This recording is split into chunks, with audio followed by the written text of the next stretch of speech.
Chapter 127 Knowledge on Spiritual Roots. Chapter 127 Knowledge on Spiritual Roots. And just like that, the two of them walked together while chatting lazily, randomly about all sorts of topics. Although they were chatting lazily, it was better to say that Hanli was the one asking the questions while the youths was the one answering. From the mouth of the youth, Hanli finally obtained some news about the world of cultivators, as well as finally understanding some of the fundamental facts about that world. For example, the levels of cultivation could be classified into the lower realm, middle realm and higher realm. The lower realm consisted 5 stages: chi condensation, foundation establishment, core formation, nascent soul, deity transformation. The middle realm consisted of void level, integration level, and great ascension level.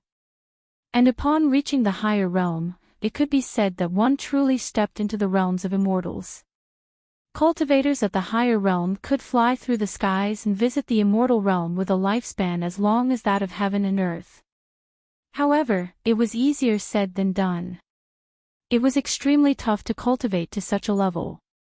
Not to mention cultivating all the 3 realms. Even in the most basic, the lower realm, there was no one in the history of State of You who had successfully cultivated to the peak of the deity transformation stage. At most, they were stuck in the nascent soul stage. But even then, reaching nascent soul was exceedingly rare. Only a few eccentrics with great luck and karmic fortune would be able to do so. According to the youth, an individual's lifespan was directly linked to his cultivation level, and each successive breakthrough would prolong his lifespan. Mortals, at most, could only live for 100 years, but even that was very rare among mortals. For cultivators who successfully stepped into foundation establishment, they would have a lifespan of 200 years. This was very common. And if an individual was lucky enough to reach core formation, his lifespan would be further doubled to 400 and 500 years. And, if that individual somehow managed to meet a fortuitous encounter through have extreme luck and managed to form his nascent soul, then, congratulations. His lifespan would be extended to 1,000 years. As long as the person in question was a cultivator, this was all within the realm of possibility. Suddenly, the white-robed youth stopped here. He was extremely envious of those eccentrics with a lifespan of 800 to 1,000 years. These people had 10 times the lifespan of a normal human.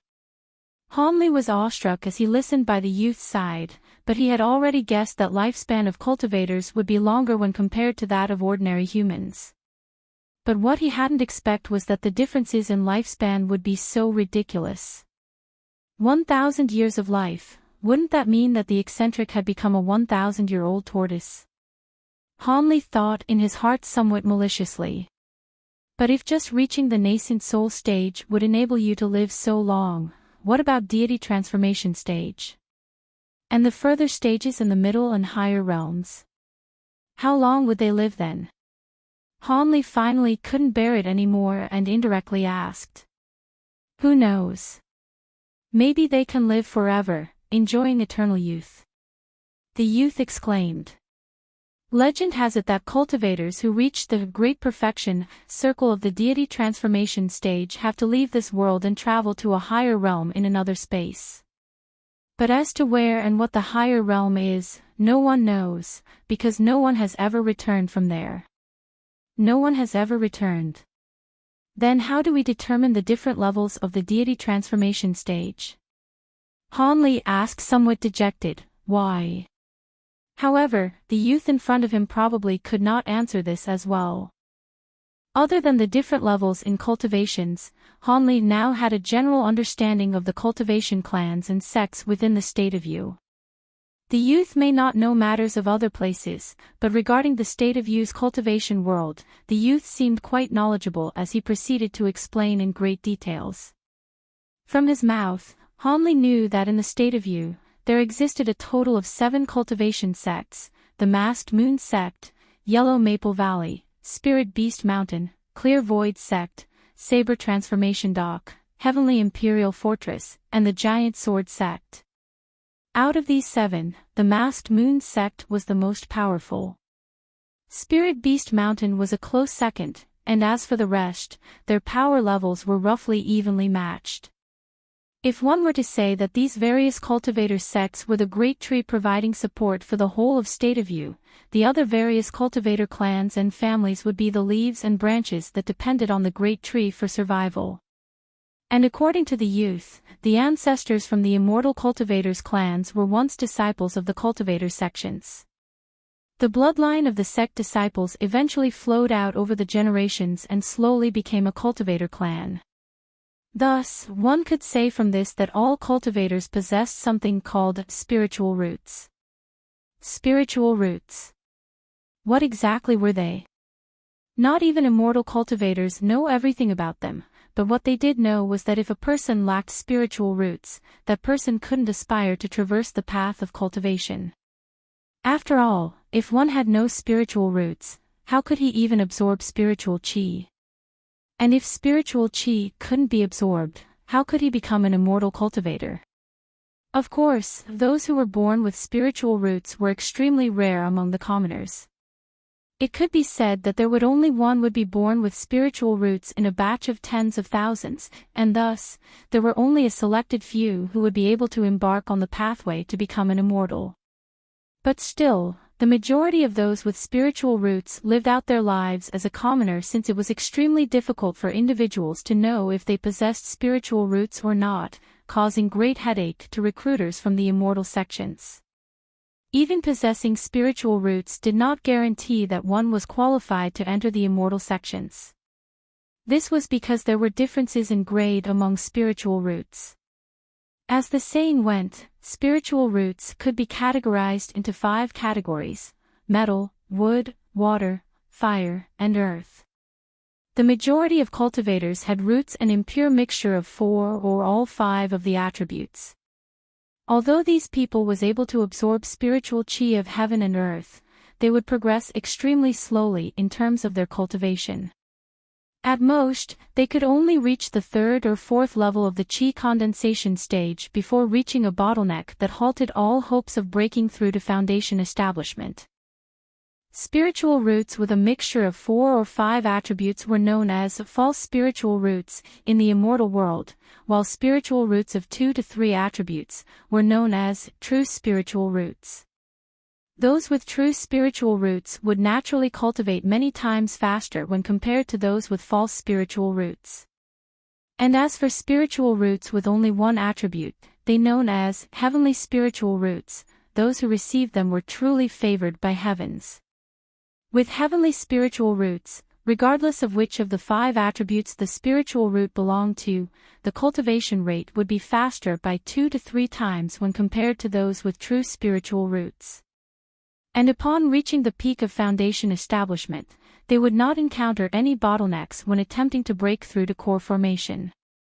If true spiritual roots already increased the rate of cultivation, the heavenly spiritual roots would make people angry to a point of vomiting blood, as they enabled the individual to reach core formation easily without facing any bottlenecks. One must know that in a group of 10 chi condensation cultivators, even with the aid from a foundation establishment elder, only one of them would be able to reach foundation establishment.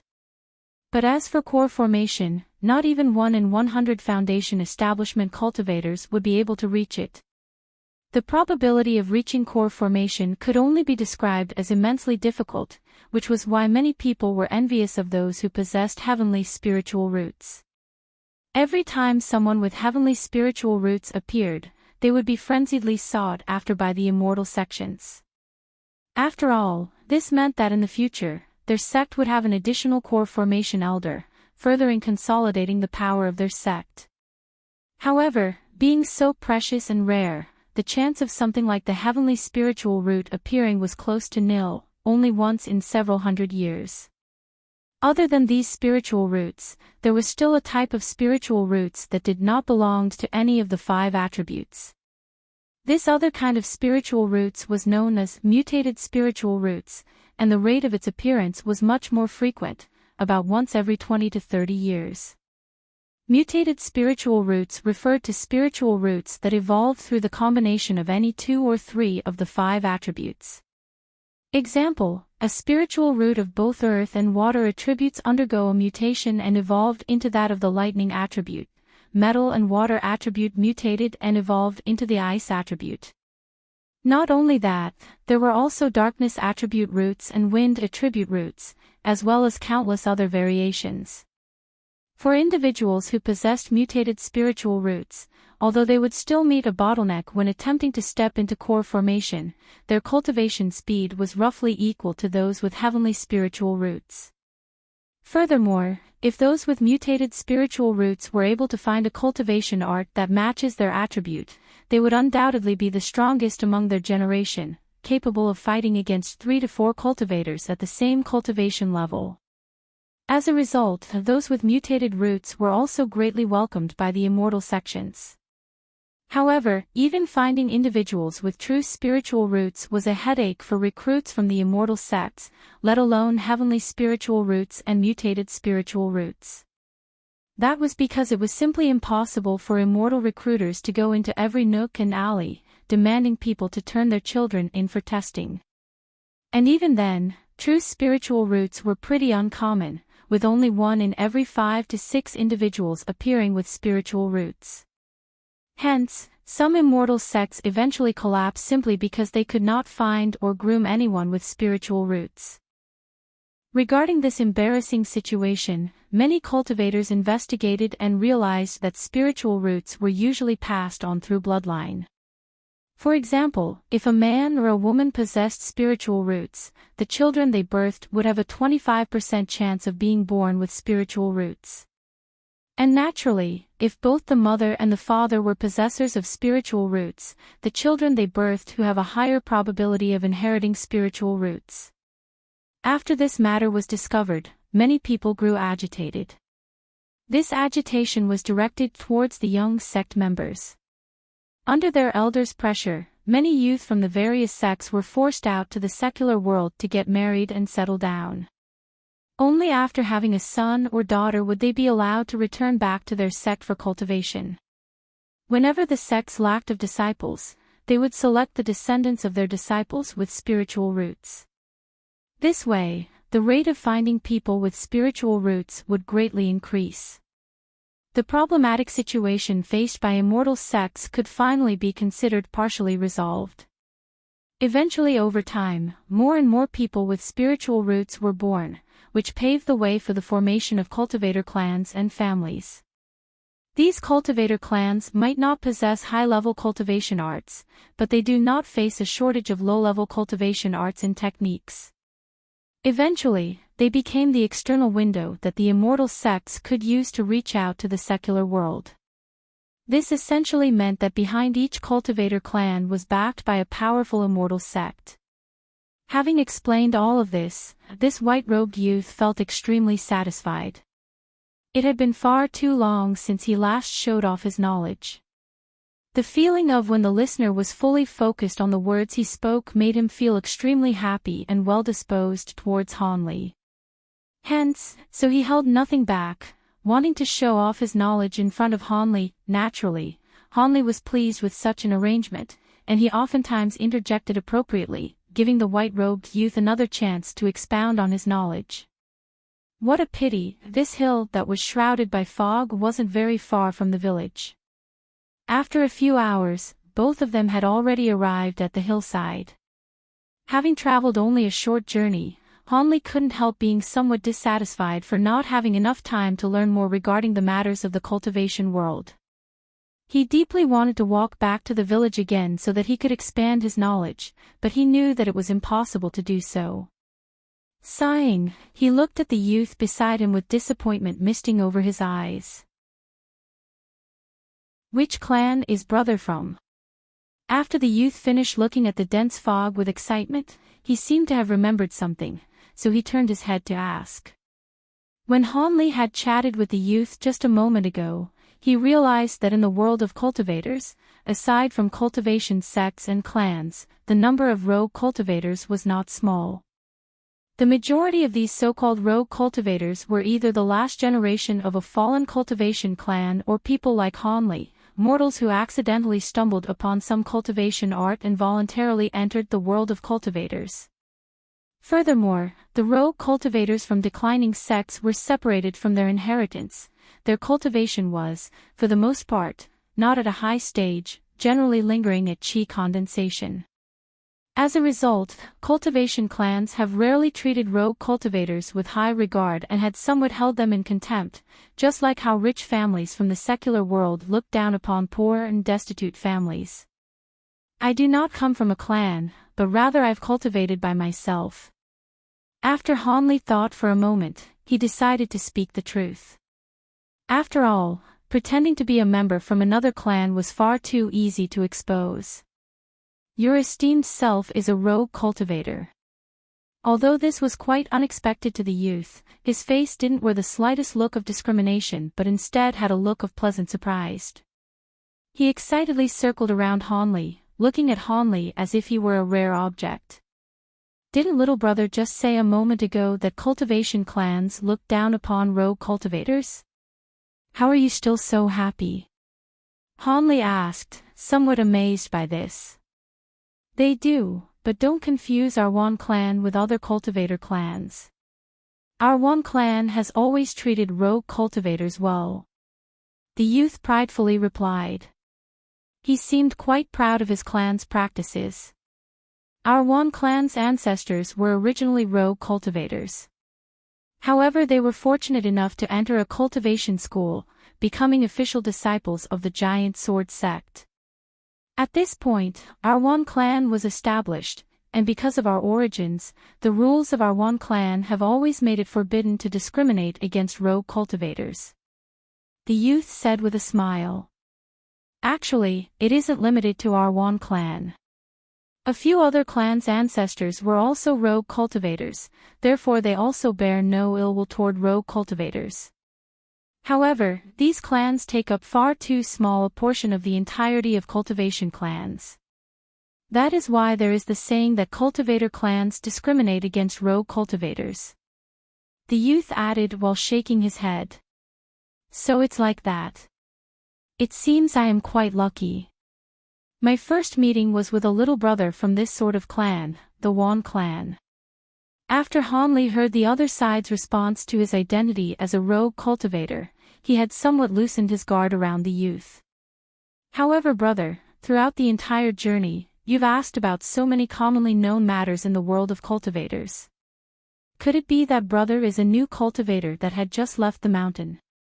The youth turned his eyes, saying this with sudden realization. It was unknown why he became intelligent all of a sudden. When Hanli heard this, his face slightly smiled, and he used his hand to pat the youth's shoulders. He said somewhat apologetically, I hadn't meant to deliberately fool little brother, but I had just entered the world of cultivation. I had a few misgivings. It doesn't matter, I don't mind. However, this big brother should tell me his name. In the future, you should directly call me Xiao Shan, I won't mind. Wan Xiao Shan was clearly a familiar kind of person, saying this without a care in the world. Hee. I am Hanli. I truly just entered the world of cultivation. I hope brother Xiao Shan will take care of me. Hanli's impression of Wan Xiao Shan was quite favorable, causing the tone of his words to become much more amiable. No problem. If there is something Big Brother Han doesn't understand, do not hesitate to ask. Hee. Who would have thought that I, Wan Xiao Shan, would be instructing others? Wan Xiao Shan proudly said. If I have any questions, I will certainly ask Xiao Shan. However, shouldn't we enter the valley? Hanli slightly smiled, pointing to the sky. I almost forgot about our true affair. After Wan Xiao Shan looked to the sky where Hanli's finger was pointed, he immediately shouted, flustered. The youth busily searched himself for quite a while before finally taking out a paper talisman from his bosom. After he made several gestures with his hands and softly spoke several phrases, he threw the paper talisman into the sky. It transformed into a streak of fire that burst into the dense fog, not longer capable of being seen. Big Brother Hanley, wait a moment. My announcement talisman will soon enter the valley. The people in the valley will release the spell and guide us there. After the youth saw Hanley somewhat entranced in the direction that the flame had disappeared, he quickly explained, "Oh." Hanley nodded his head, expressing his understanding. Big Brother Hanley, on this visit to Great South Valley, surely you have brought quite a few goods to exchange. Can you tell me? Don't feel embarrassed, this little brother will say what he brought first. I brought a dozen elementary low-grade blank paper talismans, 2 elementary low-grade invisibility talismans, 2 elementary low-grade fleeing earth talismans, 1 elementary mid-grade rapid thunder talisman, a dozen elementary low-grade ice bullet talismans, an ingot of source iron, a bottle of elementary grade cinnabar, a bundle of whiskers from the three-tailed cat demon beast, medicinal herbs. Wan Xiao Shan didn't take notice of the dumbstruck Hanley as he murmured and counted his fingers, listing out his stockpile of items. Done. Now it's Big Brother Han's turn to say. Big Brother, why is your complexion so white? The youngster blinked. He looked at Hanley, not understanding why Hanley was speechless. Don't tell me that to enter Great South Valley, I must prepare items beforehand. Hanley complexion was unsightly. There is no such rule. Wan Xiao Shan bluntly replied. Having heard this, Hanley complexion immediately improved. However, those that come to Great South Valley at this time are certain to participate in Great South meeting. Who wouldn't bring any items? This only happens once every 5 years. The occasion is for us younger generation of the Lan province to set up a trading event. Especially for the Great Immortal Ascension Assembly that our Lan province will hold a month from now. Those who pass by to participate in Great South's small meeting are numerous. Could it be that Big Brother did not come to take part in the famous Great South Valley small meeting? The youth said, shocked. He looked at Hanley with a gaze lacking confidence. Hanley bitterly smiled. Brother Xiao Shan, I truly didn't know that this place would have a Great South meeting. I merely found out by accident that this place harbored other cultivators. I came to make friends, nothing more. How could I have specially prepared some items beforehand? Hanley helplessly said as he spread out his hands. So it was like that. That is far too unfortunate.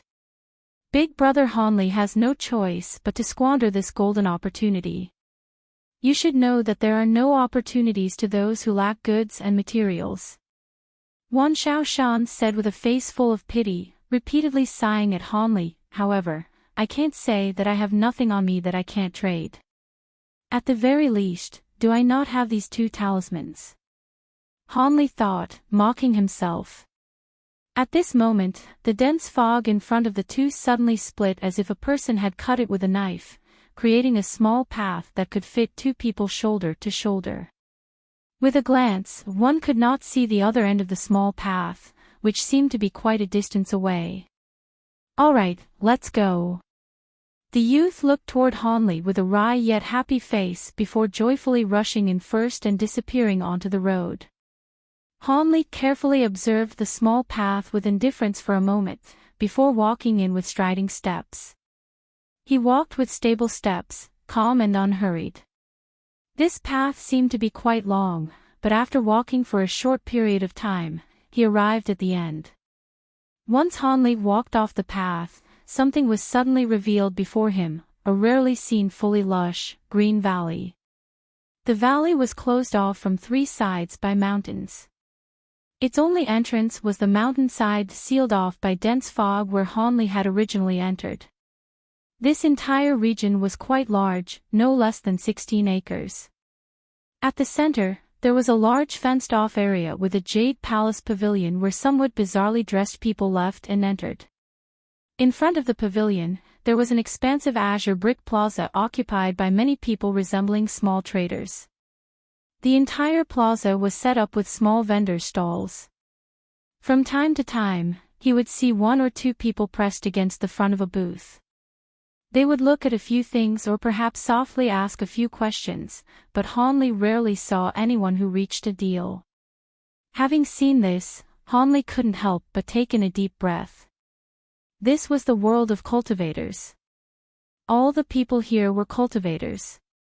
Being able to see so many cultivators all at once had left Hanli in somewhat of a trance. Hanli softly shook his head, clearing his mind a bit.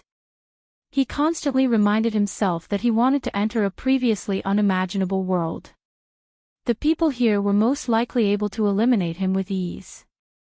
He must be more cautious and subdued. With this thought, Hanli turned his head to look at the path that by now had already completely disappeared and raised his leg to walk toward the bright stage. Chapter 129 Daoist Master Qingyan. Chapter 129 Daoist Master Qingyan. Hanli merely walked a few steps before he heard a voice calling him from far away.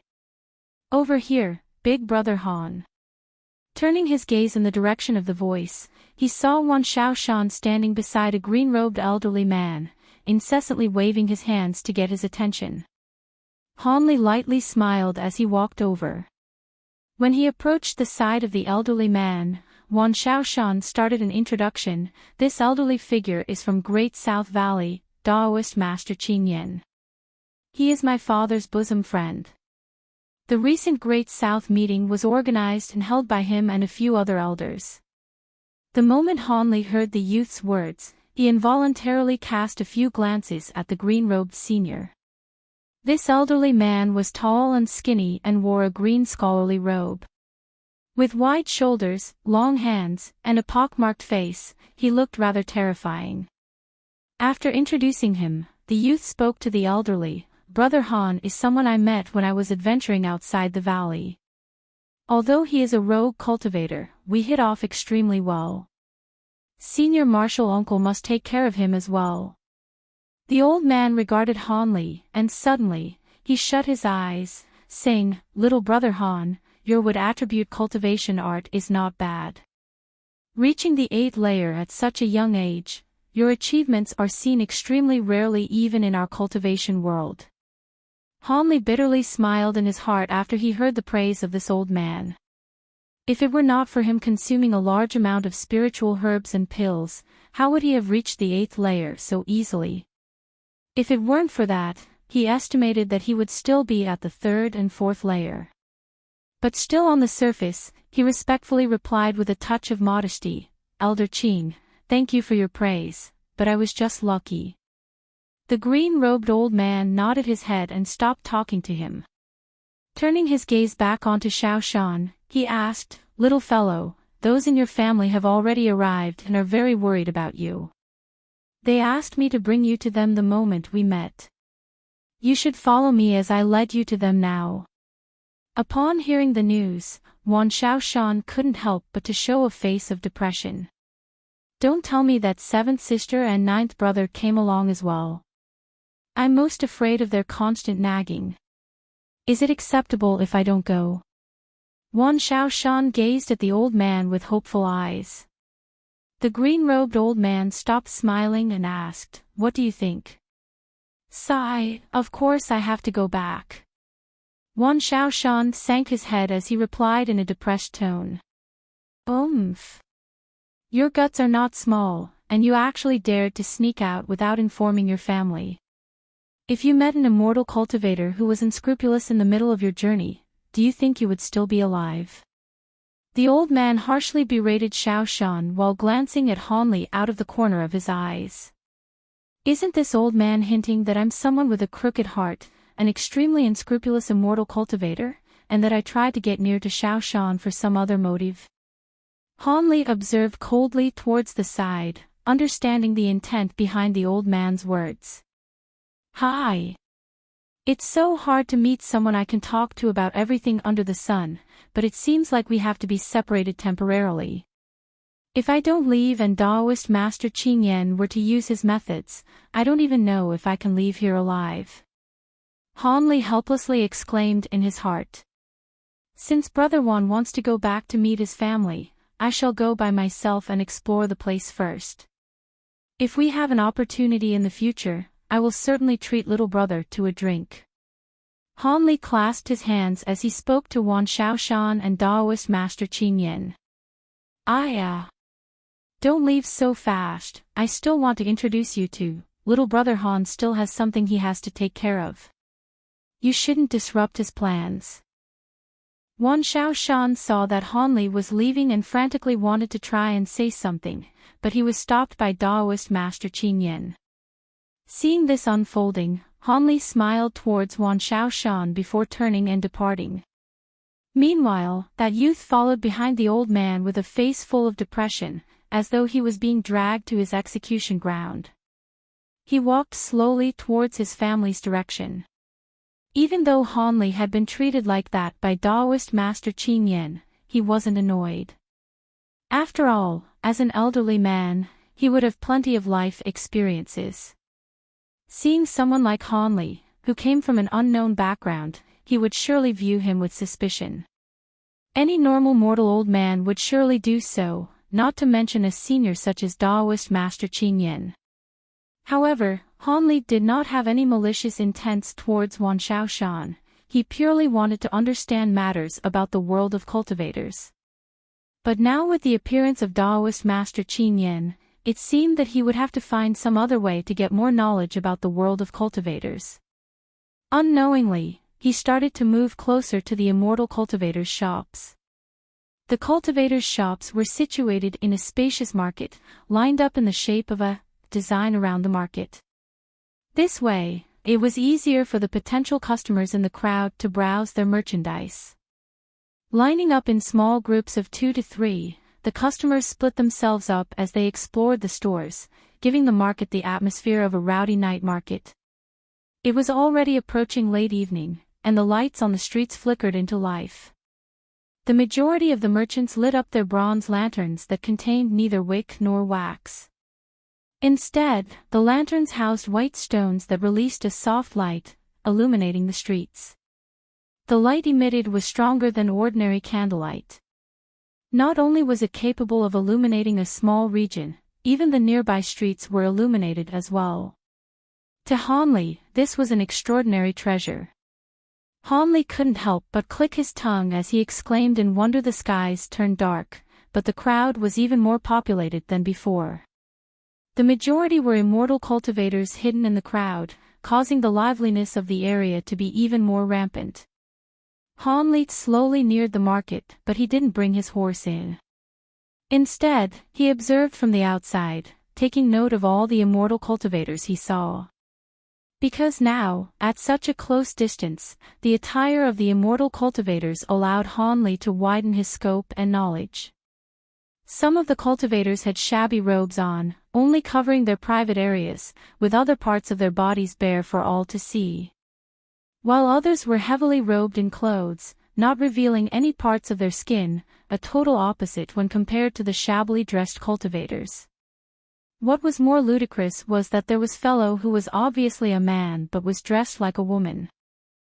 This almost caused Han Li to vomit, but luckily these type of strange people weren't often seen. Although the other cultivators were dressed strangely, Han Li was still able to accept it. After his observation, Han Li's countenance suddenly flickered as his eyes grew brighter. He discovered that those in the market, regardless of whether they were merchants setting up stores or immortal cultivators visiting the markets, all of them were between 10 and 20 years of age. He couldn't even spot an immortal cultivator older than 30. This was just as Wan Shaoshan had described it. Taking place every 5 years, the Great South Meeting was an event targeted young immortal cultivators. It appeared that those who were older or had a higher status wouldn't appear here. Even Daoist Master Qin Yin wouldn't dare to show his face here. Thinking of this, he let out a sigh of relief.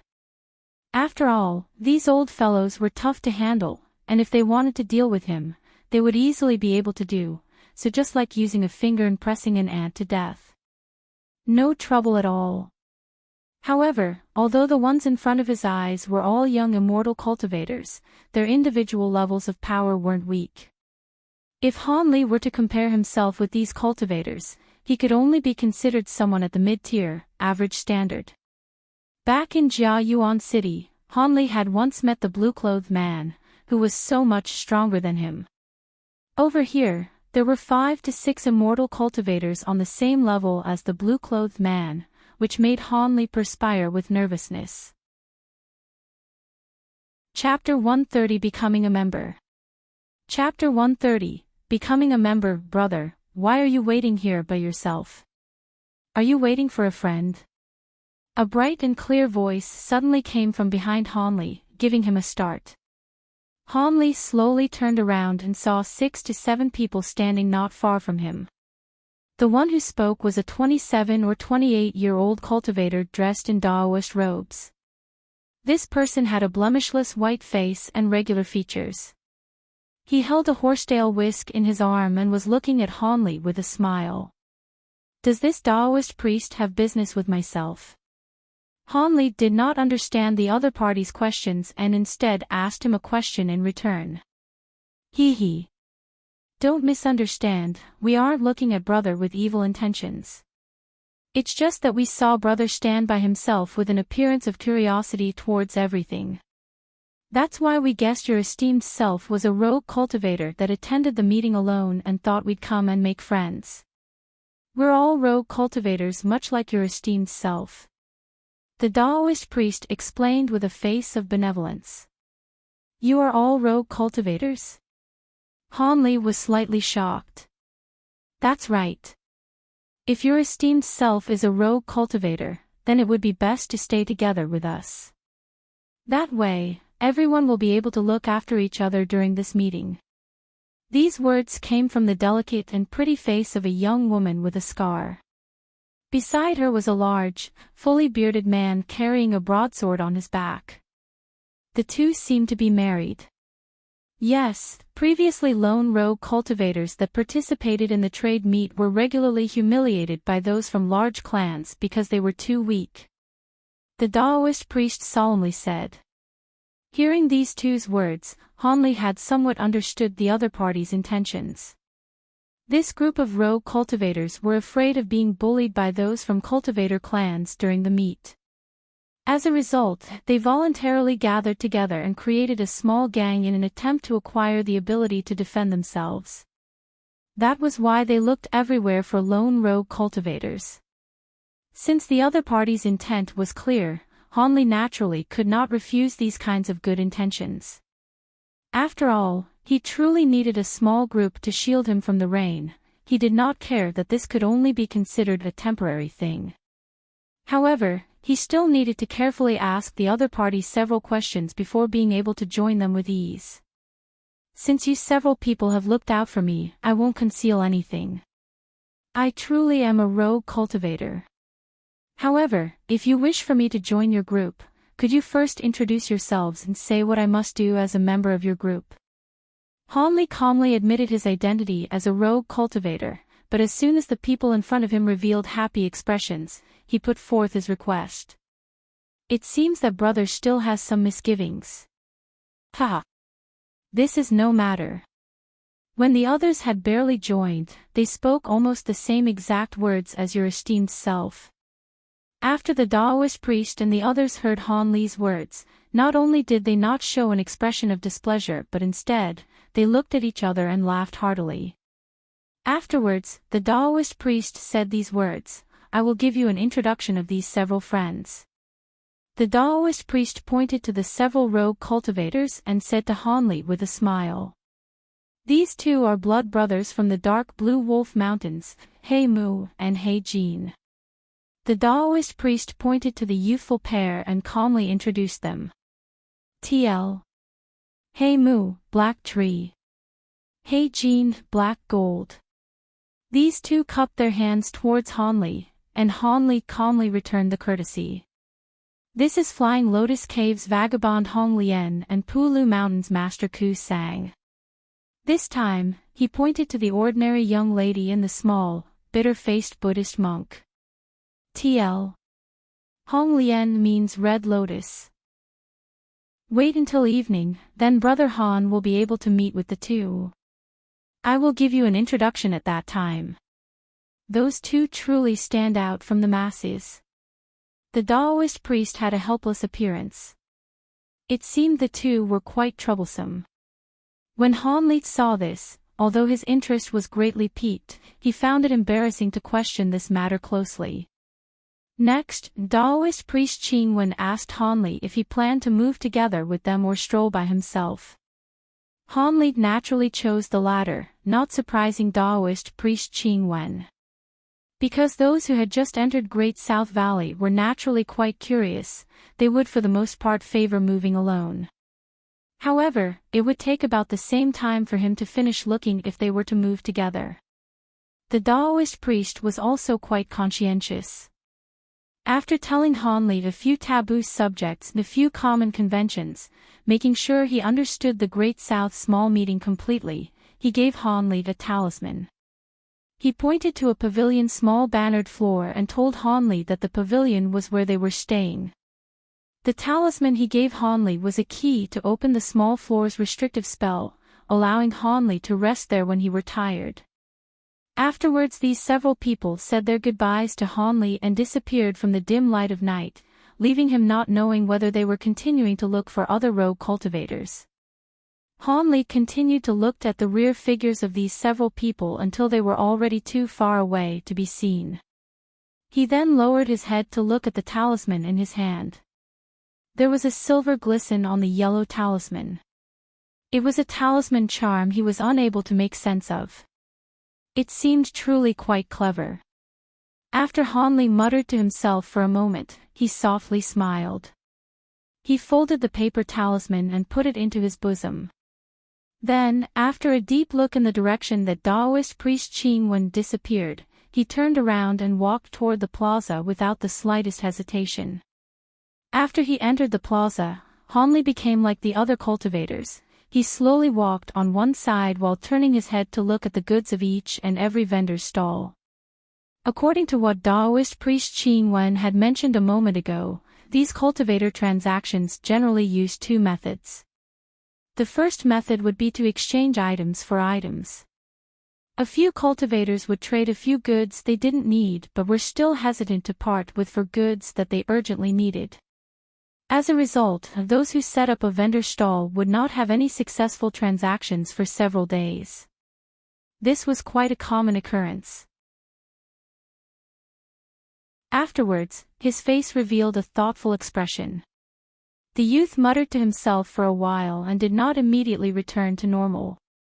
Instead, he gently pushed the porcelain bottles towards Han Li. "What is it?" Han Li blinked and asked. "To tell you the truth, the pill medicines in both bottles were better than the ones I saw from the previous few people. But to me, they still not enough."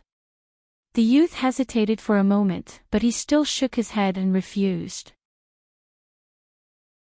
So this was how Han Li obtained Soaring Sky Talisman and even managed to acquire a dozen slips of talisman paper as well as the incantation book that he had his eye on from the very beginning.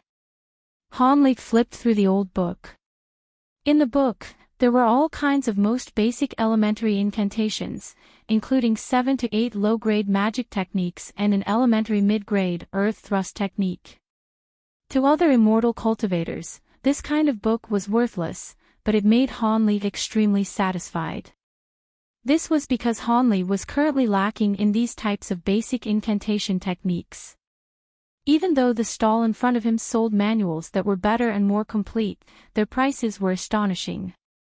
One manual titled Comprehensive Collection of Elementary Incantations of the 5 Elements was priced at 90 pieces of low-grade spirit stones, and another called Fundamental Water Incantation Talisman Techniques was priced at 60 pieces of low-grade spirit stones. Although all these books were thick and contained more incantation techniques, the current Han Li really couldn't buy them at all. TL 5 elements refer to the and. After obtaining these goods, Han Li felt a little tired and was not in the mood to continue strolling, so he directly exited the plaza and headed towards the pavilion. Not long after leaving the plaza, Hanli turned his head to look and discovered that there were even more people within the plaza. It seemed like there were many of those night owl like immortal cultivators who preferred the nighttime. When Hanli got closer to these palace-type buildings, he discovered that the towers were actually built using extremely precious Polonia wood and large pieces of limestone. Not only was every floor carved with a picture of dragons and phoenix and was very refinedly constructed, there was even a faint fluctuation of spirit power coming from one of the nearby towers. Perhaps it was the restraining technique that Taoist priest Qing Wen mentioned. Hanli walked around for a lap, and then after finally finding the pavilion he was looking for, he walked towards it. But about 3 meters away from his destination, Hanli suddenly felt like he slammed into something after an invisible immense force abruptly pushed him and forcibly forced him to retreat far back. Hanli was somewhat startled yet excited. It appeared that there was a lot of things he still didn't know about in the cultivation world, and he desperately wanted to learn everything. As Hanli thought about this, his heart beat faster. He used the Heaven's Eye technique and gazed towards the small building. In the end, Hanli saw a faint layer of green light in front of him, obstructing the way. The whole pavilion was covered in the same green light, as if a huge bowl had been overthrown and was covering it. Hanli stepped forward once again, extended a finger, and lightly jabbed the green light. There was a soft and extremely elastic feeling. Using a bit more strength, there was a faint force that bounced back. These two people are Yunmen Ravines Wu Jiuzhi and Shirtu Valley's Huang Xiaotian. Qing Wen pointed to the youth and fatty separately and introduced them to Hanli. TL. Jiuzhi means 9 fingers. Xiaotian means filial piety, sky/heaven. Chapter 133, Thieving Skills. I am Wu Jiuzhi. As soon as I saw brother, I felt particularly familiar. Could it be we were brought together by the karma between our previous incarnations? Come. Let us later drink some wine and become sworn brothers. As soon as Taoist priest Qing Wen had finished speaking, this happily smiling chap suddenly scurried over and threw himself in front of Hanli. He extended a hand to firmly grasp Hanli's arm and then said these words with a face of deep emotion. Hanli was initially startled, but soon after he softly smiled. It's not that we can't be brothers, but can you not touch my body so casually with your hand? My tastes are quite ordinary, I don't have even the slightest interest in beautiful, young men. Hanli mockingly said with a slight smile. An arm was suddenly raised into the air and turned over by Hanli. It was grabbed by the wrist as quick as lightning. This wrist had already been secretly extended halfway into Hanli's front jacket. Cough, cough. This is truly strange. How did my hand run off into brother's bosom? It was definitely impatient to greet brother Han once I saw him. The youth separated from Hanli on the spot. First he blushed with a surprised complexion, but after a few dry coughs and a few murmurs, he slowly withdrew his hand as if nothing had happened. Hanli did not have any intention of holding back the youth's wrist. When the youth used force, Hanli had voluntarily let go. At this time, Hanli had actually grew quite an interest toward this Wu Jiuzhi. He was obviously a cultivator, but he uses the thieving skills of a person from Jianghu. This pickpocketing of his was truly quite interesting. However, his technique was quite excellently practiced. Were it not Hanli but another cultivator, they would perhaps be truly unaware of his dirty trick. Surely quite a few people in this room had already suffered from his antics. Just as Hanli thought this, he heard Hu Pingu's schadenfreude-laced voice. Boy Wu, have you met your match? Brother Han actually caught you at the scene. Are you going to continue boasting that your thieving skills are top-notch with these petty thefts of yours? What about it? This young master is satisfied. You want me to steal from you one more time? What haven't I stolen? You don't have anything of the slightest value from head to toe. What have you come to Great South meeting for? Wu Jiuzhi harshly said, curling his lip. What did you say, brat. Did I not yet settle your debt the last time you stole from me? Hoopingu suddenly jumped from her chair with an ashen complexion. In addition, her fully bearded husband, though he did not say anything, had his hand on the broadsword behind his back with eyes glaring at the youth. Hanli would later find out this Xiong Dali was actually a mute and therefore relied on his wife for all his affairs. Enough. We are all cultivators and should remain amiable. You two back down. Do not argue again. When Taoist priest Qing Wen saw this, he wrinkled his brow. However, after the words of conciliations were said, he solemnly said toward Joji, Brother Wu, I know your thefts are only for fun, but you must return the objects to their owner every time. You mustn't have malicious intention. However, if you continue to do this, you will provoke disaster sooner or later. Not all of your victims will be easy to deal with. If you were to offend somebody from a cultivator clan, it wouldn't be that we wouldn't want to help but rate that we simply couldn't. That is why you shouldn't pull these kinds of pranks anymore. When the youngster heard Taoist priest Qing Wen's heartfelt words, he could not help but feel embarrassed. He scratched the back of his head and sincerely mentioned, actually on the journey to the Great South Valley, I accidentally obtained these thieving skills. But because I found it amusing, I could not help but practice it subconsciously on everyone. However, since this brother Han could defeat this little brother, others at the Great Assembly should be much more difficult to deal with. That's why everyone should feel relieved since this little brother will not play with his life and will not use his stealing skills at the Great Assembly. When the Taoist priest heard the youngster's words, his face showed an overjoyed expression. Brother Wu's talent is quite outstanding. At this age, he's already trained to the great circle of 8th layer. He is the true genius among us cultivators. It's better that he behaves himself this way. This little brother will not let down Taoist priest Qing Wen's expectations. I request that everyone will better take care of me in the future. Wu Jiuji gave a deep salute to everyone individually. After doing so, the hatred towards him was resolved. Although Hoopingu's face still had a somewhat angry expression, her complexion was much better than before. It seemed she had reluctantly accepted his goodwill. Taoist priest Qing Wen turned his head over and said to Hanli with a smile, I didn't think that Brother Han who had just joined us would immediately perform such a great service. This humble Taoist wishes to thank you. Hanli faintly smiled and declined with a soft voice, what does this have to do with me? This matter was completely handled by Taoist priest.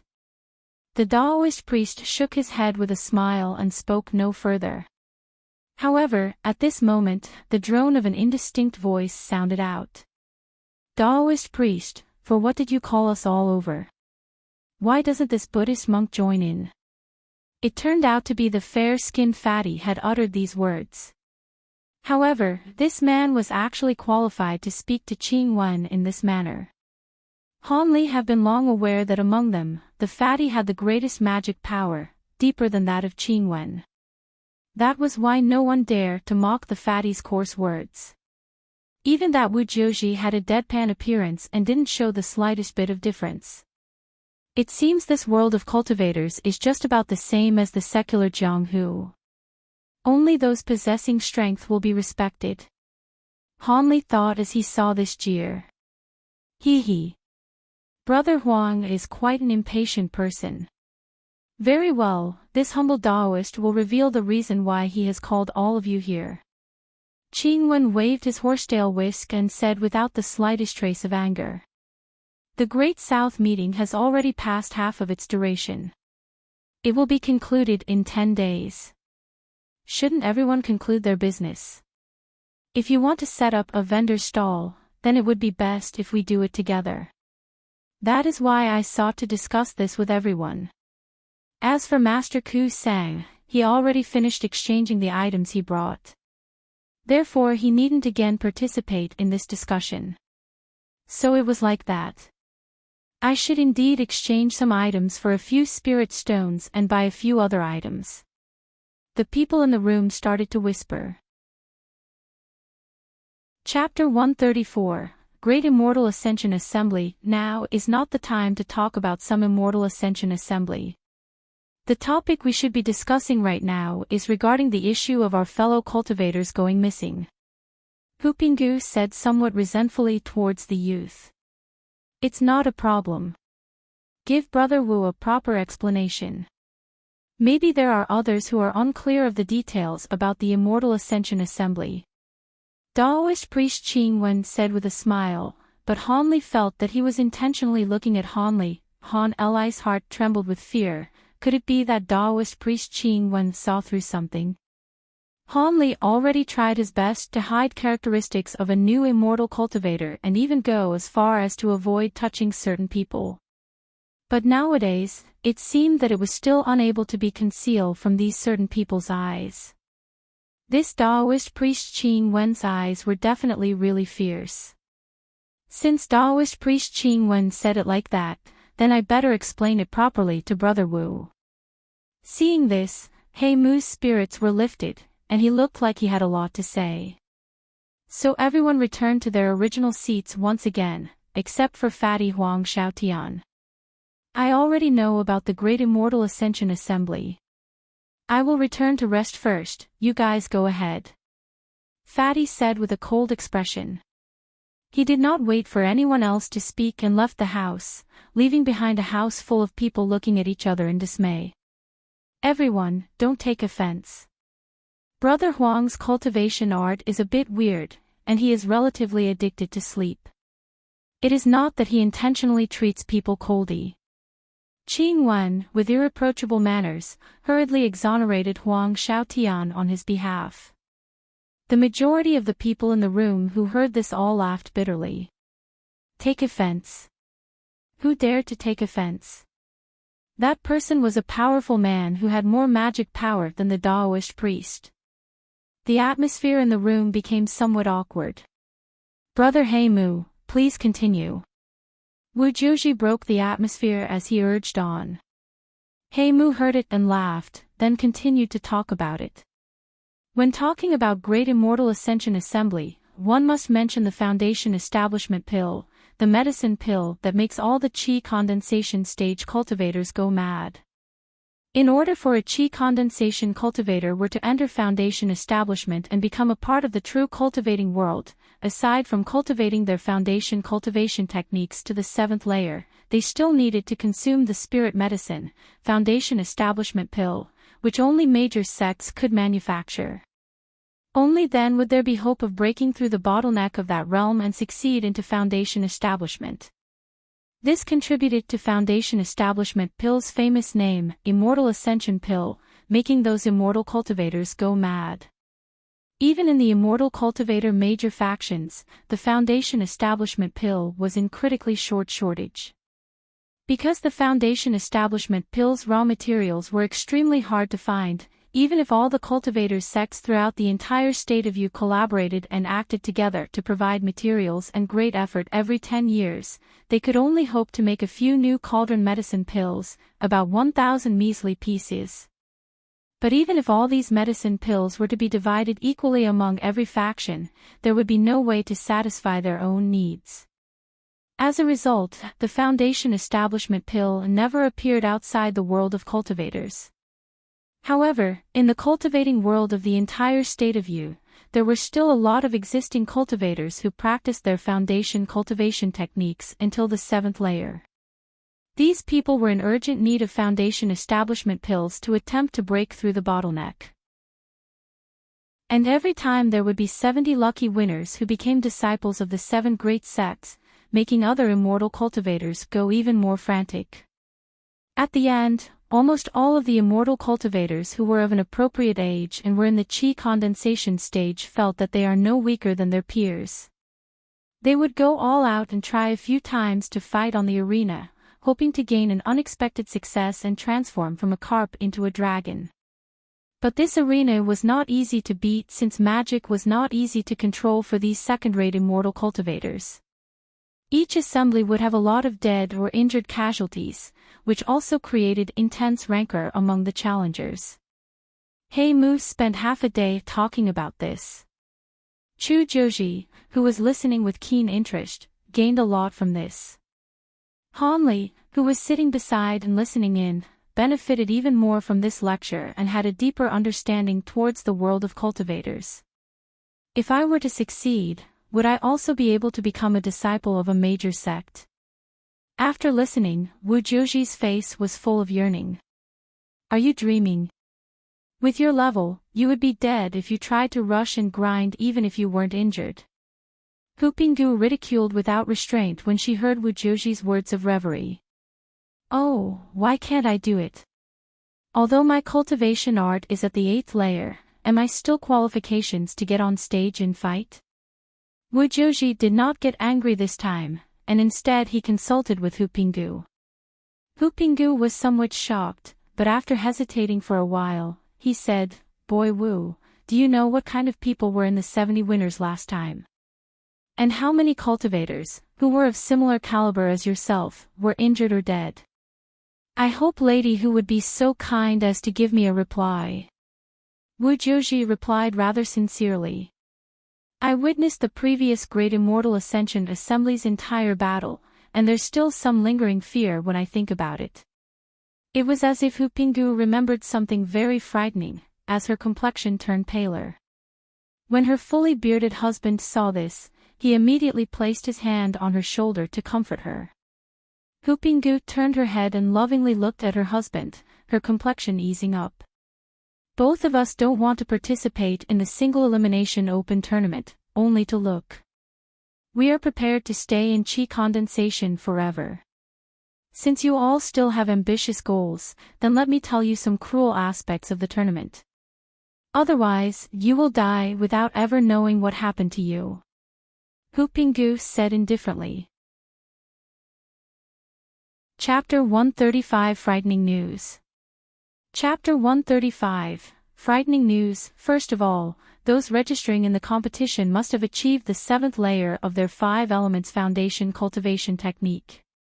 This is the minimum requirement to take a foundation establishment pill. Secondly, their age must be less than 40. Those surpassing this age shouldn't even think of slipping through because those in charge of the Great Assembly's registrations are able to use bone observation techniques to look at every participant's true age. TL, 5 elements, and, so long as one follows those 2 conditions, then anyone can register. There are no other restrictions. As a result, however, these open single elimination tournaments become even more desperate. You think that the many people here at Great South Valley are ordinary. The majority of those here actually came here for the Immortal Ascension Assembly. It should be known that the Great South meeting was originally but a trade meet for the local young cultivators of the Lan province.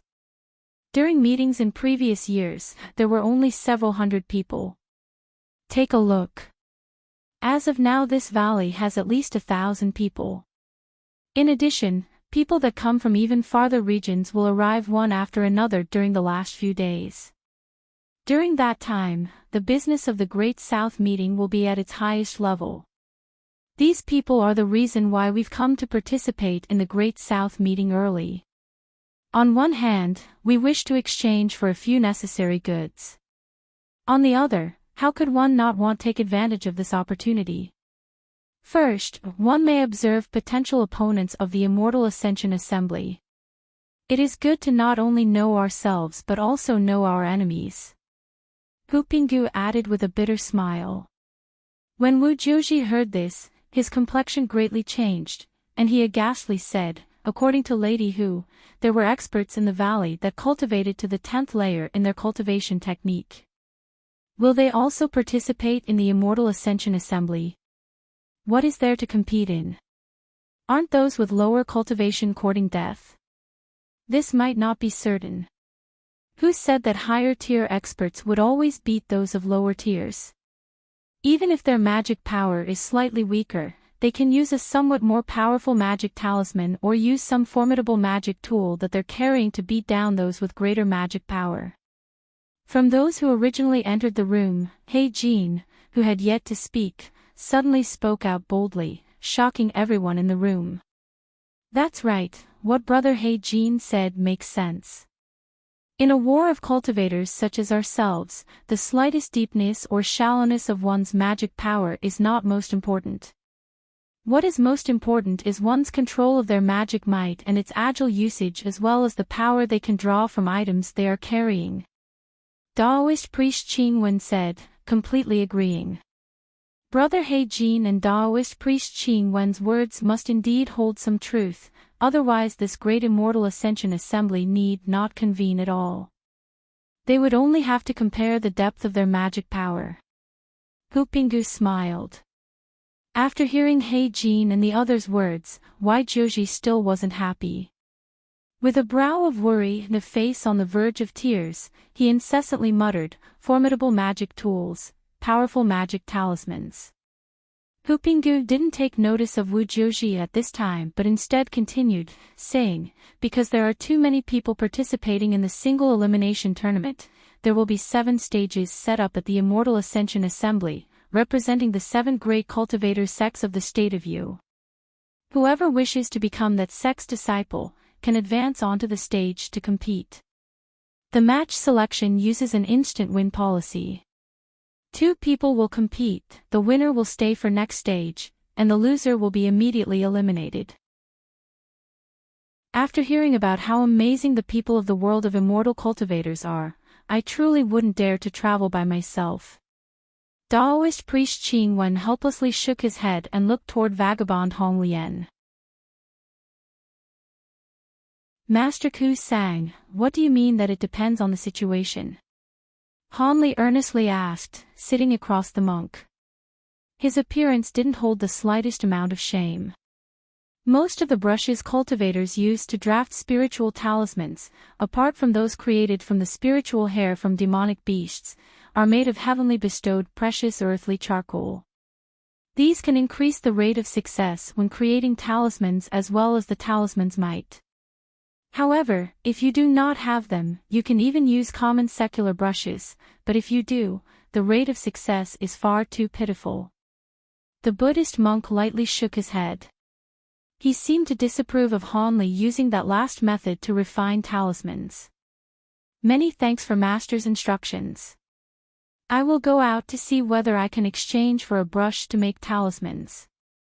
Han Li stood and cupped his fist towards the Buddhist monk. Almsgiver, take care. The Buddhist monk closed his eyes once more and continued the great undertaking of his meditation. It seemed he would have to go out today. He remembered that the brush and cinnabar were not inexpensive. It would cost approximately 6 or 7 low-grade spirit stones. Could it be that he would have to sell the flight talisman he had barely been able to acquire? Han Li thought this as he walked. People were also exciting the building and walked over to the marketplace. Since it was currently morning, cultivators on the road were grouped in 2 and 3s and were not at all lonely. However, they seemed to all be heading toward the marketplace. It appeared that the majority of them were like his own group, heading out to set up a vendor's stall. Quick, look! A huge bird. A male cultivator suddenly cried out in alarm. Soon after, a large shadow swept across the road Han Li and other cultivators were treading. Han Li was quite startled and hastily raised his head to look. He saw a 2-headed monstrous bird about the size of a calf, flying past over him. This bird somehow seemed to resemble an eagle and also something else entirely. Gray feathers covered its entire body. Its wings were 7 feet wide, and it possessed a pair of sharp sickle-like claws.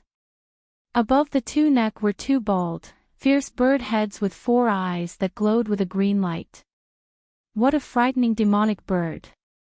How unsightly! How large! Quickly capture it, it would make a great mount. The cultivators below stopped one after another and started to talk. It seemed that there were even a few eager to try to capture it. You don't value your lives. That is the 2-headed duck, a spiritual bird raised by the number 1 cultivator clan, Guyu Mountain's Yen clan. It's certain to have a member of the Yen clan riding on it. Are you looking to bring about your own destruction? These ice-cold words woke up a few from their beautiful dreams. Yen clan.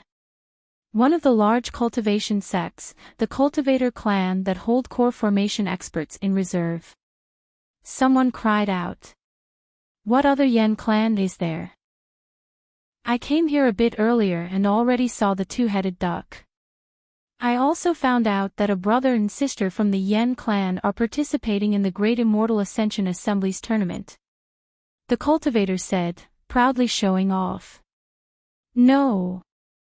The Yen clans sent people to participate in the Great Immortal Ascension Assembly. Previously, they never sent anyone. If they did, then wouldn't there definitely be 2 less spots? That's right.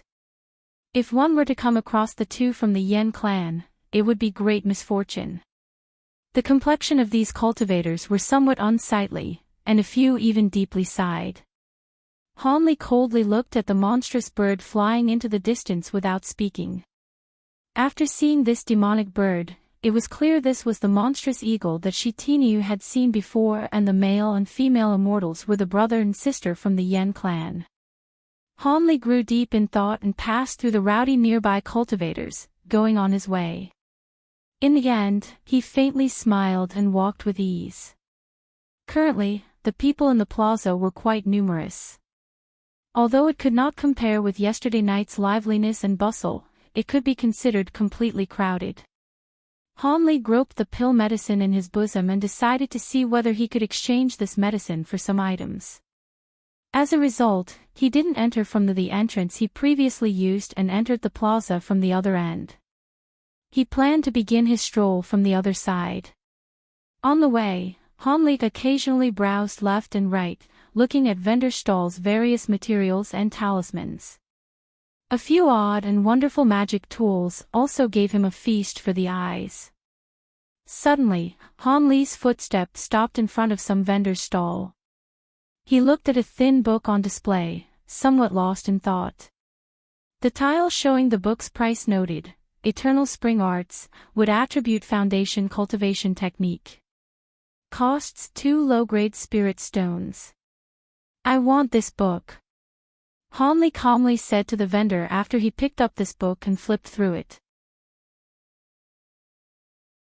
There is also this returning spring talisman. It can restore a great portion of your physical strength. The young lady was somewhat resigned and took the initiative to give Hanli recommendations. Having seen the young woman's "you're young and naive so you don't know" appearance, Hanli could not help but laugh. What's so funny? The young woman blushed once more. I actually only wanted to buy cinnabar powder and a brush for drawing talismans. Unfortunately, you have neither here. Hanli spoke the rarely said truth. Cinnabar powder and talisman drawing brush. The young lady wrinkled her brow and exclaimed somewhat hesitantly. She lowered her head and muttered to herself for a moment. It greatly seemed that she had made up her mind. Suddenly, she raised her head toward Hanli and said, I don't have cinnabar powder, but I have a top-quality talisman brush made from the neck hair of the demonic beast, golden-eyed ape. However, its price is quite high. I don't know if you have enough medicine pills to exchange for it. When Hanli heard this, he was somewhat amazed. However, he kept smiling and said, so long as it is good, I will be able to satisfy a young lady with regards to the medicine pills. When the young lady heard this, she felt relieved. She took out a spiritual talisman and used her hand to make several cutting motions over the talismans. She then threw it into the air, and it disappeared in a blaze. Your esteemed self, please wait a moment. My elder brother will bring it shortly. The young woman added, somewhat embarrassed. No problem. So long as it is truly a good item, I don't care about waiting for a bit longer. Hanli calmly said. After this, Hanli and the young woman had nothing to say during this time, which caused them feel a rather ambiguous feeling. Hanli actually somewhat indulged in this peculiar feeling and faintly smelled her delicate fragrance as he breathed. The young lady had her head lowered and was looking at the end of her feet. It was unknown what she was thinking. However, when Hanli saw her spotlessly white neck, he blushed a bit. "Little sister." A large voice abruptly shattered the subtle atmosphere, causing Hanli to not help but want to ferociously glare at the voice's owner. However, when Hanli turned around, he could not help but start after he clearly saw the figure approaching. He was a large, tall and sturdy man with a stature no less than that of Crooked Soul. He was currently rushing toward them.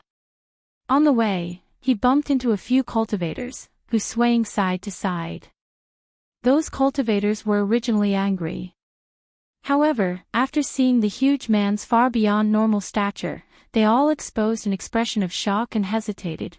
Without a better option, they pinched their nose and let it go. When the young woman saw the large man's actions, she had a bit of a headache. Her elder brother's behavior was far too rude and careless. Did this not give cause and reason for other cultivators to arouse dislike for him? Since Hanli could not find the reason after a moment of careful consideration, he decided to ask the small Buddhist monk and see whether or not he could dispel his doubts. At this moment, Hanli felt that on the path of cultivation, there would be teachers that could give directions. This was truly important. His heart was rather moved at the thought of formally becoming an apprentice to a master. After the small Buddhist monk heard Hanli's complaints over the failure of his talismans, he stared at Hanli with an exceptionally odd gaze as if his face had suddenly sprouted a small white flower. When Hanli saw the Buddhist monk's reaction, his heart was somewhat startled. He didn't know if there was something amiss from the words he had just said, causing the other party to stare at him in this way.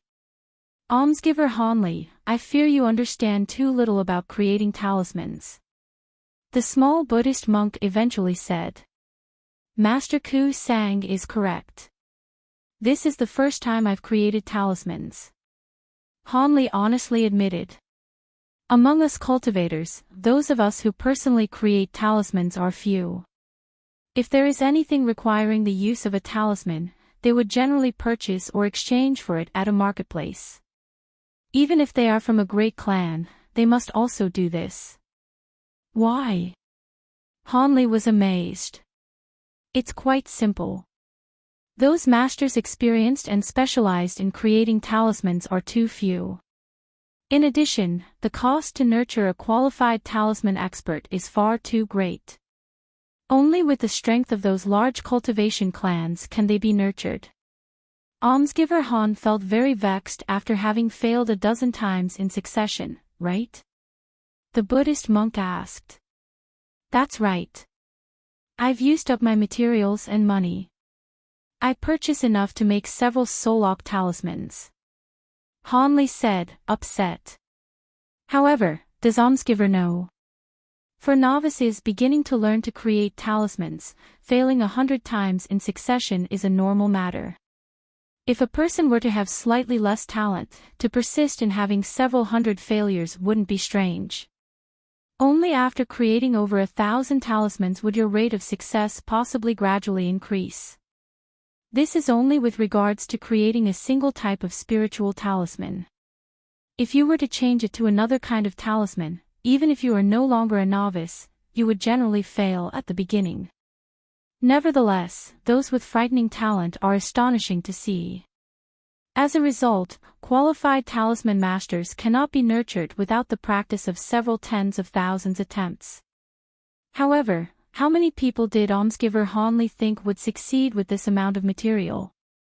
Not cultivator clans but only great cultivation sects can foster a talisman master. In addition, they would only be able to contribute elementary talismans. If they were to practice creating middle-grade talismans, those great sects would likely lose their fortunes. It would be an unbearable burden.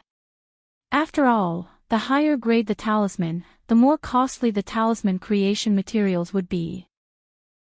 The Buddhist monk said all of this, causing Hanli to be dumbstruck. Then why do vendor stalls still sell cinnabar and talisman paper? Hanli had second thoughts and felt something was wrong. Hee. Cinnabar and talisman paper are sold to cultivators who use talisman techniques, the small Buddhist monk said with a smile. Talisman techniques. Hanli did not understand. It is the same as Solok technique your esteemed self was practicing. They are magic techniques that require the use of a talisman created in advance. The magic technique would be stored within the talisman paper, allowing the talismans to be used at convenience. A talisman technique. Spiritual talismans are incapable of simply being aroused by spiritual power, they require a particular incantation to use. However, they generally aren't complicated and are quite easy to obtain. Because talisman techniques frequently require a corresponding talisman, talisman users feel that buying talismans are too expensive. As a result, they are like almsgiver. They would go and practice drawing talismans. Although the cost of the materials are not small, they would be able to eventually support a single type. That is why if almsgiver truly wishes to practice the Solok technique, it would be best to create one's own talismans in the long term.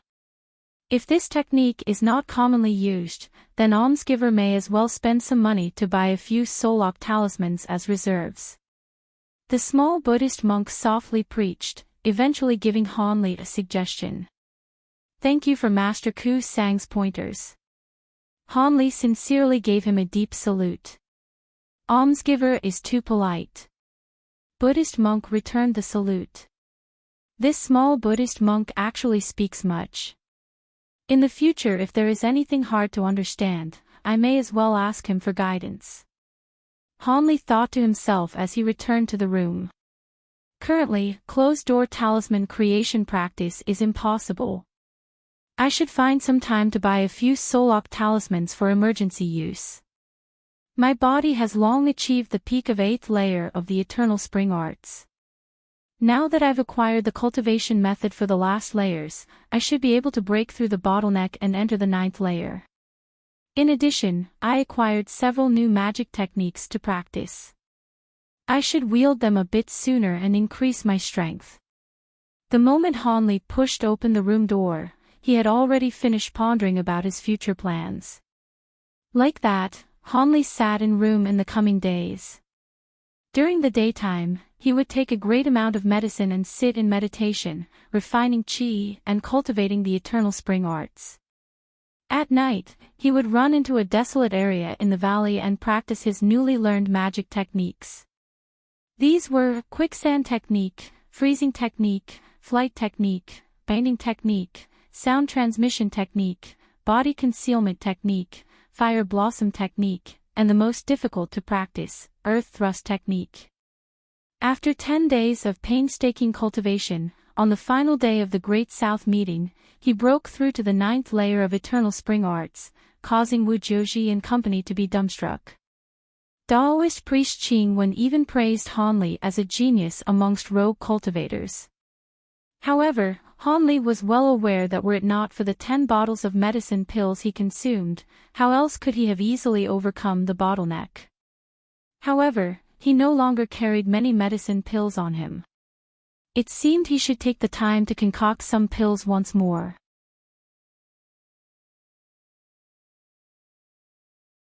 Chapter 140 Determination to Win. Chapter 140 Determination to Win. The man seemed to be extremely angry. His 2 hands formed fists, and he advanced a step. What? Could it be that you're thinking of forcing the trade? Those of our Yi clan aren't good targets to bully.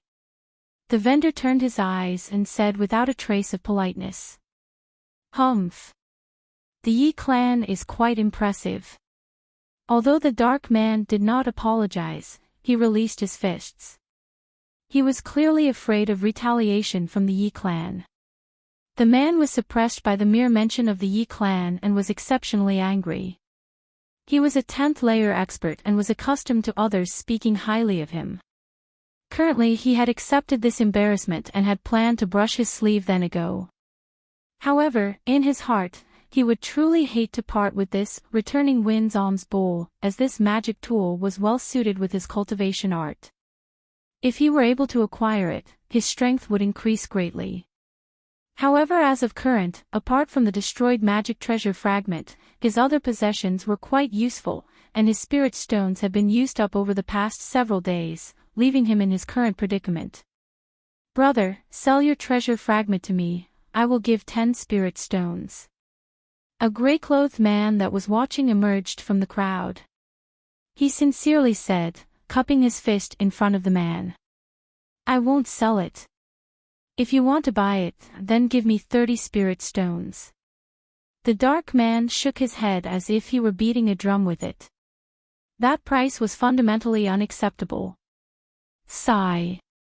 Your esteemed self's destroyed magic treasure fragment, if it were only a slightly great price, then it would be worth it. Unfortunately, it is truly too small. The amount of goods it can conceal is too few. The gray-clothed man, having been rejected by the man, exposed an expression of regret and returned into the crowd without further negotiation. "Would you sell it for 12 spirit stones?" 13. Cultivators from all directions were looking at the destroyed magic treasure fragment with great interest. Even if they couldn't use this item, they could slowly study it. Who knows what they would be able to achieve enlightenment in. Like that, the price rose to 20 after a moment, bidded by a naive-looking, round-faced youth. In face of such a high price, others no longer spoke out. They all felt this price was quite high. If the were to grow any higher, it would be far too damaging. After all, to these low-level cultivators, having 10 spirit stones would be regarded as quite well off. In addition, the man from a moment ago was most likely the disciple of a clan. Only they could possibly be that rich. 20. The dark man's expression changed. The bid had reached his minimum. If he were to pair it with a few other objects, he would be able to exchange with the vendor for the returning wind alms bowl. "You want to pay 20 spirit stones?" the man amiably said toward the round-faced youth. Although nobody knew why, after a moment, the youth's face was red. Then after another moment, his face turned white, and he became extremely frantic. "I don't have that many spirit stones." After the round-faced youth stammered these words with frustration and unease, the surrounding spectators were shocked. "You don't? Then why did you just yell that? Could it be you said it to deliberately amuse me?" When the dark man heard this, the man's belly full of anger erupted out from his body, rigidly pressing down onto the youth with formidable grandeur. "I simply saw everyone shouting out prices for fun. Without thinking, I also opened my mouth. Brother, please forgive me." The round-faced youth hastily apologized to absolve himself. His brow was beaded with sweat, and soybean-sized sweat drops tumbled down. He was merely a fifth-layer cultivator. How could he resist such spiritual pressure? Who just shouted 19? "I am willing to freely give a spirit stone to allow your esteemed self to purchase this item." The youth resourcefully yelled at once. Unfortunately, those all around were extremely quiet. It seemed that person had already changed their mind. How about the brother who shouted 18? When the youth saw the dark man's increasingly scornful face, he nearly wept. He was an insignificant, young cultivator. He only had 2 spirit stones on him, acquired from a year of bitter labor. Just as the people thought they were about to see quite a good show, "Wait a moment," a relaxed voice suddenly sounded out. A person entered the stage, calling out to the dark man. "What do you want?" The black man looked at the person with a gloomy face.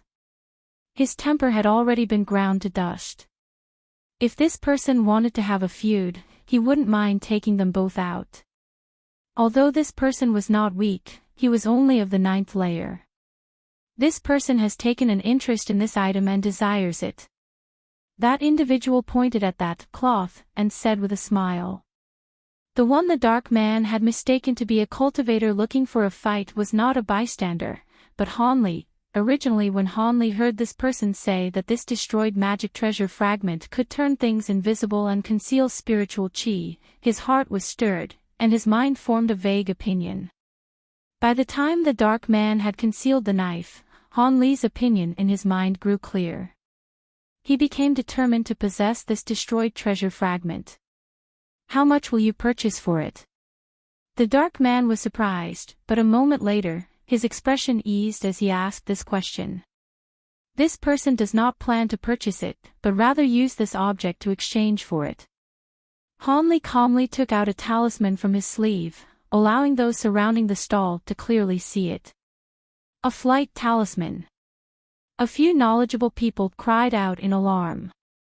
It's an elementary high-grade spiritual talisman. The other cultivators were awed. After all, elementary high-grade talismans had only appeared 5 or 6 times since the beginning of this Great South meeting. In addition, each and every one of them had been sold at astonishing prices. Chapter 141 Writ of Immortal Ascension. Chapter 141 Writ of Immortal Ascension. With a look at this flight talisman, the dark man and the vendor stall owner were visibly moved.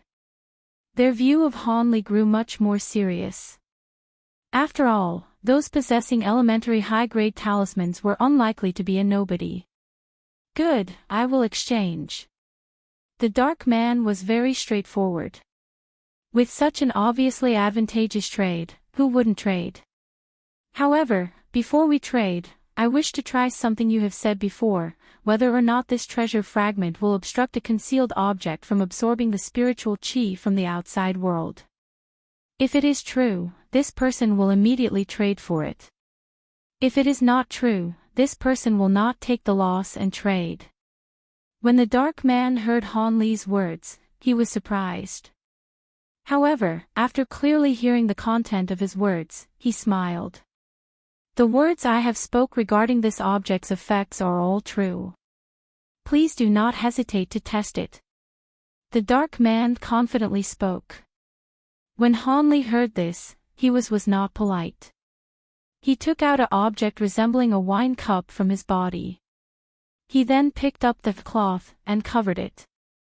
Waiting until after the wine cup disappeared, Han Li extended his finger and condensed a white ball of spiritual chi the size of a bean. He lightly dropped it on the cloth, resulting in the ball of light completely disappearing, as if it were swallowed. When Han Li saw this, his face showed a happy expression. He lightly grabbed the cloth in his hand and removed it.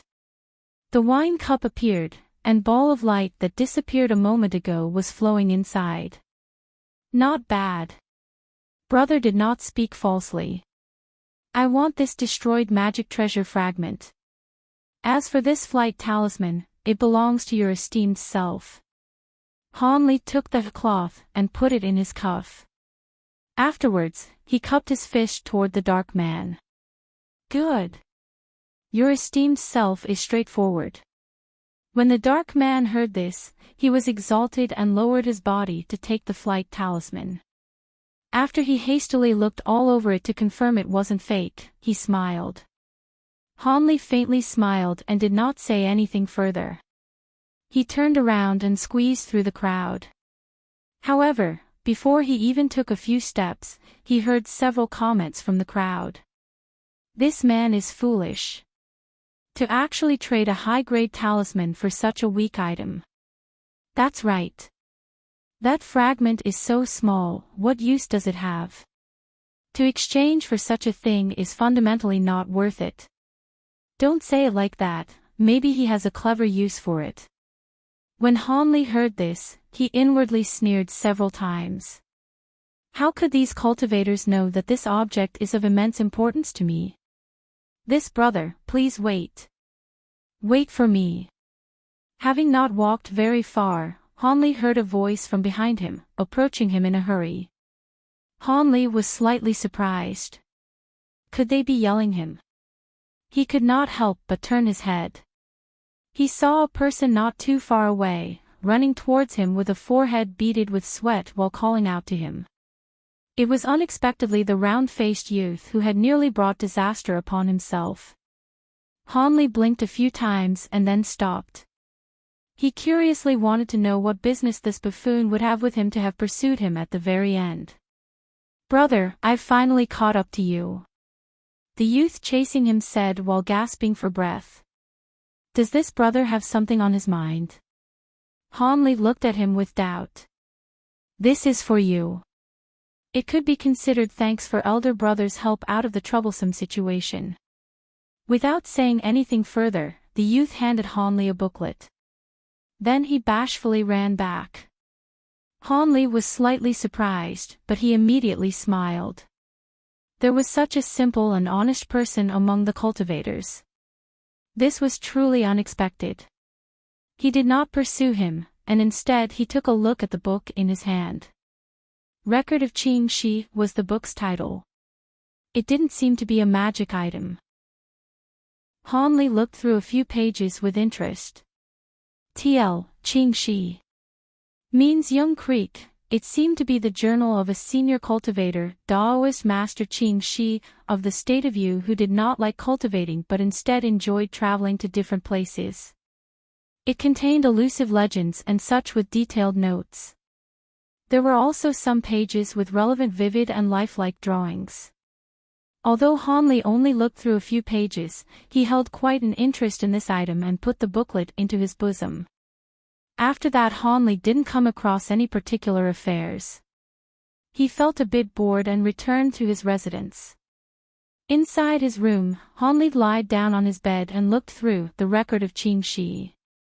Of the contents in the book, a few were Master Qing Shi's personal experiences and others were merely gossip. However, not one of them wasn't bizarre.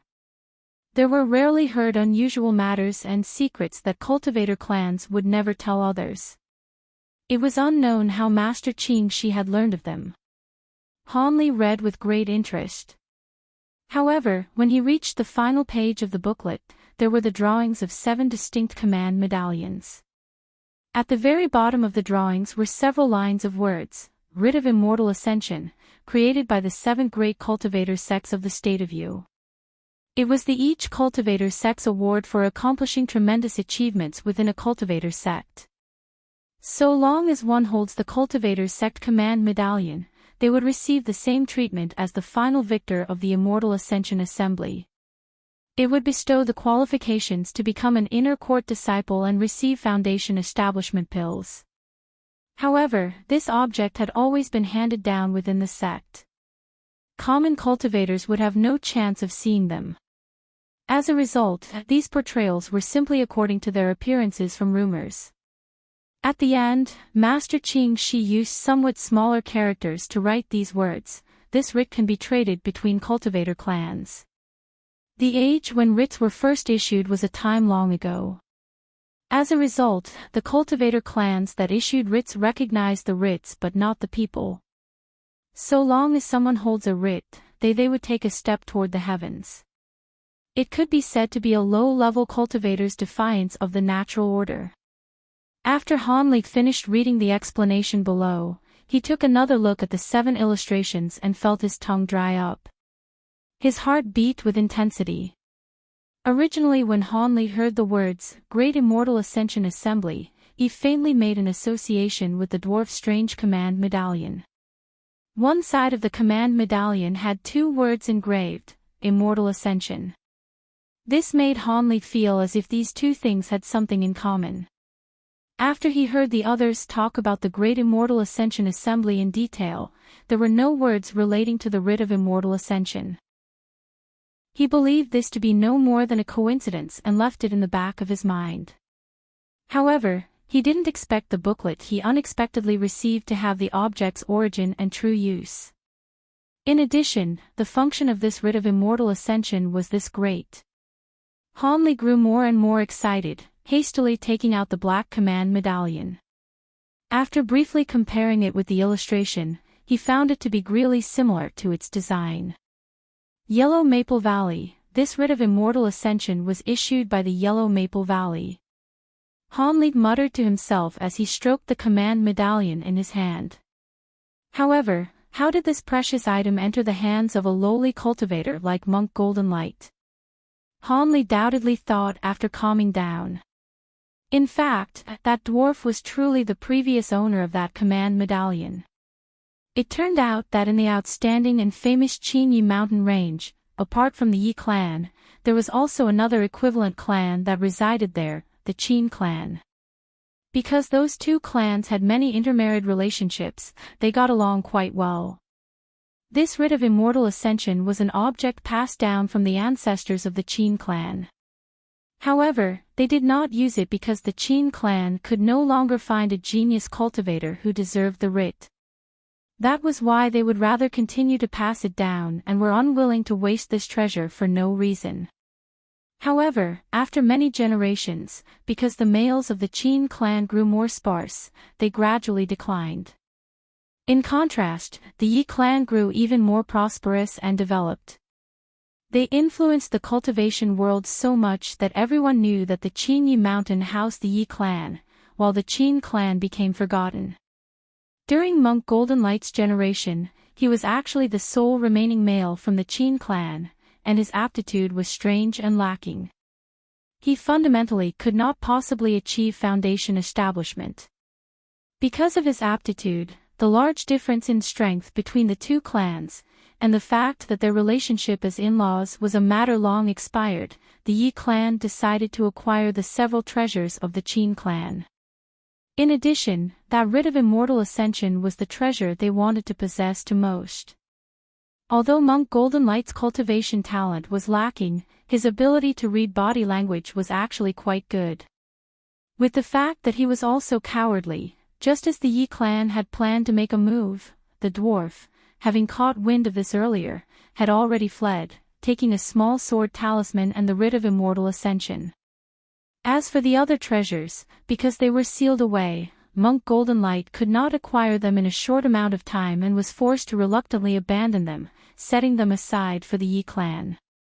As a result, Monk Golden Light had been on the run for over 10 years, and lived in seclusion in some Taoist temple deep within the wilderness.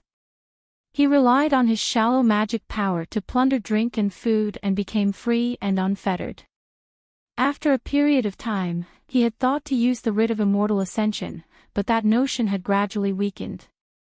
He reached the conclusion even if he were to take the foundation establishment pill, he would not be able to achieve foundation establishment. Since that was the case, there was no need to go to a large cultivator's sect as a low-level disciple and suffer hardship. Like that, after the assault on the Seven Mysteries sect, Hanli had conveniently acquired this rite of immortal ascension.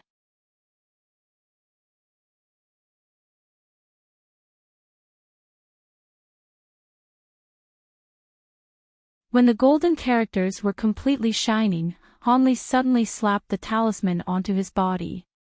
A golden light suddenly appeared and covered his body with a golden barrier. However, his body suddenly became slower, and the black chain overtook him and wrapped around him. The usage of a guardian talisman caused one's movements to slow. Hanli had already tested this and was well aware. Although the black rope wound around him several times, when it was obstructed by the golden light, he did not panic. He knew that his gamble was correct as the golden barrier protected him against the magic tool's assault. When the large man saw this, he let out a low roar.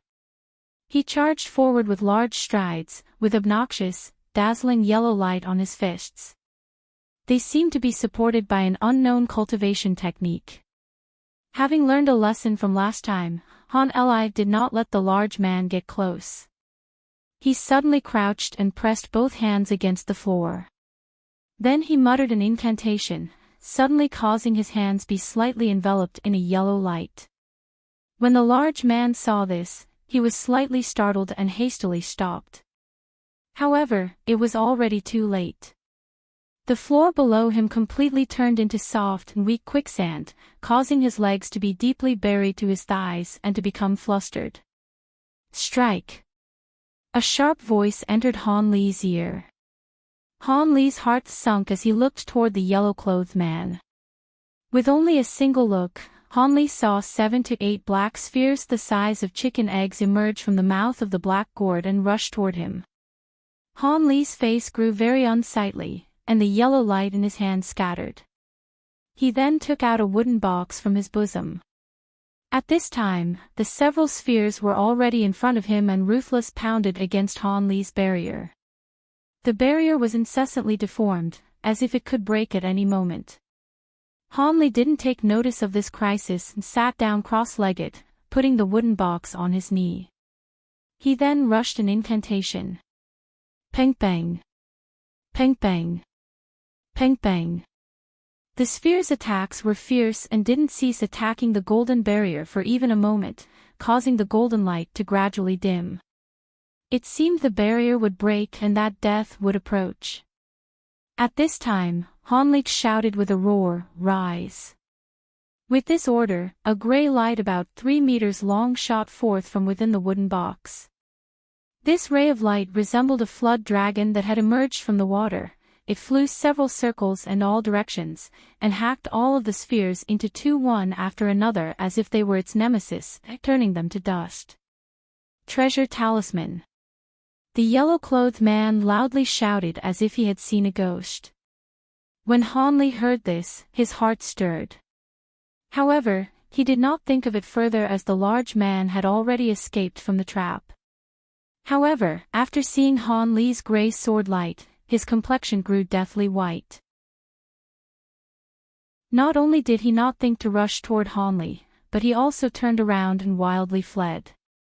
Thought at this time, Hanli was already resolved to kill. How could he let these people leave?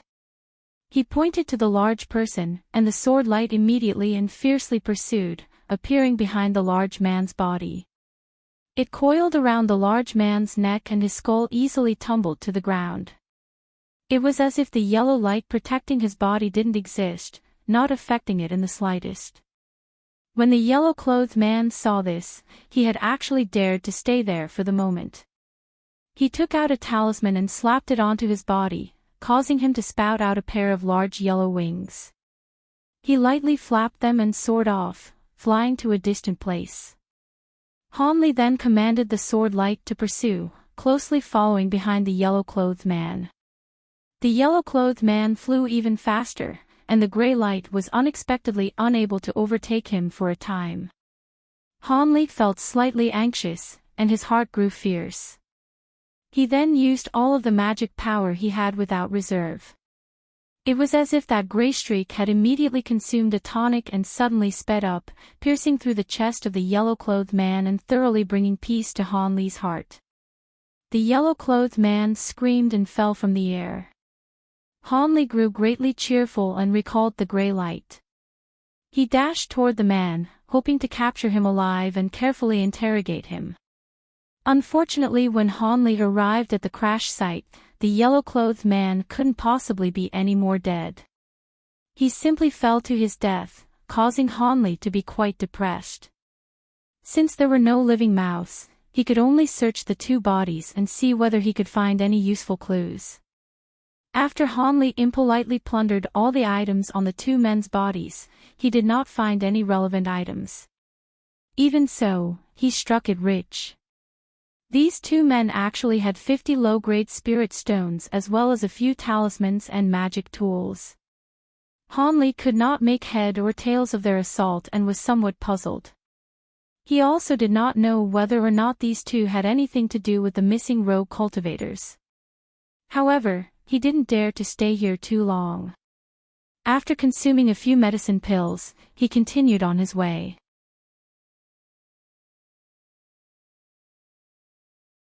When the moment comes where one of the Yi clan's future generation brings the writ of immortal ascension, will our Yellow Maple Valley not give them a foundation establishment pill and only have them enter the sect? If Junior Marshall Brother dares to swear this poisonous oath in front of all is us, Mu Rongshan, will turn around and leave alone the matter of the foundation establishment pill. The middle-aged man's composed and confident words turned the old man's face white then green, leaving him speechless. How could the old man possibly dare to swear such a troublesome oath?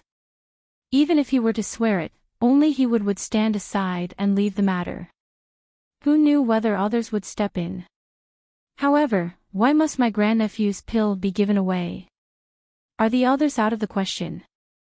The old man asked, unreconciled. You must ask why this Junior Marshall Brothers' grandnephew is far too lacking. When tested, his rank was actually near last.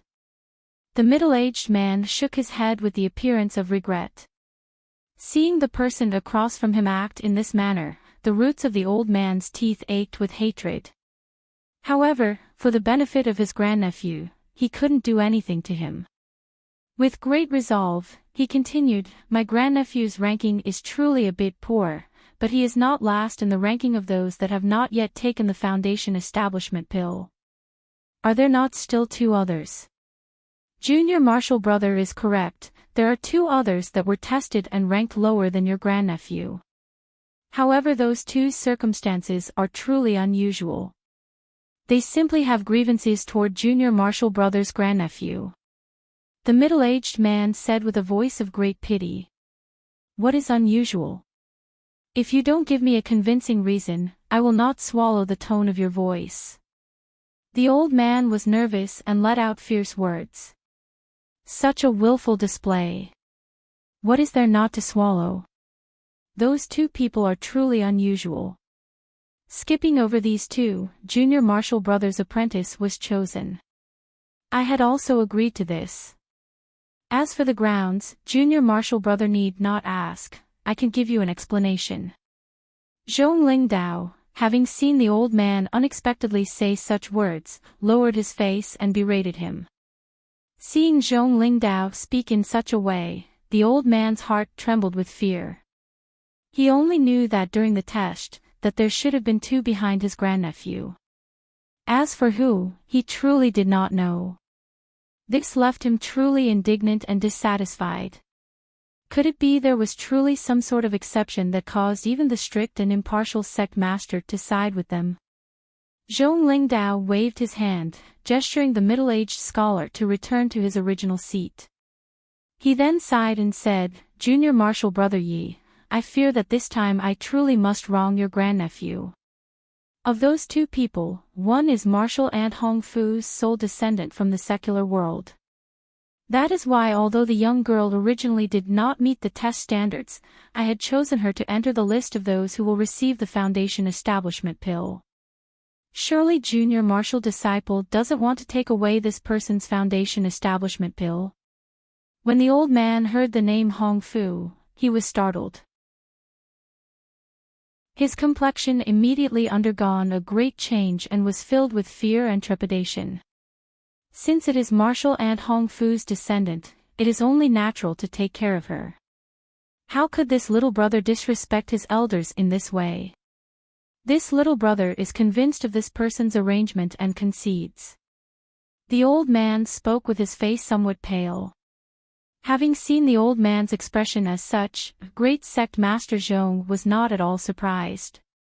After all, she was the sole female descendant of the Yellow Maple Valley's core formation expert, Marshall and Hong Fu, whose temper was known to all.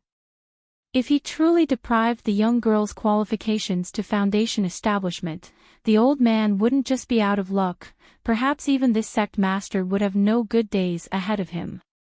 And the other one? The old man was still unresigned. Although he knew this remaining person was certain to have sufficient justification, he was still asked with a mind grasping for a fluke. As for the remaining one, his body has a strange wind attribute spiritual root. Is this enough justification? Zhong Lingdao unhurriedly answered as he twirled his long beard with his fingers. When the old man heard this, he remained silent. Yellow Maple Valley's sect rules had an article that stated, heavenly roots and unusual spiritual roots took precedence in foundation establishment. There was nothing he could complain about. However, although his grandnephew was not his grandson by blood, ever since he entered the sect, he dearly looked at his growth since the very first days. He was even more intimate toward him than his very own grandsons. How could he have the heart to tell him that his qualifications for foundation establishment had been revoked? Then my grandnephew is truly without hope. It should be known that if he were to wait another 10 years, he would miss the optimal period to reach foundation establishment and would lose his chance to enter foundation establishment in this lifetime. The old man's words were somewhat bleak, stirring up a burst of whispers among those seated. Junior Marshall brother Yi, there is actually a way. A somewhat gloomy, long-faced old man with a hawk nose stood and consoled the old man surnamed Yi. What? Senior Marshal Brother Wu has a method. When old man Yi heard this, his spirit shook. Within the sect, this senior Brother Wu was well known for being resourceful. Perhaps he truly had a method. The old man surnamed Wu slightly smiled and didn't immediately respond. Instead he turned to Zhong Lingdao and saluted to him, asking him with a clear voice, "May I ask, sect master, what were the properties of the spiritual roots of the person who brought the writ of immortal ascension? Have you tested him yet? What was his aptitude? It seemed to be not particularly good." Junior Marshal Brother Wang, you personally tested him. Why don't you tell us? Zhong Lingdao asked someone from the left side of the row. Yes, Elder Marshal Brother, Sect Master. A middle-aged wearing light green clothes stood and indifferently said, "This person's age is not old. He is 18 or 19 years of age. He has reached early 9th layer in a wood attribute foundation cultivation technique. His spiritual roots are the 4 attributes except for metal. They could be classified as false spiritual roots. From judging as a whole, this person's aptitudes are at the bottom. However, he has come across fortuitous encounters and diligently trained, otherwise how else could he reach his current state? If he were to have no other strokes of luck, in this lifetime, he would at most train through his foundation cultivation technique until the 11th or 12th layer, unable to enter foundation establishment. Even if he were to take a foundation establishment pill, his odds of entering foundation establishment are only 1%, good." The old man surnamed Wu waited until Junior Brother Wang said this before loudly interrupting. "What is good?" The old man surnamed Yi could not help but ask. The others looked at the old man surnamed Wu with doubtful gazes. Only Zhong Lingdao wrinkled his brow, he already had a bit of a guess in his mind. "May I ask, Sect Master, if the person that came took the initiative to renounce the foundation establishment pill, would it be regarded as going against our promise?" The old man surnamed Wu asked. "Of course. However, no one is allowed to use threats or force to accomplish this matter. Otherwise, our Yellow Maple Valley's reputation will be ruined."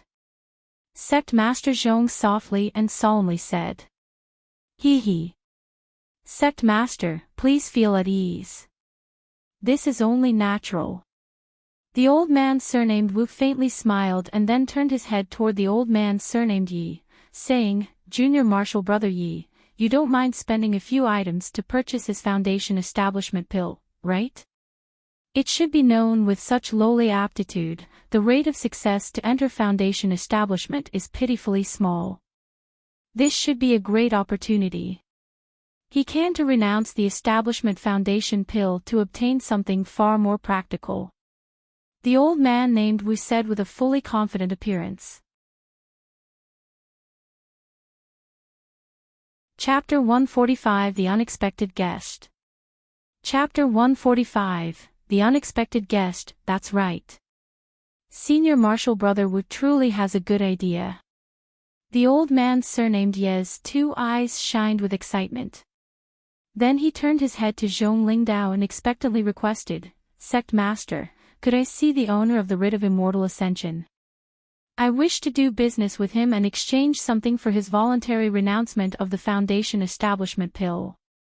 When Zhong Lingdao heard this, he muttered to himself hesitantly before nodding.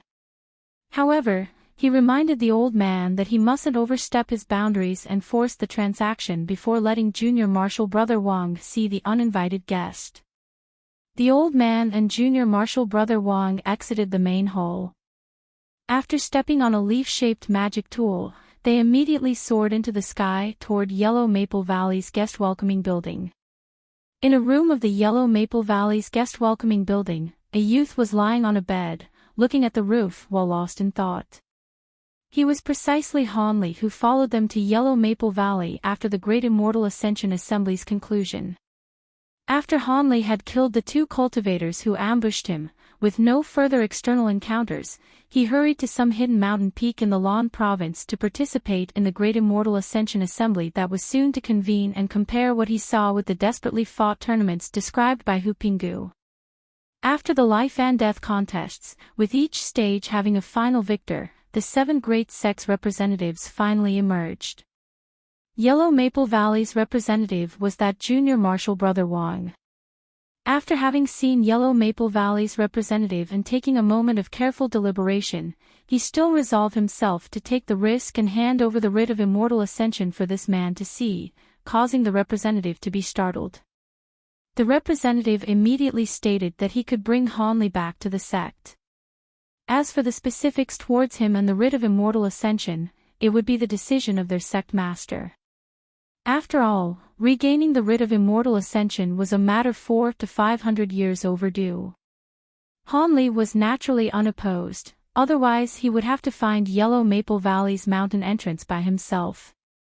It would be far too exhausting for him.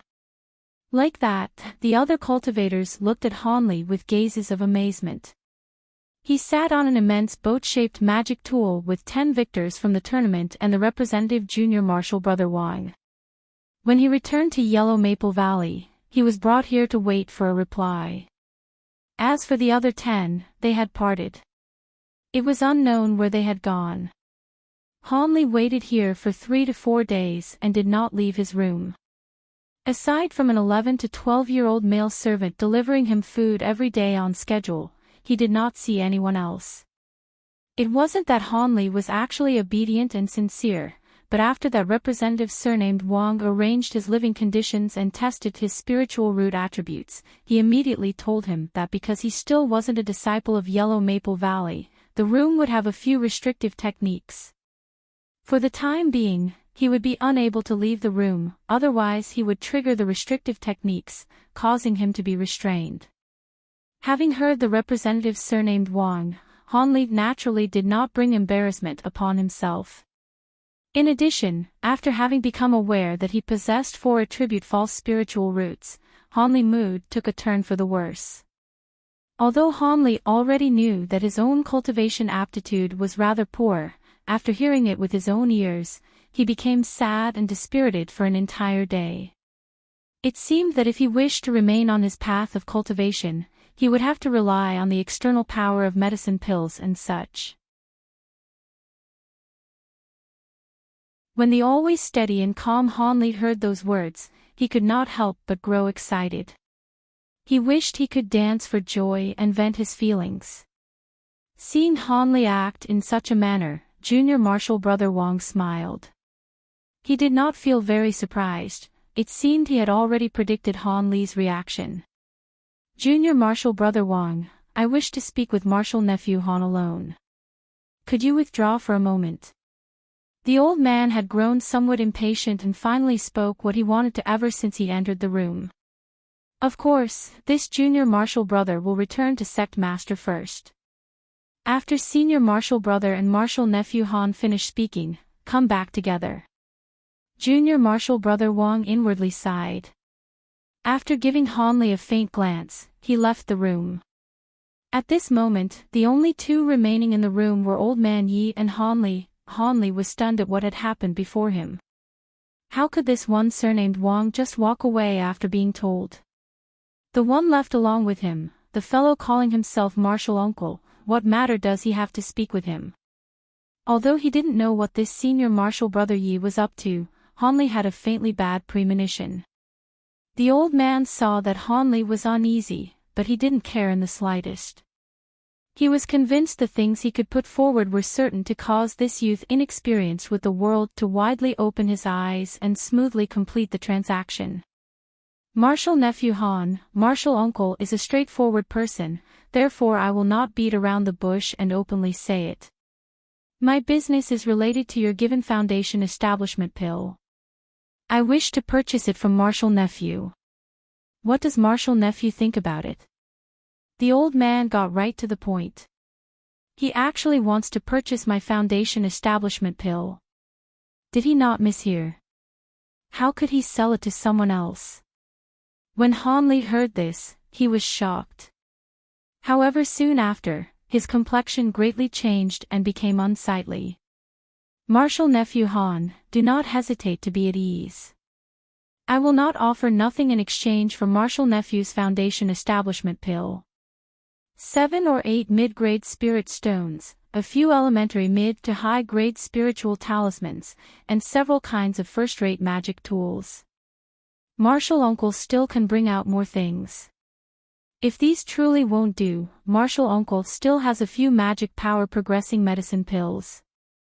Although they are incapable of being compared to a foundation establishment pill, they are spiritual medicines hard to come by even in the sect. The old man hastily explained after clearly seeing Han Li's complexion change. After Han Li heard these words, his complexion was much better. He heard the sincerity in the other party's words. It seemed this martial uncle had no intention of harshly and unreasonably scramble to rob him. Indeed, he truly wished to buy his foundation establishment pill.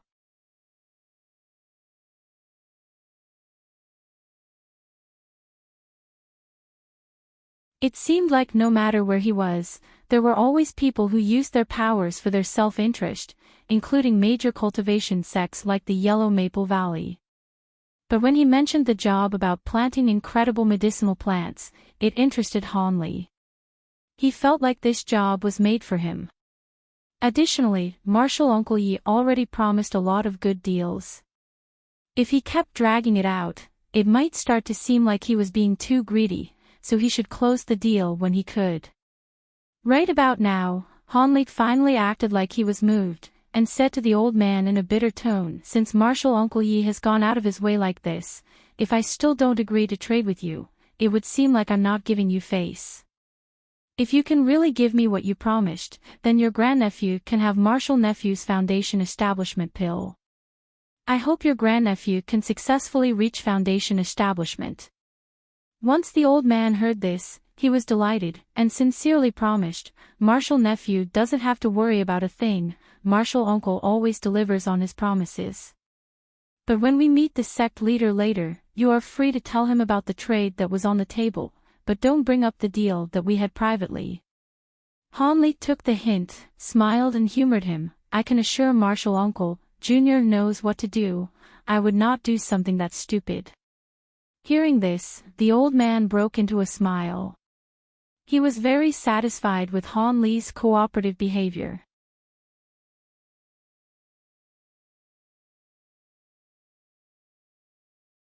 This was because of the foundation establishment pill. This wasn't some kind of ordinary medicine pill that he could eat between meals. If one were to release a foundation establishment pill into the world of cultivation, it would be a wonder if it hadn't stirred up the winds of a bloody rain. Although he could rely on his mysterious small bottle, he had no confidence that he could perfectly refine a spiritual pill like the foundation establishment pill. These particular words he had just said were not from the heart. Han Li was very reluctant to part with it.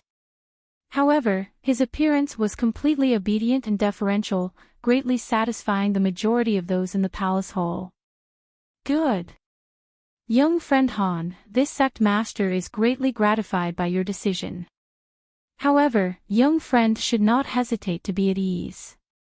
This sect master will not let young friend perform this sacrifice in vain." After this was said, Zhong Lingdao turned his head and looked toward old man Yi. "Junior Martial brother Yi. Young friend Han releases his foundation establishment pill for the use of your grandnephew. However, junior Martial brother must compensate young friend for his loss. You must satisfy him," Zhong Lingdao solemnly said. "He. Sect master, please feel at ease. I will definitely satisfy Martial nephew Han." The old man saw matters unfold as he imagined, smoothly reaching an agreement. He couldn't help but burst with joy, repeatedly agreeing in response. Having seen the old man appear this way, Zhong Lingdao fiddled with his long beard and faintly smiled. This difficult problem had unexpectedly been effortlessly resolved and satisfied both sides. This made the great sect master let out a sigh of relief. The matter of the foundation establishment pill has been resolved, and from this day onward, young friend Han will be a disciple of this sect. Junior Marshal Brother Wang, arrange Marshal Nephew Han's residence and briefly explain the valley's sect rules. First, have him see a cultivation guidance disciple. If there is remarkable progress, then there may be another promotion. Zhong Lingdao commanded Junior Marshal Brother Wang with words in a way dripping water would not reveal.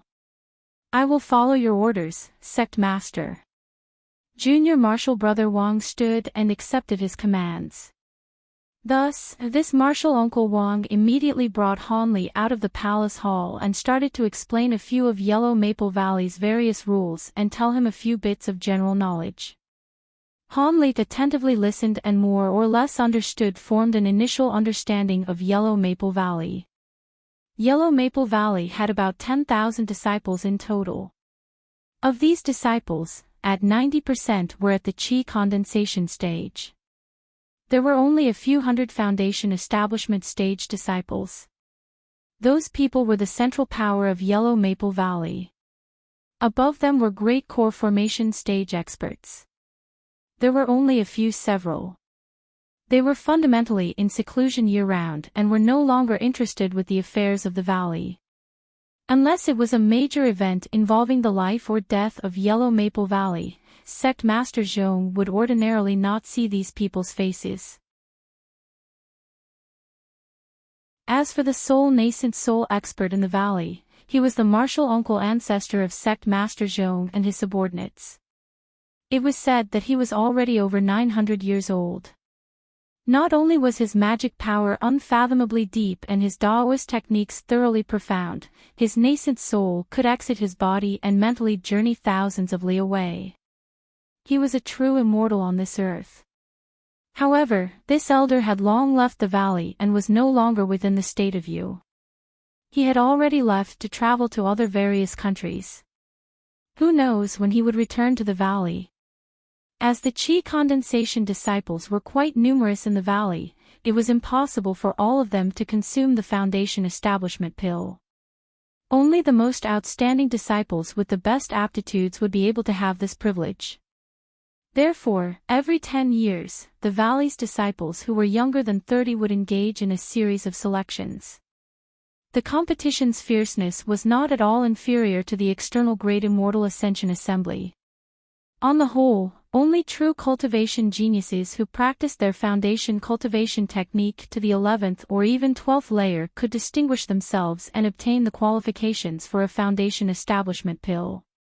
Of the several hundred best disciples who passed the strict selection, only 20 to 30 would enter foundation establishment after taking the foundation establishment pill.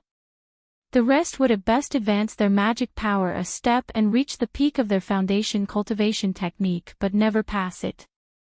Naturally, the disciples in the valley were divided into 3 levels of hierarchy. The lowest were the disciples who had not yet taken a foundation establishment pill. These people were the most numerous within the valley, and their magic power were the most shallow. These people ordinarily undertook lowly tasks and cultivated for the least amount of time. However, although they may be the lowest ranked in the valley, they had quite a grand name, honored disciples. The honored in honored disciples also means attendant. With slightly higher positions were those who had taken the foundation establishment pill, but were unable to enter the foundation establishment stage. These disciples' foundation cultivation technique had basically reached their peak. Their magic power was far greater than those honored disciples. They were even able to use a few simple mid-grade cultivation techniques. As a result, they assumed the duty of leading and administering these numerous honored disciples. They were commonly called consul disciples. Those with the highest positions were the disciples who had entered foundation establishment. They were the favorites of the heavens and were regarded as true immortal cultivators, true experts who had stepped foot on the path of immortal cultivation. After these people succeeded in entering foundation establishment, they were permitted to find a region with abundant spiritual qi and create an immortal's cave to cultivate alone. They need not undertake any lowly tasks and only concentrate on cultivating. In addition, every year they would be granted all sorts of uncommon materials and a large amount of spirit stones to support and expedite their cultivation. Their sole duty was to aid the sect, and it encountered great enemies. To disobey this order was unacceptable. Apart from the disciples of Yellow Maple Valley, there were the true powers that controlled the sect from within, the many stewards. These stewards were those disciples who, after entering Foundation establishment, cultivated for an amount of time and were aware that they were unable to enter core formation. They voluntarily renounced their continued cultivation and were willing to enter the Inner Valley specialized administration, performing various duties.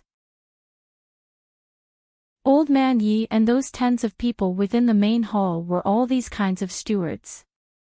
Actually, Sect Master Zhong Lingdao was a high-level steward. However, he took charge of the entire sect's overall planning and was the steward of all the stewards. True decisions regarding the life or death of the sect were decided by those reclusive core formation experts. Their mere existence allowed Yellow Maple Valley to be viewed upon as one of the towering 7 great immortal sects, and made it so that evil spirits dared not to cause harm to the sect. Otherwise, Yellow Maple Valley of the 7 great immortal sects would have already been long exterminated countless times from those demons with profound magic power. Naturally, the information mentioned above did not come from this Martial Uncle Wang but was secretly inferred by Hanli from inquiries and Martial Uncle Wang's words. This allowed Hanli to have a clear understanding of his status and environment. This would later be of no small assistance to him when interacting with fellow sect disciples.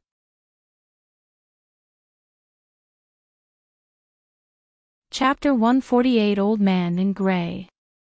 Chapter 148 Old Man in Grey. Martial Uncle Wang took Hanli with him on a leaf-shaped magic tool and flew for a couple of hours. They landed on a lush verdant mountain range, within an area crowded with flat houses. These shabby houses were built using rocks from the mountain, and there wasn't a single person inside these houses. They seemed like they were all empty, and this puzzled Hanli. Don't be surprised. These houses are truly empty.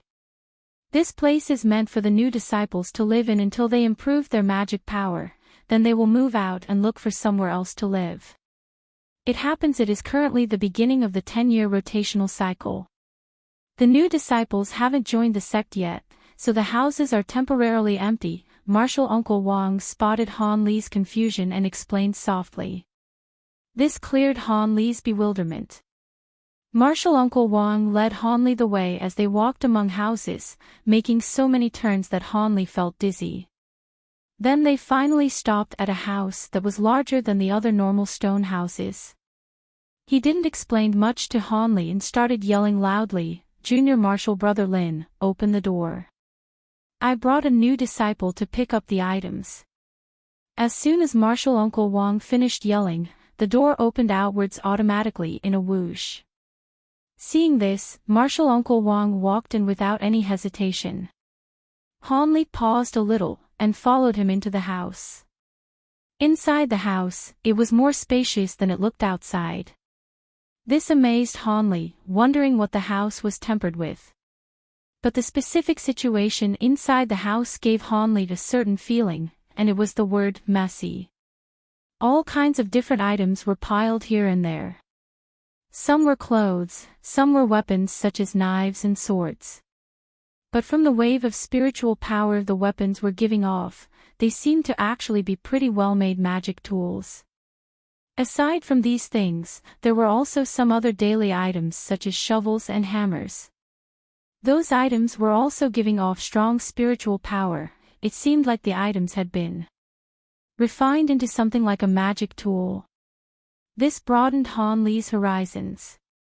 What kind of special effect did these tools have?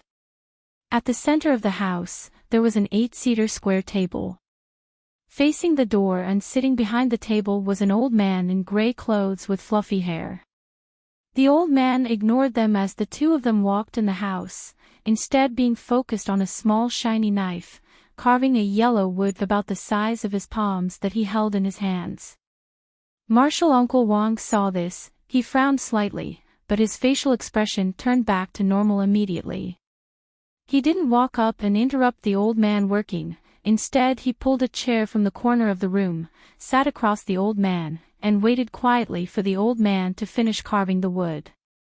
Hanli blinked his eyes when he saw the situation and stood behind Martial Uncle Wang without saying a word while waiting sensibly with him. The old man in gray was moving his hands fast like the wind while wood chips fell from in between his finger. After merely the time it took to make a cup of tea, a lifelike little monkey appeared within his palms. Junior Martial Brother Lin's carving skills have improved a lot since the last time I saw you. Martial Uncle Wang just then complimented while smiling. It's nothing impressive. I had nothing to do, so I was just killing time. How come Martial Brother Wang has the time to come and visit my humble residence? The old man in gray said carelessly, but his eyes were already looking straight at Hanli and seemed to have guessed what the two of them were doing here. It's nothing too important, just wanted to get the equipments that all new disciples who join the Valley's sect would receive for this martial nephew Han, he smiled and answered.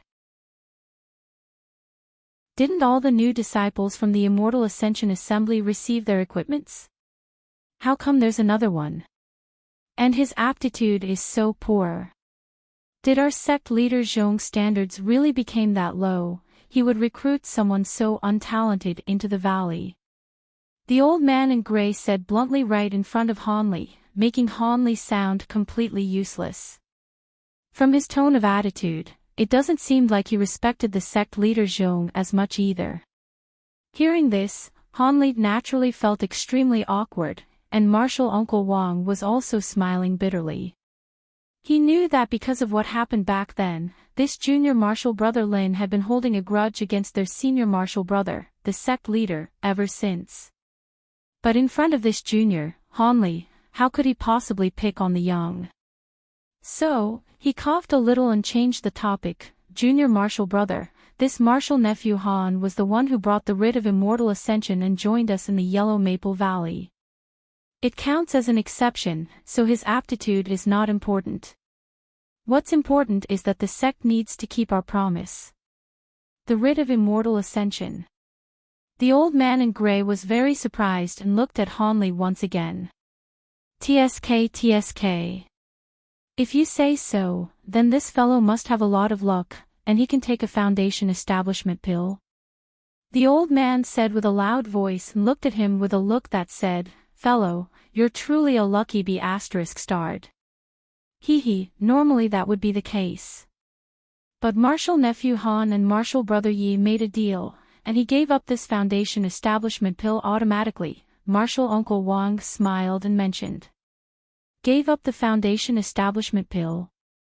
The old man was startled at first, but for some reason his expression darkened right away, and after a moment of silence, he said something that surprised Hanli. It's a good thing he could give it up. The most important thing about being human is knowing your limits. Knowing what to give up and what to take at this young age, this quality is a lot stronger in him than in me. The expression of the old man in gray seemed to be incredibly lonely. The expression in his eyes, which were originally cold, became more kind. But after Hanli heard what the old man said, he was confused and didn't take it to heart. Knowing your limits. That was because I had no choice, so I gave up the precious foundation establishment pill. If it weren't so, who would give it up? Without Hanli mentioning the complaints his heart, the old man suddenly put on a straight face and stood up. He used his hands to lightly and continuously claw at the space around them. An item suddenly appeared in his hand, and the items kept increasing. The whole process stunned Hanli. A yellow silk shirt, a azure leaf magic tool, an everyday refinery set, one fierce sun sword and cold moon saber each, and a tenfold storage pouch. The old man listed all the items in his hands coldly and put them on the table. The items are all here. Little fellow, take them away.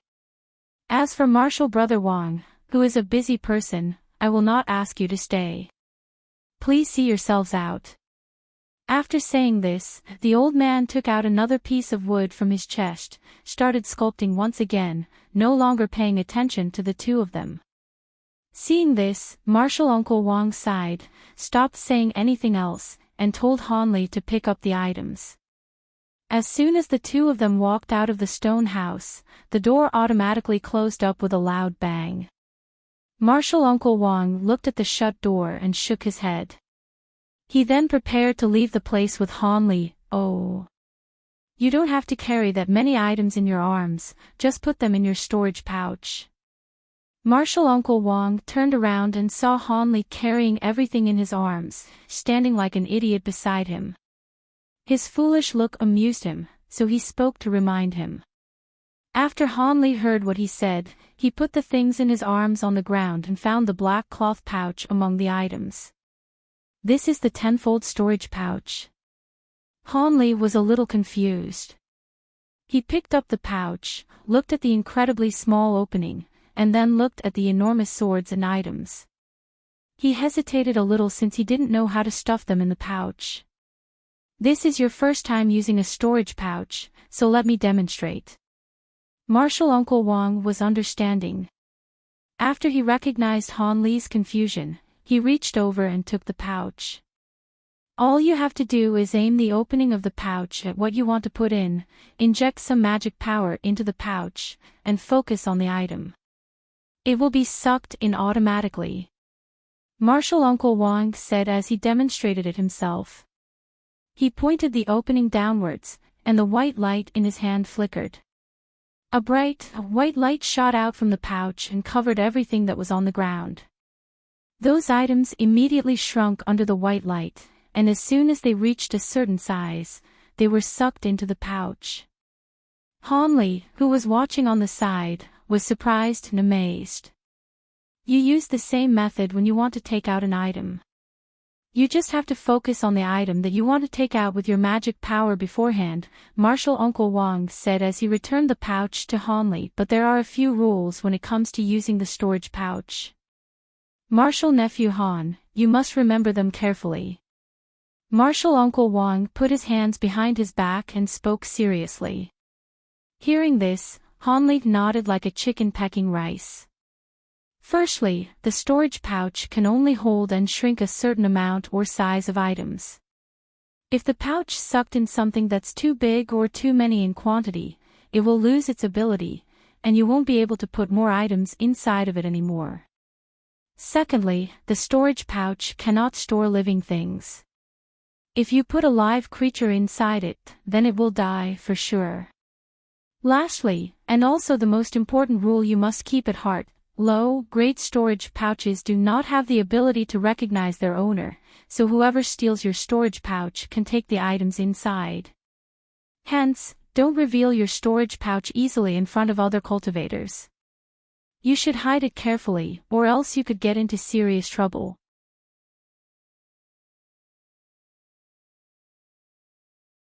Chapter 149 Chores.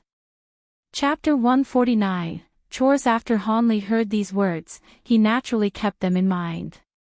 "Since you've received everything, come with me to see the cultivation guidance disciple." After Martial Uncle Wang said this, he brought Hanli to the flying magic tool and flew. On this flight, the distance they traveled was far shorter.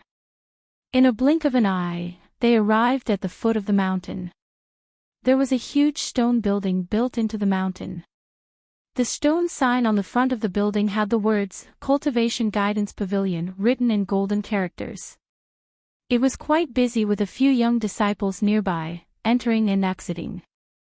Martial Uncle Wang did not say anything this time and just walked in, taking the lead.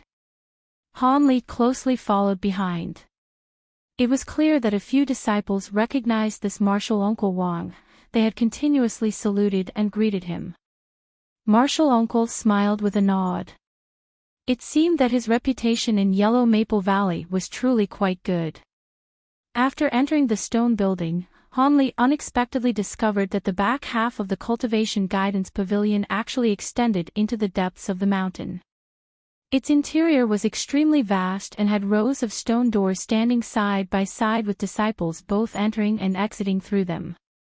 Just as Han Li thought to take a good look, Martial Uncle Wang pushed open the third room door on the right side and walked in heedlessly.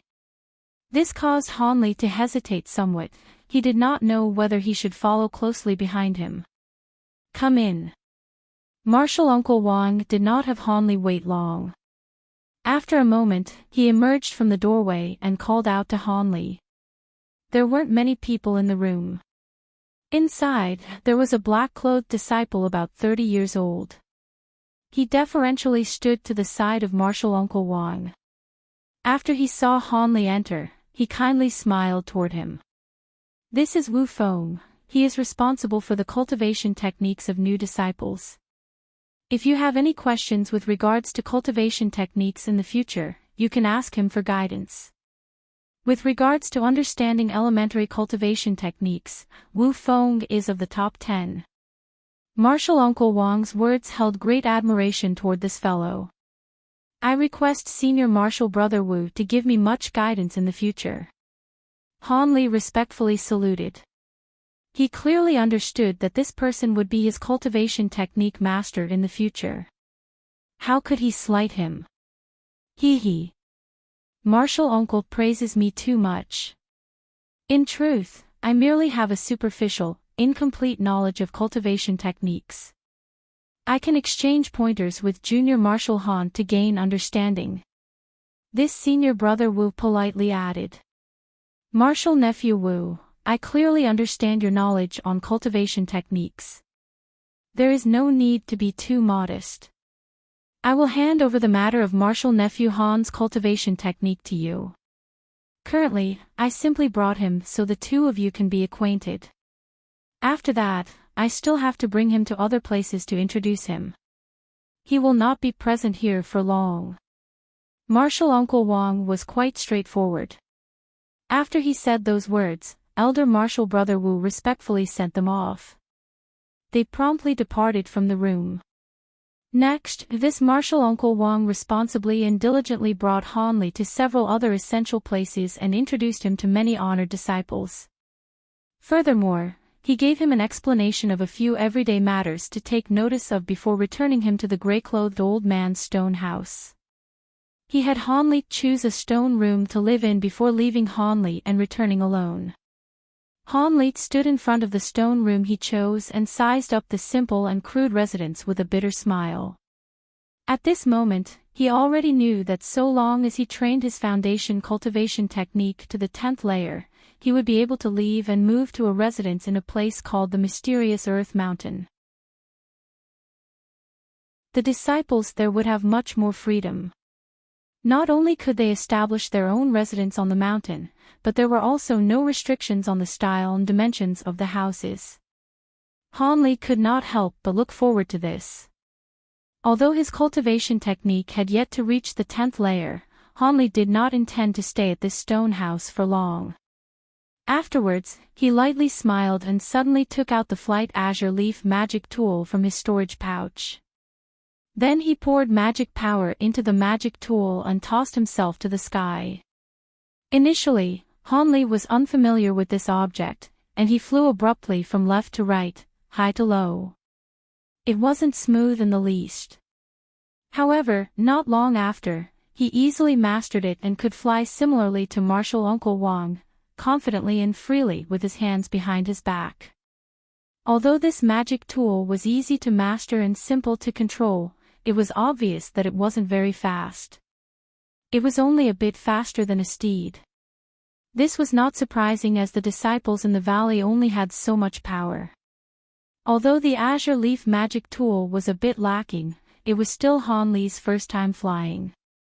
Hence, he exhilaratingly amused himself for quite a while. Hee.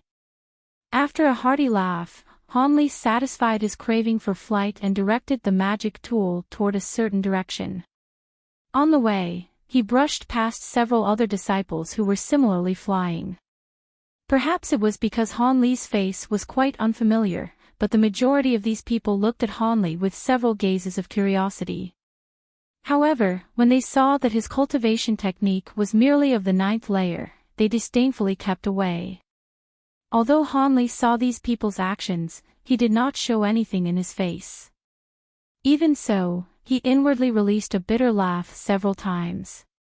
It seemed that these so-called great sect cultivators were not any different from mortals of the secular world. They were just as snobbish. Just as this thought passed through Han Li's mind, he arrived in front of a large building complex. Then, with large strides, he walked into a large hall with a sign that hung, 100 Opportunities Hall. Inside the hall was a middle-aged honored disciple. When he saw Han Li enter, he was somewhat surprised. He could not help but ask, "Junior Martial Brother Han, how did you return so quickly? What about Martial Uncle Wang?" This was a place Martial Uncle Wang had hurriedly visited with Han Li. This was an honored disciple Han Li had just met. That was why when he saw Han Li return, he was greatly surprised. "Senior Martial Brother Yu, when I arrived here a moment ago, I heard this was the place where one could receive chores work, right?" "That's right. Could it be that Junior Martial Brother wants to receive an assignment so quickly?" Junior Martial Brother Han is a new disciple. According to the rules, you can first familiarize yourself with the circumstances within the sect for a month before you receive a task. There is no need to feel so anxious. The honored disciple spoke in astonishment. Hee. That's no issue. I currently want to find something to do. Are there any plant-growing jobs that currently lack manpower? Han Li faintly smiled. That is not how it works. All the missions that disciples receive are randomly distributed. Regardless of what you're up to, no one is allowed to select their duties. Only if they can prove that they truly have some respective ability in the field would they be given consideration. This honored disciple replied, embarrassed. When Han Li heard this, he creased his brow. Could it be he truly had to find Martial Uncle Yi? It doesn't matter. Have Martial Nephew Han choose as he wishes. A somewhat familiar voice came from behind Han Li, slightly frightening him. He turned his head to look. It was unexpectedly that old man Yi. He did not know when he had stood behind him. He was smiling toward Han Li. Hall Master has returned. When the middle-aged honored disciple saw the old man, he immediately greeted him. "And I have returned," the old man flippantly said. "Martial Uncle Yi." Han Li immediately greeted him with respect. Martial Nephew Han came here quite quickly. I returned here to give my subordinates an explanation to let Martial Nephew Han select his tasks at will. He half-jokingly mentioned. It seemed that this Martial Uncle Ye's mood was pretty good. I am thankful for Martial Uncle's concern. I also came to take a look. Could I inconvenience Martial Uncle to find a suitable task? Han Li asked, apparently bashful. I am the one in charge here. What inconvenience is there? Honored disciple Yu, take out all the plant-growing tasks and let Han Li choose as he wishes. The old man magnanimously waved his hand, signaling his subordinate to follow his orders. This honored disciple Yu was dumbstruck by those words. After he took a deep glance toward Han Li, he hurriedly looked for the scrolls that recorded the chore tasks. In his mind, he could not help but think that he had some sort of relationship with his superior. The plant-growing tasks are all listed here. Take a careful look, Junior Martial Brother Han. Honored disciple Yu offered him the azure jade slips he returned with. Han Li said a word of thanks and took the slips. He earnestly looked through them. Look after the 13 5-flower trees. Every year, each of them produces 2 white fruits. With great care, take care of the 300-year-old fire cloud ginseng. Ensure that its spiritual nature is not lost. Grow a field of moon plum grass. Hand over 100 gene of its hay every season. TL, gene. Equals. 5 kilograms, look after the yellow jade bamboo forest. The slips had all kinds of plant-growing work. There was truly a great amount. However, there were still a few that had yet to be read by Han Li. When he rummaged through the rest of the slips, a task much to Han Li's satisfaction was found. TL, the Kuan-in. Mysterious Earth Mountain is one of the, it representing Earth.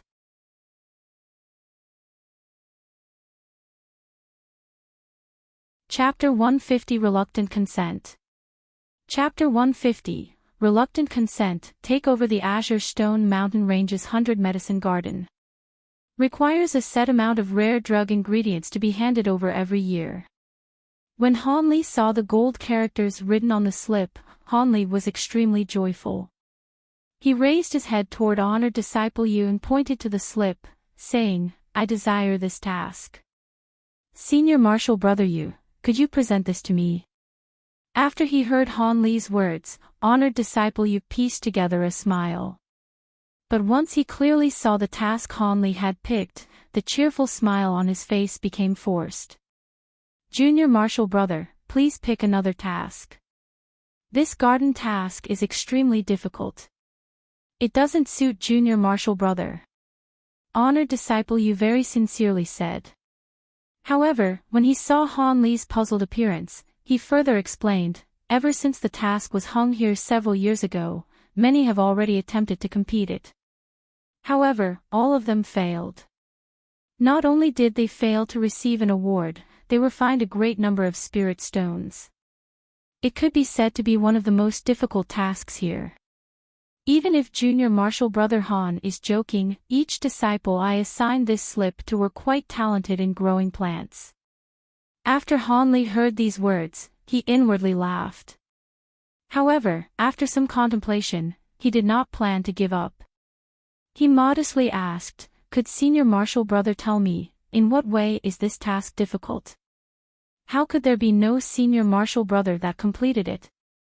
Isn't it just supervising the medicinal herbs in the garden? How is this hard? Could it be that Marshal Nephew chose Senior Marshal Brother Ma's medicine garden assignment? The nearby old man Yi, after heard these two's dialogue, did not wait for the middle-aged honored disciple to reply. He wrinkled his brow and rushed to interrupt them. That's right. Junior Marshal Brother Han took a fancy to Senior Marshal Uncle Ma's extremely difficult assignment. The middle-aged honored disciple did not know whether to laugh or cry. After the old man heard this, he wore an enigmatic smile. Ha! Marshal Nephew Han truly knows how to choose. He actually fancied the most troublesome task. However, this task truly causes one's head to ache. There have already been a great many who were forced to receive this assignment and complained to me before. However, because Senior Marshal Brother Ma was not willing to easily alter the conditions of rewards and penalties, I could not do anything. If Marshal Nephew Han wishes to know the details of this task, he can follow me into the hall and take a look at the relevant files. It is much more compelling than hearing from the word of mouth. It was unknown why this 100 Opportunities Hall's Hall Master Yi was so forthright toward Han Li. He went as far as to open the door for him in passing. Han Li inwardly wrinkled his brow. This Marshal Uncle Yi was a bit too enthusiastic. Although he had given his foundation establishment pill to him, it had seemed to be an equal trade. Why was he acting so intimately toward him? Han Li strongly pushed aside the suspicions in his mind and put up an appearance of being overwhelmed by Marshal Uncle Ye's favor toward him. Then he followed the old man who took the slip to some room at the back of the main hall. All sorts of files were piled up in the room. The old man lightly waved his arm with the slip in his hand. Then the slip flashed, and a scroll flew toward into his hand. He offered the scroll to Han Li. Since he was already being offered, Han Li impolitely took the scroll and quickly rifled through it. The scroll's contents weren't long. It simply contained the written accounts of the disciples who were assigned to take care of the medicine garden. That was why Han Li looked through them quickly. A short moment later, he mostly understood the details and difficulty of the assignment. How about it? You should change to another assignment. Although this task's rewards are quite generous, it isn't something an ordinary disciple can accomplish. Marshal Uncle Yi said with great concern. After Han Li heard those words, he muttered to himself for a moment. He firmly shook his head, many thanks to Marshal Uncle Yi. However, this task is much to my liking. I don't need to switch to another assignment, because I am picking it. When the old man heard the determination in Han Li's words, he felt somewhat amazed. However, he said nothing else and nodded, giving his consent. He then immediately brought Han Li out of the room. After a moment of hesitation, he somewhat unnaturally added, Marshal Nephew Han, with regards to the goods agreed from our deal with the Foundation Establishment Pill, could their delivery be slightly postponed? Marshal Uncle has been recently wanting to refine a qi gathering pill. What I have at hand is truly rather limited. I fear it wouldn't be too convenient for me. However, Marshal Nephew, please feel at ease. I will be able to repay my debt in full within a year. When Han Li heard these words, he was surprised for a moment. However, he immediately smiled. What is Marshal Uncle Yi saying? Since it is inconvenient for Marshal Uncle, I can give as much time as he needs. There is no need to bring up the matter of repayment in the future. This could be considered filial respect given to Marshal Uncle from the younger generation. Han Li felt that currently he was acting truly falsely. His heart was undoubtedly depressed, and he loathed the other party's breach of their promise. However, his face wore a smiling expression and said the words that would make the other party happy. This is probably brought about by the young one's grief. Old Man Yi bitterly thought. What meaning do Marshal Nephew's words hold? Could it be that you believe this elder is one who breaks his promises and doesn't keep his words? This elder won't cheat Marshal Nephew of the promised items even the slightest. When Old Man Yi heard Han Li's words, not only was he unhappy, he had also stiffened his face and wore an expression of honor. His appearance expressed that he wouldn't do such actions of lowly character. Hearing this, Han Li's reluctant smile nearly fell apart. This elder's face was quite thick. He obviously intended to renege on the majority of goods. Even so, he insisted on keeping up the false appearance of uprightly keeping his promise. He was truly a typical hypocrite. Han Li repeatedly restrained himself and incessantly cursed inwardly. However, his face's smile was slightly delayed. He changed his expression to one of sincerity, and used a tone of voice even he found sickening to say, Marshal Uncle is blaming this younger generation wrongly. Actually, Marshal Nephew thought that since Marshal Nephew had just entered the sect, the promised items were far too extravagant for this junior. As a result, Marshal Uncle would temporarily withhold the majority of goods so that this junior would not waste them. After hearing Han Li's empty words, Old Man Ye's expression was eased. He faintly nodded his head and said, Marshal Nephew Han's words truly have some sense. If a newly admitted disciple became too dependent on these mere worldly possessions, it would truly hinder his cultivation. Then let us act according to your words. The majority of the goods will temporarily be left with me. If you have a need for them in the future, do not hesitate to come take them. Then thank you for your trouble, Marshal Uncle. Han Li wore a strong smile and consoled his heart repeatedly. These were merely worldly possessions. He couldn't afford to offend the old man in front of him. Later, when there was an opportunity, he would definitely return to collect both principal and interest. This is nothing. Let us go. The old man's mood seemed to turn for the better. The following matter was much easier. With this Marshal Uncle Ye's assistance, Han Li smoothly went through all the formalities and took the jade medallion, representing his assignment. Then he was enthusiastically led by an honored disciple to the Azure Stone Mountain Range's 100 Medicine Garden. Old Man Yeet stood at the entrance of the 100 Opportunities Hall and saw Han Li's figure gradually fly off to the distance. His complexion was gloomy as he remained silent. It seemed he was thinking of something. Has Junior Marshal Brother Ye's heart gone soft? A deep voice suddenly came from behind him. It is not a question of whether my heart has gone soft. Rather, using these methods to deal with a disciple that had just entered the sect feels somewhat improper. Not only does this martial nephew Han say one thing, he inwardly thinks another. He may report this to sect master. The old man didn't say anything else, but his words carried a faint unease. He, report. The person behind him sneered. What? Is Senior Marshal Brother Wu not uneasy? Old Man Yi eventually turned around, saying these words to a somber Senior Marshal Brother Wu. What is there to worry about? This boy is not aware of the arrangements we made beforehand. Say that the goods were left with you. Don't say that you won't give it to him but that they were temporarily in your care. What reason would there to be to report? Marshal Brother Wu said, having thought it out.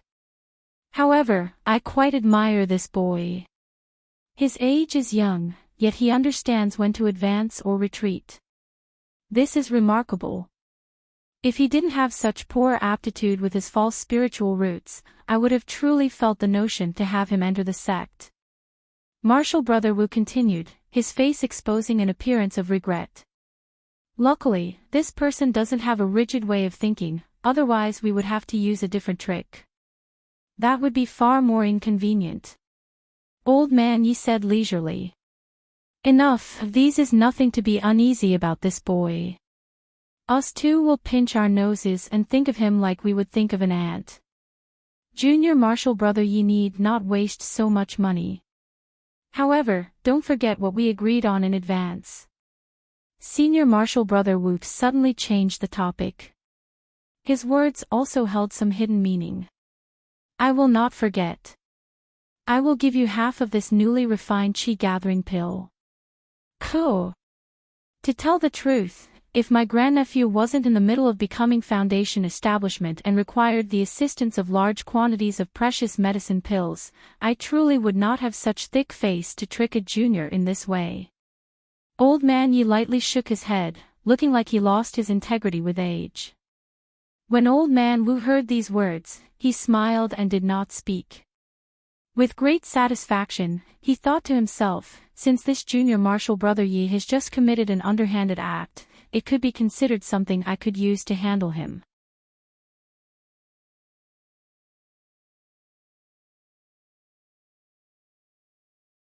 Chapter 151, 100 Medicine Garden. Even though Han Li didn't know what Marshal Uncle Yi and the old man Wu talked about after he left, he felt extremely upset. Ever since he went through with what happened with Dr. Mo, it was the first time he encountered a situation where he knew there would be trouble ahead but had no choice but to jump into the mess. This made Han Li very annoyed, but also reinforced his opinion that the weak were also the prey to the strong in the cultivating world. If you have a need for them in the future, do not hesitate to come and collect them. The thought of this made Han Li laugh coldly. In the future, he would make sure to let Marshal Uncle Yi know that his belongings would not be taken away that easily. He stood on the ground and looked afar as the honored disciple turned to the 100 Opportunities Hole. Because the 100 Medicine Garden was not far ahead, the owner of the medicine garden set up some small restrictive formations on the small valley in between the two hills to keep outsiders from intruding. Han Li came across some of the nearby restrictions after walking for a small distance. His path was blocked by a white light. However, he didn't panic. Instead, he raised a piece of jade tablet and shined it in front of him. A green light immediately shot out from the tablet and into the restrictions. Han Li then waited patiently. Come in. A dry voice came from inside, but it sounded if the source was right by Han Li's ears. Then, the restrictions in front of him all disappeared, melted away like snow. Seeing this, Han Li didn't dare to linger and walked inside with haste. Following the small path in front of him, Hanli stopped at a courtyard with a plaque that read, 100 Medicine Garden. The courtyard was at least a few acres large. Before he even entered the courtyard, a thick smell of medicinal herbs came from inside and aroused Hanli's spirit. "What are you doing standing outside like an idiot? Hurry up and come inside, I still need to go out for errands." Hanli was startled, but immediately followed the order and walked in. Standing inside, Hanli was then able to clearly see the situation inside the garden. In the center of the garden stood a few cottages built from hay and bamboo. The garden itself was surrounded by trenches that were squared out evenly. Each field were filled with greens, and there were many medicinal herbs that Hanli knew of or was familiar with, and some that looked like strangely shaped plants, making the entire garden's spiritual chi overflow. Even when a cultivator like Hanli took a deep breath, it felt extremely refreshing. "Come into the house." The owner of the voice saw him dawdling and seemed to become a little impatient. Hanli smiled lightly, and didn't take it to heart as he walked into the cottage. Inside the cottage stood a short, skinny old man. He looked at Hanli, who had just come in, with dissatisfaction. From the old man's looks, he seemed to be around 50 years old. He had a withered and yellow small mustache and a pair of cloudy, small eyes that were rolling around. At first glance, he truly looked like a big rat that had successfully become human. "You're the disciple that the 100 Opportunities Hall sent to take care of the garden. You're too young, and your skills are too poor. Is the fellow surnamed you brushing me off? How come the people he sent are worse and worse every time?" The small, skinny old man's face darkened when he saw Hanli's appearance, and he started ranting. "Disciple Hanli greets Senior Marshal Elder Ma." Hanli already knew from the records about the small, old man's strange temper, so he wasn't too surprised about it, and immediately went up and bowed. "Humph. Do you know how serious you will be punished if you cannot complete your mission? It's not too late to go back and tell my junior marshal brother to send another person." The small, old man rolled his eyes and snapped.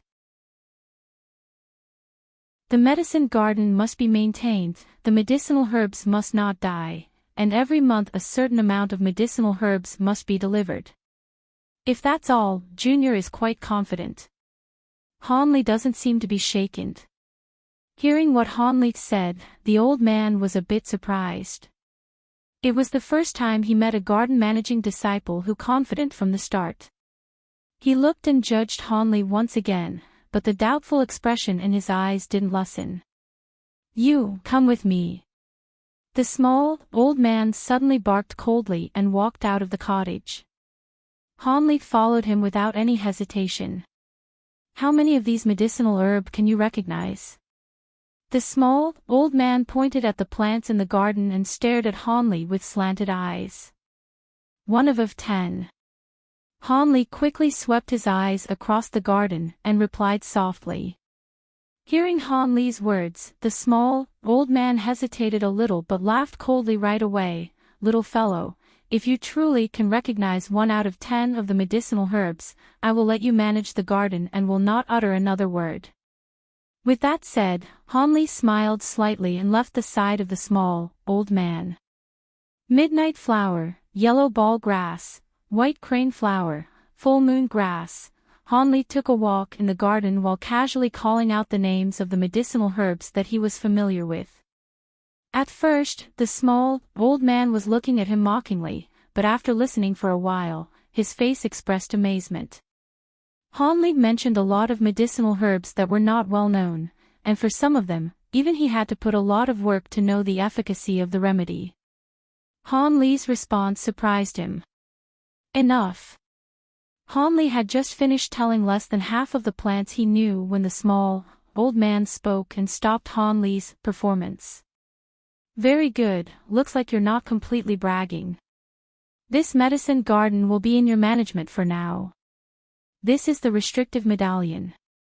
Take care of it. The old man's expression showed satisfaction as he dexterously took out a dark green wooden tablet and threw it to Hanley. Inside the house are some notes on my years of experience with growing medicinal herbs. You need to take a good look at them since you're still not familiar with most of the herbs. Don't kill them. The old man touched his mustache and exhorted. Thank you for Senior Martial Elder's reminder. This disciple will keep it in mind. Hanley said respectfully. Cough. I hope your ability is as useful as your mouth, that way I can truly be free from this medicine garden, and not delay this elder's cultivation any longer. This medicine garden is elder's private garden, so if you really can take on this job, elder will not mistreat you. But I must warn you beforehand, if you can't do it, then get out as soon as possible and have someone replace you. Do you understand? The old man said with both kindness and severity.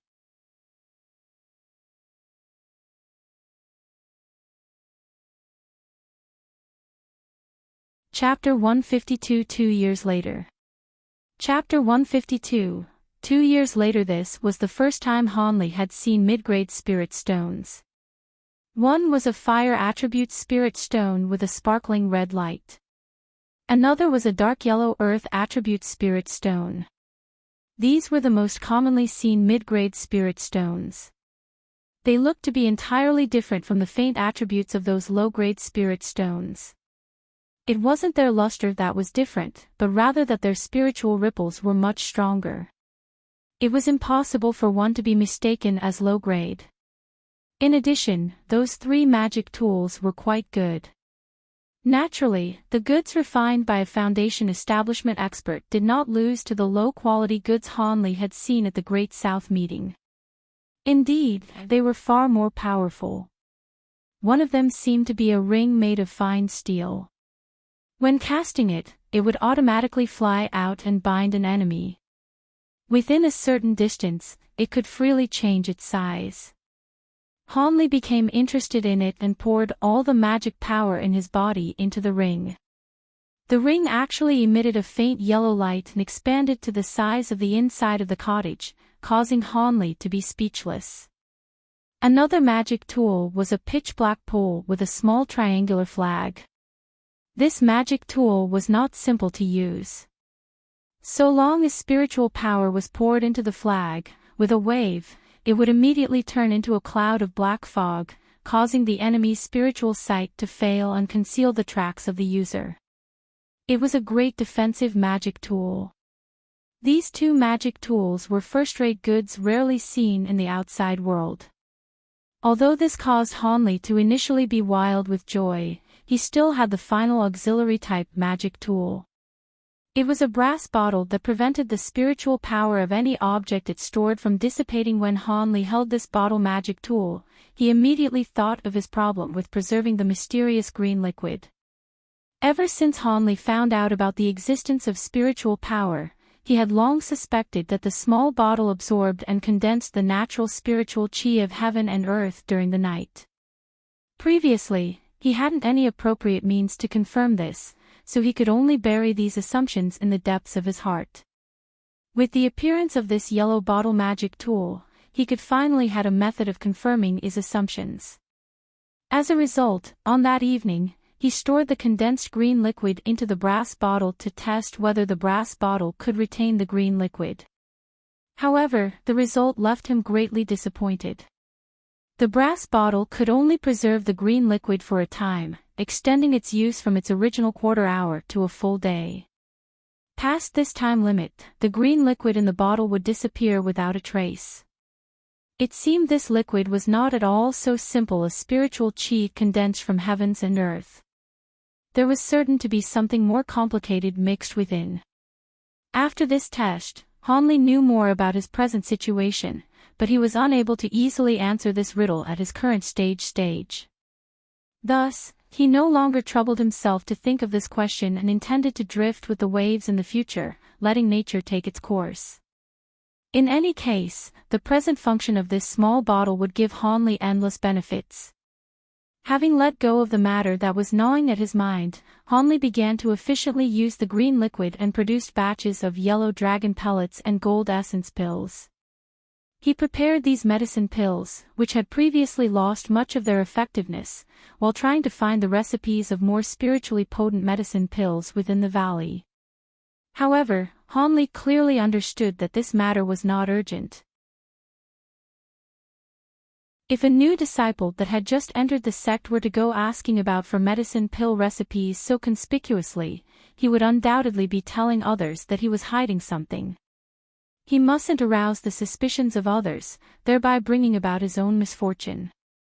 As a result, Hanli prepared to take a true, years-long secluded cultivation until he thoroughly understood the inner affairs of the sect. When he was no longer a newcomer to Yellow Maple Valley and no one would pay notice of him, he would reconsider the problem of acquiring recipes. As for the medicine ingredients Hanli must hand over regularly, he need not worry. With the assistance of the diluted green liquid, how could the medicinal herbs not ripen overnight? This was a completely trivial matter. He had already intended to live in the medicine garden for a long time. Surely that martial elder Ma wouldn't have anything against it. Thus, every day, Hanli busily attended his regular affairs. During the day, after he finished looking through the small old man's notes, he would diligently run towards the cultivation guidance disciple, Wu Feng, and learn quite a few incantations for practical elementary magic techniques. In addition, Hanli would eat large amounts of those yellow dragon pellets and gold essence pills on a daily basis as if they were sweets. According to Hanli's thoughts, since quality is out of the question, he would have to offset this by relying on quantity. If these medicinal pills were like little drops creating an ocean, there would be results. Like that, time passed by. Unwittingly, Hanli became a member of one of the 7 great cultivator sects, Yellow Maple Valley, and remained there for 2 years. Within these 2 years, many things had happened. The sect's 10-year recruitment period began not long after Hanli's secluded cultivation. From noteworthy cultivator clans of all sizes, over 1,000 youths with acceptable spiritual roots entered the Yellow Maple Valley sect. There were even 2 siblings among them that both possessed mutated spiritual roots. In addition, these mutated spiritual roots were thunder spiritual roots, which were widely known for their destructive power. When these 2 brothers appeared, they greatly attracted the attention of the valley's upper echelon. Even a core formation expert who had long secluded himself made an exception to leave and observe their bones. He publicly declared that so long as these 2 were capable of reached foundation establishment, he would stop his seclusion to personally instruct these 2 brothers. When this was stated, their fellow martial brothers were greatly envious. However, aside from those 2, there were also several other disciples who were geniuses with rare aptitudes. For example, a youth from a small clan surnamed Li had unexpectedly reached the peak of the 9th layer in his foundation cultivation technique at the age of 12 without having previously taken any medicine pills. It could be said he improved surprisingly fast. He wasn't at all inferior to those who possessed mutated spiritual roots. A different, 8-year-old boy surnamed Wang was even more extreme. Not only was he a direct descendant of the great Wang clan, his innate, profound eyes could actually cultivate the long-lost, eyes-imposing deity's light. It could restrain all ghosts and phantoms in the entire world. Of course, apart from those 2, there were also several other outstanding talents that were far greater than ordinary disciples. With the recruitment of these top disciples, it could be considered a grand harvest, causing sect master Zhong to be unable to conceal his happiness for several days. Many individuals believed that the sect had caught the heavens' attention and was being placed above the other sects. However, when others came to the valley, they found that the strongest of the 7 great sects, the Masked Moon sect, had actually received a young woman with heavenly spiritual roots. This caused the recently proud great sect master Zhong to become speechless for half a day. However, regardless of what was said, this batch of newly accepted disciples attracted the attention of many within the sect. The low-level disciples who had been accepted slightly earlier talked about their talented martial juniors every day. When their foundation cultivation technique improved, who knew what they were capable of? Thus, underneath these many dazzling rays of light, Hanli, who entered the sect with the rite of immortal ascension, was thoroughly forgotten by sect master Zhong and all the other stewards. Having also spent his entire day running around the medicine garden without going out of his way to see others, a pitifully few amount of disciples recognized him. Perhaps only that cultivation guidance disciple Wu Feng and the 100 Opportunities Hall's honored disciple Yu occasionally remembered Hanli. After all, those two met him when he asked for guidance toward cultivation techniques or when he received spirit stones each month. Regardless of how others regarded him, Hanli was currently very satisfied with cultivating in half-seclusion. In addition, the small old man who collected medicine ingredients every several months was very pleased. After all, Hanli was able to hand over the required goods on time. Where else could he find a garden caretaker that wouldn't fall behind on his payments? Thus, in order to hold on to this genius garden caretaker Hanli, the old man gave greater and greater spirit stone rewards. From the original 2 low-grade spirit stones, he eventually rose to a monthly 5 spirit stones, causing Hanli to become a large earner among low-level disciples. It should be known that the average income of ordinary disciples was only 3 spirit stones per month. This further greatened Hanli's impression of martial senior Ma. As for that reneging Great Hall Master Yi, who embezzled more than half of his goods, rumors had it that the grandnephew whom he put his hopes into was not able to achieve foundation establishment after taking the foundation establishment pill. His grandnephew helplessly stayed at the peak of chi condensation, greatly vexing him. When Hanli heard of this, he inwardly laughed and immediately felt his mood improve considerably. Furthermore, after pushing down countless medicine pills, Hanli's eternal spring arts tenaciously broke through 2 layers in succession, finally entering the 11th layer and causing him to obtain a medium rank among low-level disciples in the valley. Also, the yellow dragon pellet and gold essence pill had completely lost their effectiveness. Although he consumed many of them, there were no more results. With this, Hanli had no choice but to advance his plan and find other medicine pills. Fortunately at this moment, there wasn't anybody in the valley that was interested in a nobody like him. So long as he was a bit careful, his actions would not attract attention.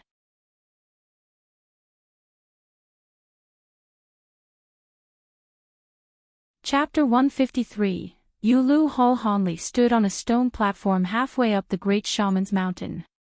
About 10 meters wide, the stone platform was a huge immortal's abode entirely covered by a spell formation, Yulu Hall. TL.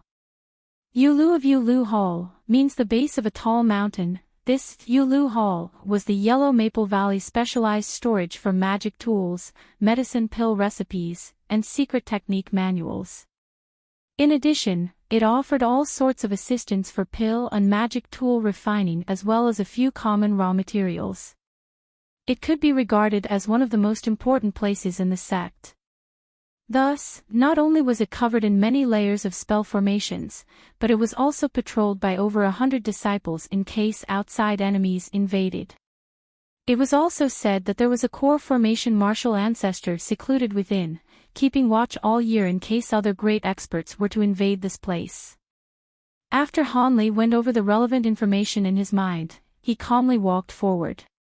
Just as he landed, there were several gazes that sized him up from a secret location. However, upon seeing Hanli's magic power was ordinary, they quickly vanished. Even if it were merely that, Hanli was secretly startled.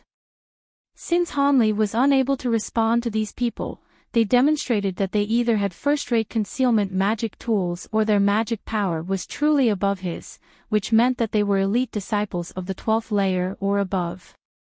How could this not cause Hanli to be even more cautious? After walking forward several steps, he stopped. Then he softly chanted several verses and raised his hand, releasing a stream of red light toward the seemingly empty space in front of him. As a result, the empty space fluctuated for a moment, and a wall of light appeared with a flash of red light, blocking him. Immediately after, two disciples wearing red clothes appeared behind the wall of light.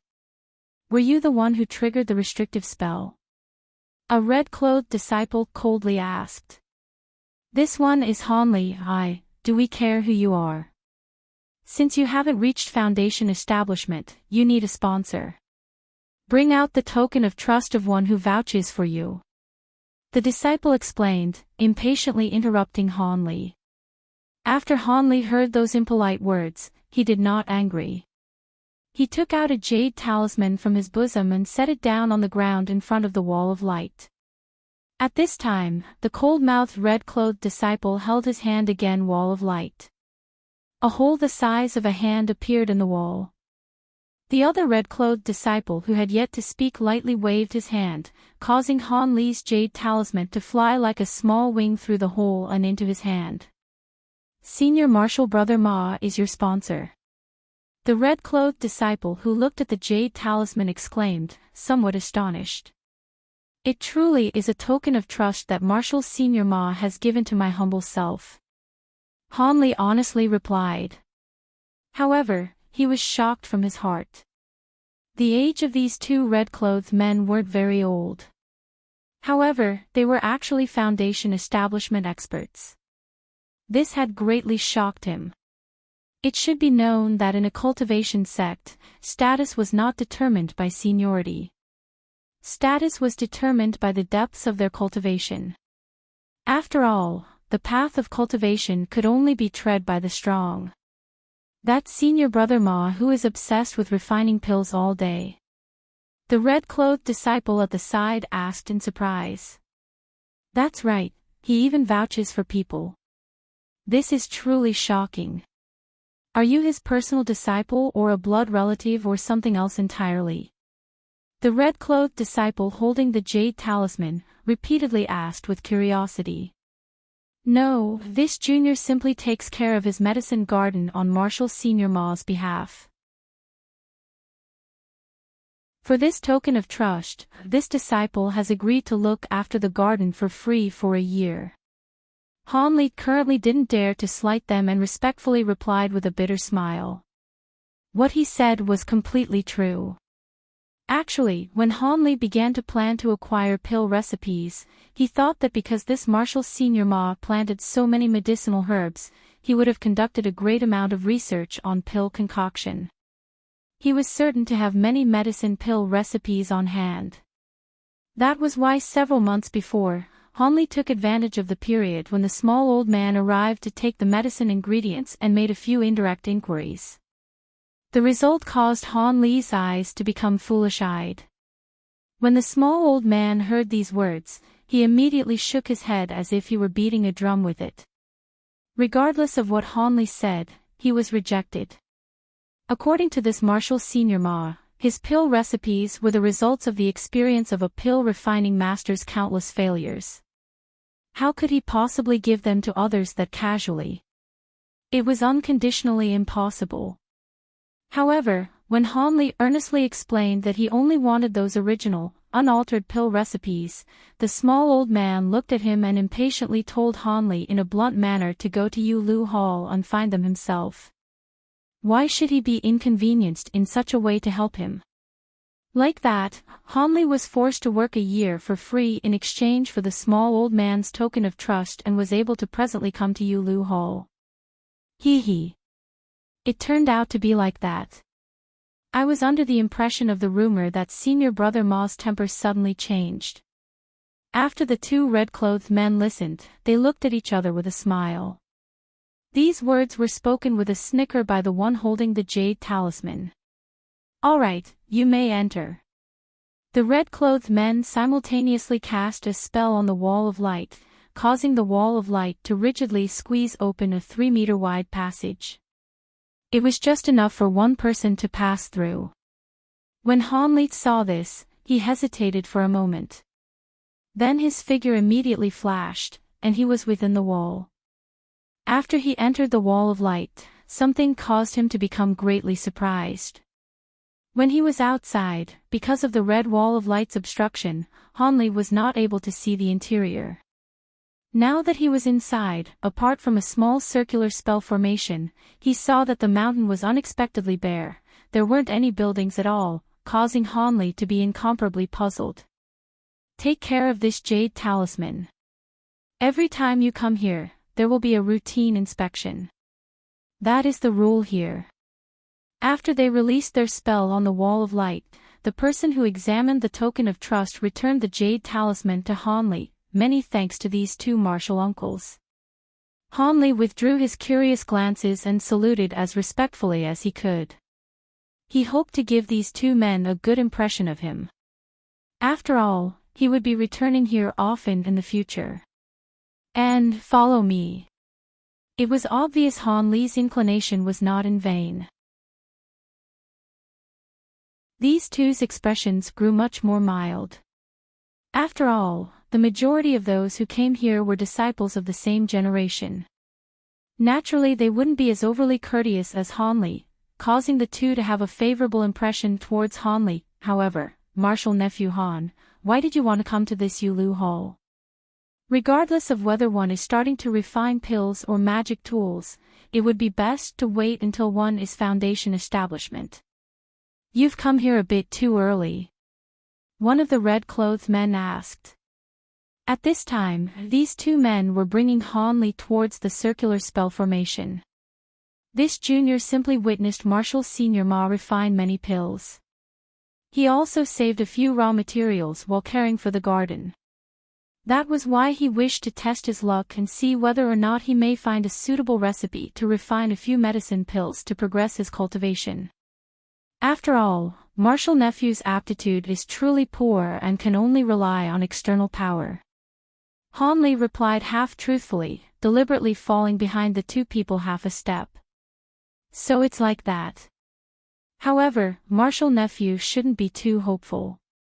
After you enter, you will understand my meaning. The other man lightly shook his head, not very optimistic of Hanli's goal. At this time, the three had already walked in front of the circular spell formation. Then a red-clothed person indicated Hanli to stand in the middle of the spell formation. The two stood to the left and right of the spell formation. Usually, the use of this transportation formation requires the payment of a low-grade spirit stone. However, since it is Martial Nephew's first time, we will exempt you this time. Next time, however, we will be completely acting in accordance to the rules. One of the men said with a weak smile. Just as those words were uttered, the two men each released a stream of red light toward the spell formation in an extremely practiced manner. Then the several spirit stones embedded in the formation shined brightly. Without having the chance to thank the two, he suddenly felt the sky spin and saw his surround scenery to become indistinct. Then a brilliant light flashed and Hanli arrived in an unfamiliar hole.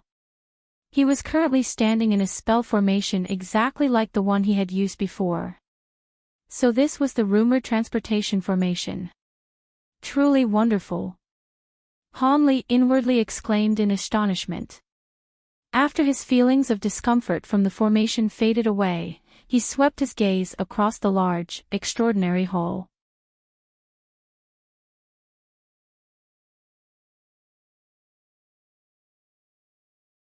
Hanli hadn't even stepped onto the foot of the stairs when Elder Su, who was behind him, spoke the rules in a tone that was neither too fast nor too slow. Hanli's step stuttered, and he almost cursed out loud. The fee was too expensive.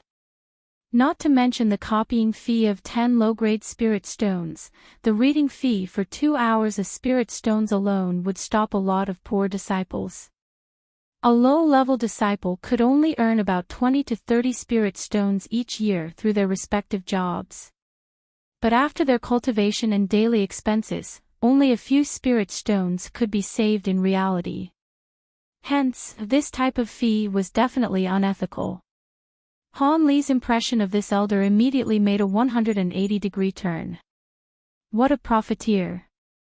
Even though Hanli's face now shows an unusual expression, he didn't stop because of what the elder said. Instead, he threw a low-grade spirit stone into the elder's hands without looking back and headed to the second floor in a hurry. Interesting. I can't believe this kind of fee didn't scare him away. Looks like he is someone with some money. Hee hee. Looks like I will be able to gain some wealth. Seeing Hanli going up the stairs so forthright, this person who called himself Elder Su couldn't help it but smile until his eyes resembled half-moons. He rubbed the spirit stone on the corner of his clothes and examined it closely in front of his eyes. He exposed his stingy cheapskate side and was completely different than the approachable expression he had when Hanli first met him. Hanli struggled to suppress how upset he was. After he calmed down, he carefully examined what was on the second floor. The room was different than what was in his imagination, wide, bright, with countless books and bamboo slips filling the big room. Even though the room on the second floor wasn't small, the items that were there were so few that it was truly disheartening. 2 dusty bookshelves, a dirty table, and a broken chair, these was all the furniture in the room. Of course there was also 20 to 30 old, yellow books on the bookshelves, a few worn-out bamboo slips on the table, and 2 jade cylinders that had lost their original color. This shabby. Did I walk to a wrong place? What kind of a major cultivation sect secret library is this? This place looks like some poor student's run-down study room. Hanli was hit hard by what appeared before him in the room. If it weren't because he was hesitant due to Elder Su's hidden power, he would have almost certainly rushed downstairs, grabbed his collar, and questioned him. After taking a deep breath, Hanli calmly walked in front of a bookshelf, randomly picked out an old book, and read it carefully. 5 phases of heaven and earth corresponds to the 5 viscera, the location where the acupuncture needle strikes can change one's life essence. He only read the first few lines of this book, immediately felt surprised, and closed the book to look at the cover. Hua Clan's secret acupuncture technique. These 5 words appeared in front of Hanli's eyes.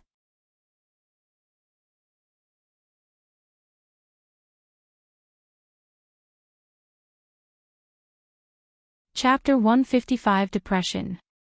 Chapter 155 Depression. Hanli picked up the jade cylinder and blew it, exposing its true emerald green glisten. He pressed the cylinder against his forehead and slowly submerged his mind within it. An astonishing medicine pill refining formula appeared in his head.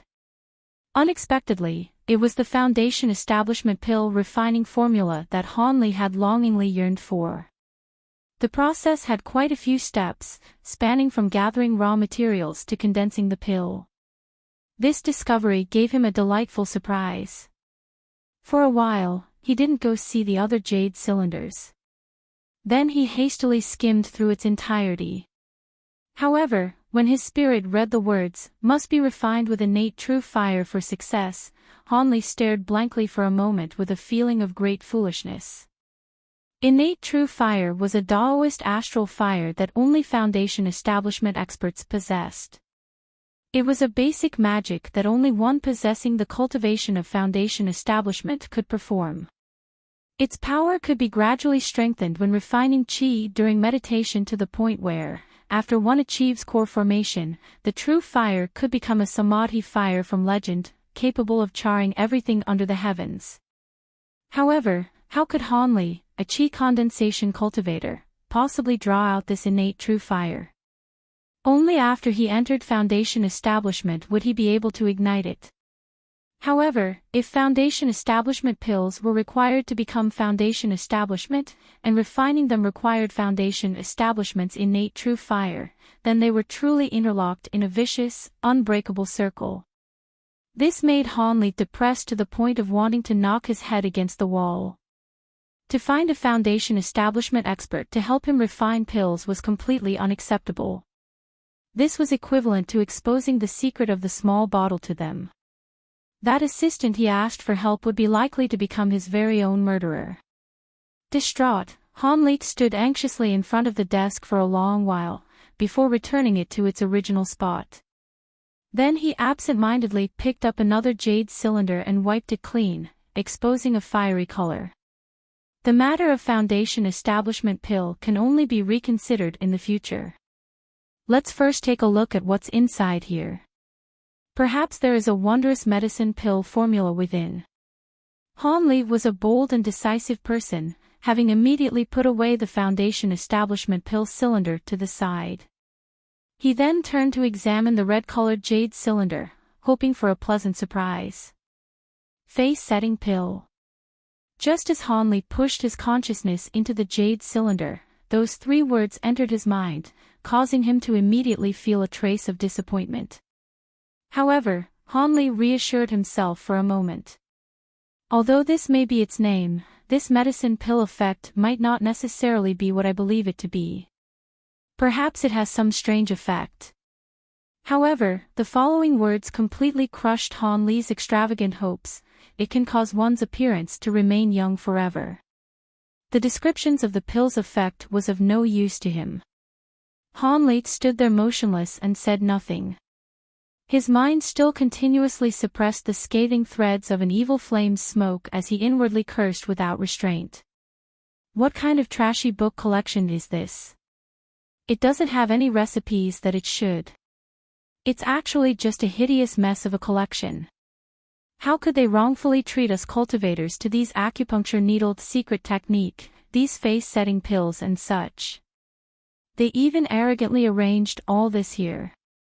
When Hanli felt that this trip was nearly a complete waste, that loathsome voice spoke. Your time has ended. If you want to extend, I am heading down.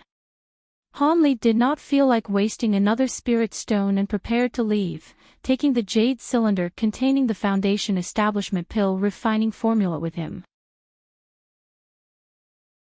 However, just as he walked to the stairs, he hesitated. He felt that although the face-setting pill was of no use in progressing one's magic power, it could still be sold to other cultivators. Most importantly, this face-setting pill did not require the so-called innate true fire. It was something he could create right now. With this thought, Hanli returned to the front of the table and took the red jade cylinder. He then quickly returned to the stairs and climbed down. How was it, young friend? Have you made any gains? When the old man saw Hanli, he asked Hanli with a smile on his face. However, why did Hanli find those words so false? Elder Sue, is the floor above truly the sect's medicine pill formula storage? How could there be so much rubbish and trash? Is there some other collection room?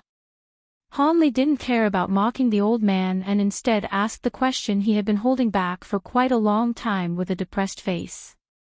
Seeing Hanli's expression, he could not help but laugh with an evil smile. Ever since this old man began taking care of this place, young friend was not the first to ask this question. Almost every disciple who arrives at Yulu Hall for the first time and looks upstairs asks this old man that same question. However, if you want to know the entirety of this matter, this elder Sue deliberately dragged out his sentence, but the meaning of his words could not be more obvious. He had a rigid expression that demanded payment, truly rendering Hanli speechless.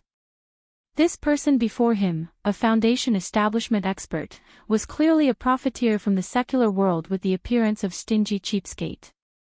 Currently, Hanli finally realized why he did not want him to call him Marshal Senior and instead address him as Elder. If he were to perform those actions as a Marshal Sect Senior, then he would not be able to brazenly profit from these small tricks with his superiors pretending not to notice. Hanli raised his eyebrows for a moment. Without saying anything further, PPA, he placed the 2 jade cylinders in front of the old man's table. This junior originally thought to copy these jade cylinders. However, it seems that I currently do not have enough spirit stones. Since it's like that, this junior will only copy one. As for the other, this junior will save it for the next trip. Having lived in the secular world for so long, Hanli slightly struck back to avoid his appetite from growing larger. Young friend wants to duplicate 2 of them. The elder Sue greatly smiled and widely opened his eyes. Originally, yes. However, this junior wishes to learn the answer to the previous question, and he doesn't have enough. Since young friend is this frank and straightforward, I will naturally answer that previous question free of charge. Let this old man first give copies to this young friend. The old man hastily grabbed the 2 jade cylinders and took 2 white jade cylinders from the shelf behind him. He hastily duplicated them, fearful of Hanli going back on his word. The duplication is complete, take care of them well. The old man's movements were incomparably quick, leaving Hanli dumbstruck until he received the jade cylinder copies. After Hanli received the duplicates, the old man then looked at him with a "Why are you still not quickly taking out the spirit stones?" expression. The corner of Hanli's mouth twitched, then he opened his mouth to say something. However, he didn't say anything. After a moment of silence, he neatly took out 20 low-grade spirit stones from his storage pouch and wordlessly handed them over to the old man. The old man took the offered spirit stones with a happy grin, and for a short while, he was unable to conceal his happiness.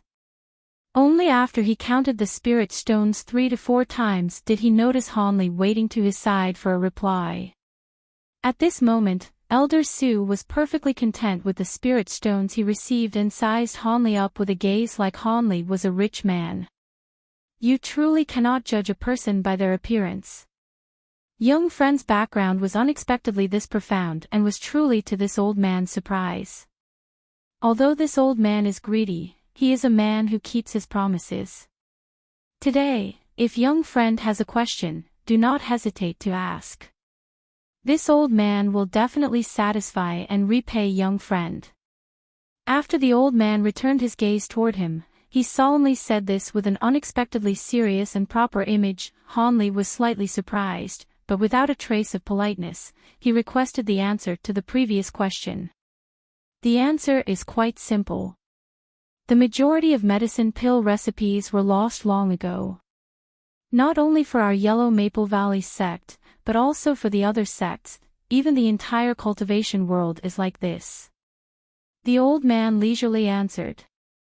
When Hanli heard this, he was startled and looked at the old man with a puzzled gaze. Young friend, calm down. It will be clear once you think about it. Why are medicine pill recipes valuable? Naturally it is because they are capable of using heavenly materials and earthly treasures to create medicine pills for us cultivators to consume. However, young friend did not think about this before. In this world, heavenly materials and earthly treasures are quite limited. In addition, each plant requires hundreds if not thousands years to mature and be of use. During this time, the amount of cultivators do not decrease but instead increase year after year. As a result, the materials used in these pill recipes gradually grow sparse, eventually becoming completely extinguished.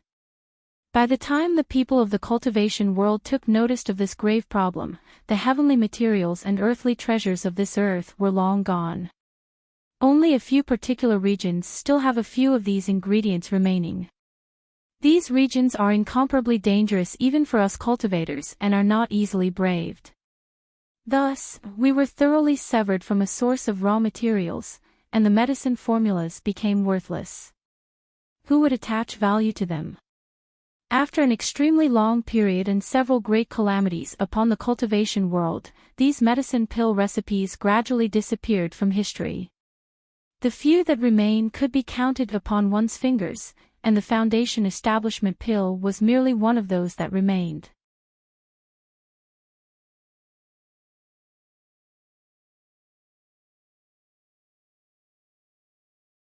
He smiled at Hanli and blinked his eyes, as if he were puzzled.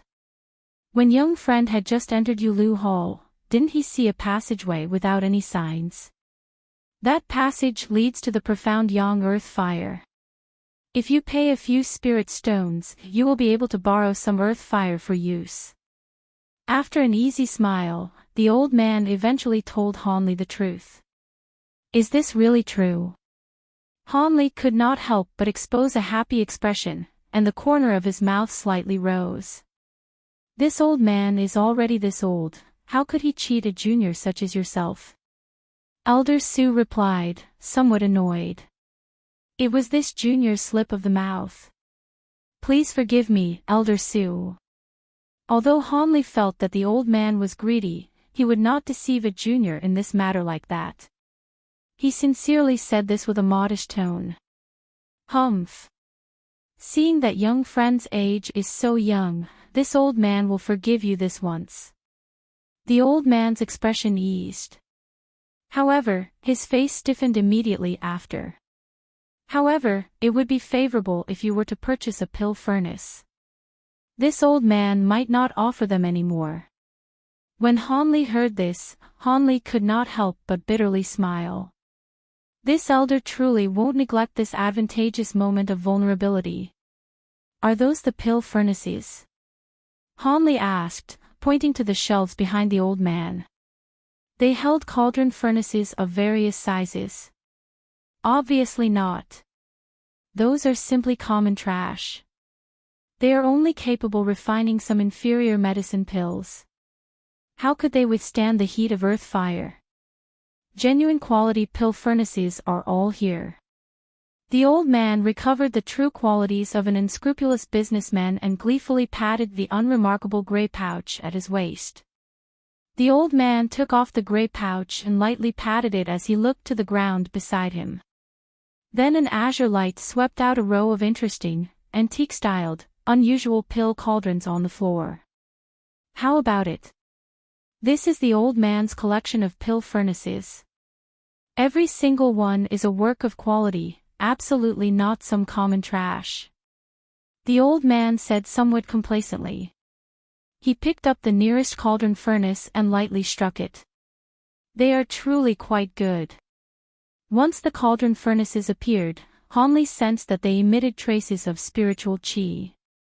He couldn't help but let out a soft "ee." However, this actually made him more interested in the old man's unremarkable pouch. This was absolutely a high-grade storage pouch that exceeded the capabilities of his own storage pouch. Otherwise, it would be impossible to hold such a great volume of goods. Hee hee. This old man wasn't boasting. Su Mao is truly an expert at refining cauldron magic tools.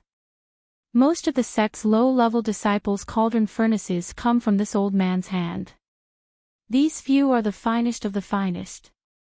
The old man saw Hanley become somewhat moved and was unable to contain his joy. Hanley faintly smiled and did not speak any words of retort. He calmly walked next to the cauldron furnaces and looked down, beginning to choose. This is a cauldron. It is capable of absorbing a flame's high temperature, generally increasing the success rate of medicine pills. It can also.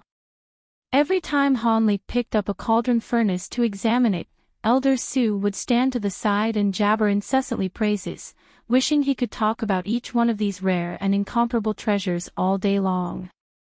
If Hanley didn't immediately buy one, it would be as if he would be wronging the heavens.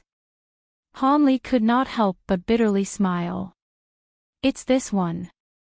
Hanley took every cauldron furnace and examined them all once through.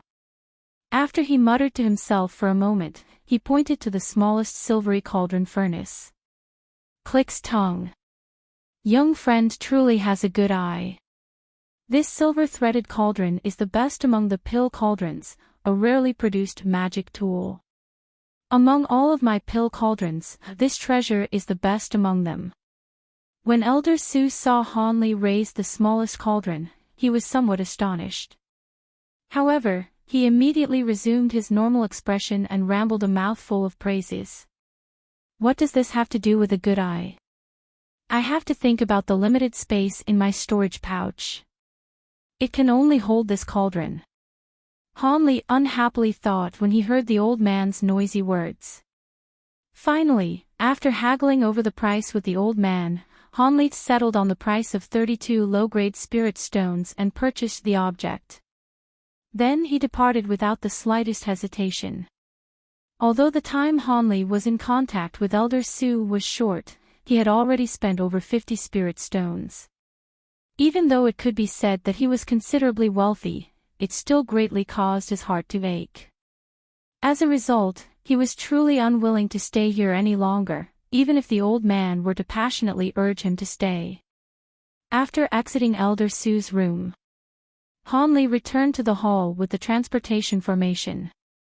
However, he didn't immediately leave the palace hall, but after a moment of consideration, he instead walked through the passageway that wasn't marked with a character.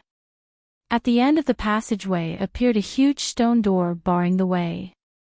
A rainbow luster continuously circulated through the stone door. With just a look, one would know that it had an extremely impressive restrictive spell so that one wouldn't dare to act without thinking. To the side of the stone door, there was another small stone room. Within the room was an ugly man with lumps across his face. This ugly man was merely at the peak of chi condensation. However, he looked at Hanli with a proud and cold gaze, leaving Hanli in a bad mood. But what kind of person was Hanli? Although there was hatred in his heart, his appearance was relaxed as he inquired 3 times, only to be met with an unwillingness to reply to any of his requests. However, this allowed Hanli to clearly understand the circumstances of this situation and what was going on. Afterwards, Hanli didn't pay attention to the other party's rudeness. He courteously said goodbye and took his leave. But before he left the room, he heard the ugly man muttering. A destitute, low-level wretch of a disciple also wishes to learn pill refining. Did you already refine your brains into mush? A guy with all talk no action, vainly wasting so much of this uncle's saliva. When Hanli heard the other party's words, his figure didn't change the slightest.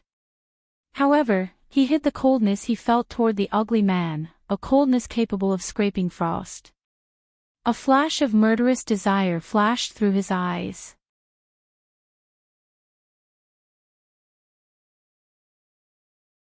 Chapter 157, Murong Brothers. After Hanli left the Yulu Hall, he said goodbye to the 2 people in red and flew towards the 100 Medicine Garden with his magic tool.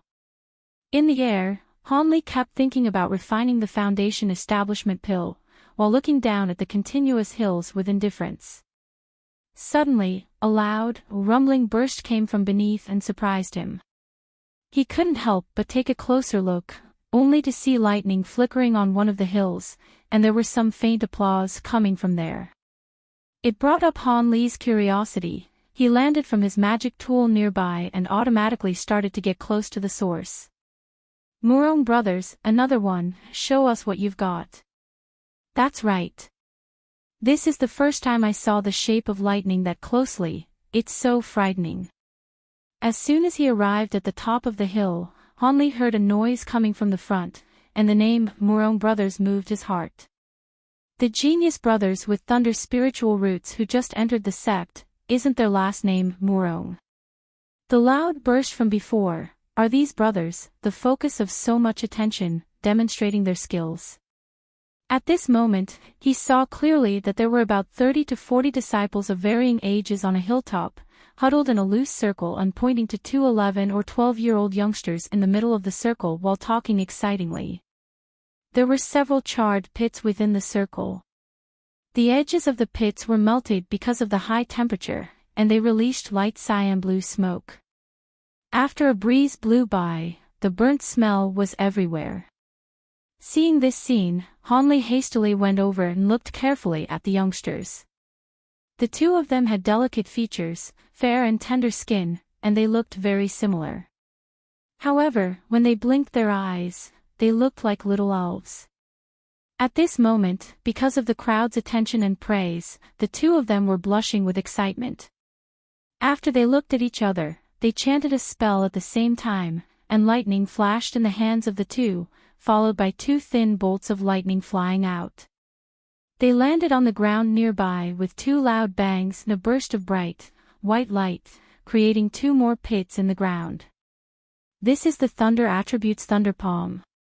Regardless of its power or sound, this was more powerful than the fireball technique, icicle technique, or other magic techniques that are of the same level. Thunder attribute magic techniques are indeed the most destructive magic techniques. Hanli was astonished and also envious of the brother's spiritual roots attribute. Obviously, Hanli wasn't the only one with this mentality. The other disciples who were watching them were also looking at the two with envious looks, while hating themselves for not being blessed by the heavens with this kind of high-grade attribute that made everyone jealous. The brothers demonstrated their thunder spell a few more times among the crowd of applause, but their strength were clearly starting to fall behind their will. After all, they were still too young. That's it. It seems the power of Thunder's spiritual roots is merely this. I say it's probably not even as good as my wind's spiritual roots. Just then, a lousy man's voice sounded from the crowd across where Hanli stood, and the surrounding people couldn't help but look in that direction. A young man and woman were standing together side by side. The man was tall and handsome, and the woman was beautiful like a flower. They were obviously a pair of couple who were madly in love. That man looked proud, and seemed to be dismissive of the Murong brothers' thunder palm, and the woman was blushing because so many people were looking at her. Her reddish face was even more charming. Who is this man? He's so wild. Wind spiritual roots. Isn't that also a type of mutated spiritual roots? This man has mutated spiritual roots. I know this man. He is senior martial brother Lu, and he indeed has mutated spiritual roots. His wind spells can be very powerful. Even if he also has mutated spiritual roots, why is he saying things like this? Maybe it's out of jealousy. After all, back then among the low-level disciples, he was the only one who had mutated spiritual roots. But now, there are suddenly two more who are even more qualified than he is. Of course he would feel unbalanced. What? So narrow-minded. Hush. Be quiet, don't let him hear this. He's very vengeful. Being targeted by him would be very terrible. Because of the young man's appearance, everyone around were whispering together. It appeared that this person wasn't that popular around here. Humph. Little fellow, I will show you what real mutated spiritual roots are. The young man's face sank when he saw people discussing him like this. He walked into the circle and declared proudly, "The two of you, feel free to attack me with your thunder spells. If I dodge for even a half step, I will kowtow and admit my wrongs to you two little demons."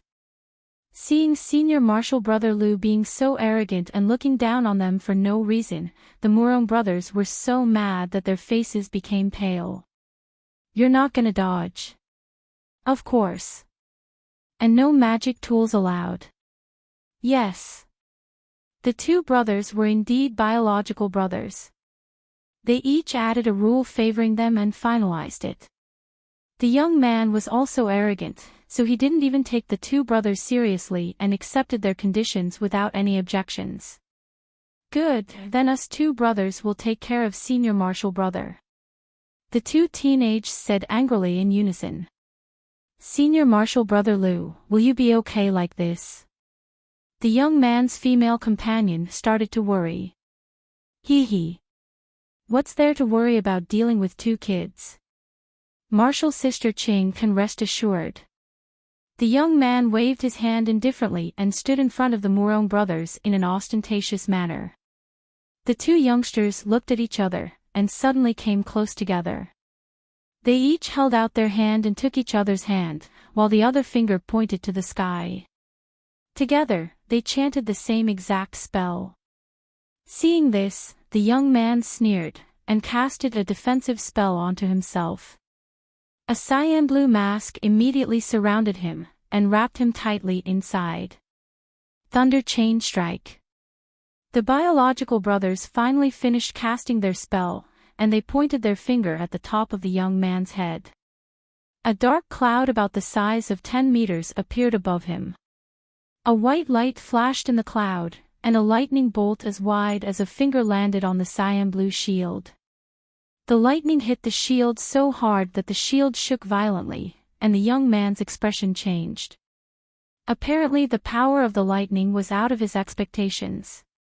But this lightning shock was just the beginning. From the dark cloud that was floating in the air, more of the same lightning attack fell and hit the shield until it flickered and grew dark, on the edge of breaking apart.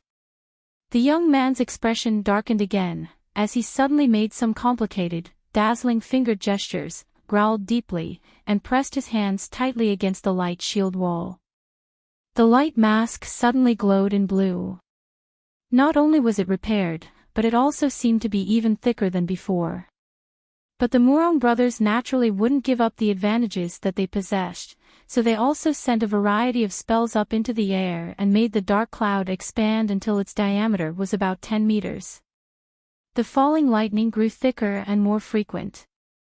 Faced with the two brothers' fierce attack, this senior martial brother Lu was even more surprised and angry, and he didn't know what to do. He never expected them to grasp the elementary mid-grade thunder chain technique at such a young age.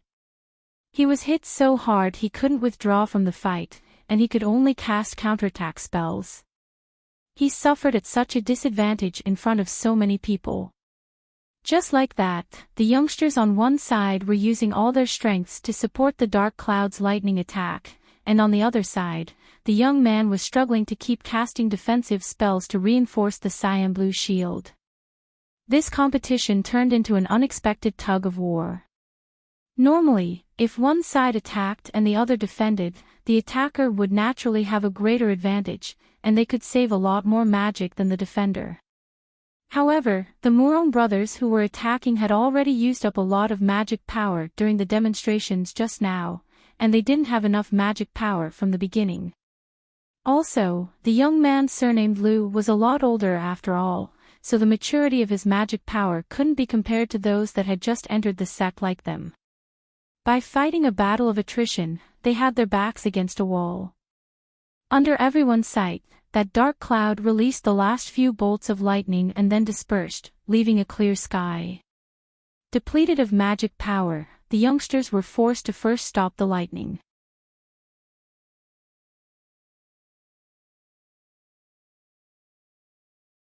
Chapter 158 Blue-Clothed Woman.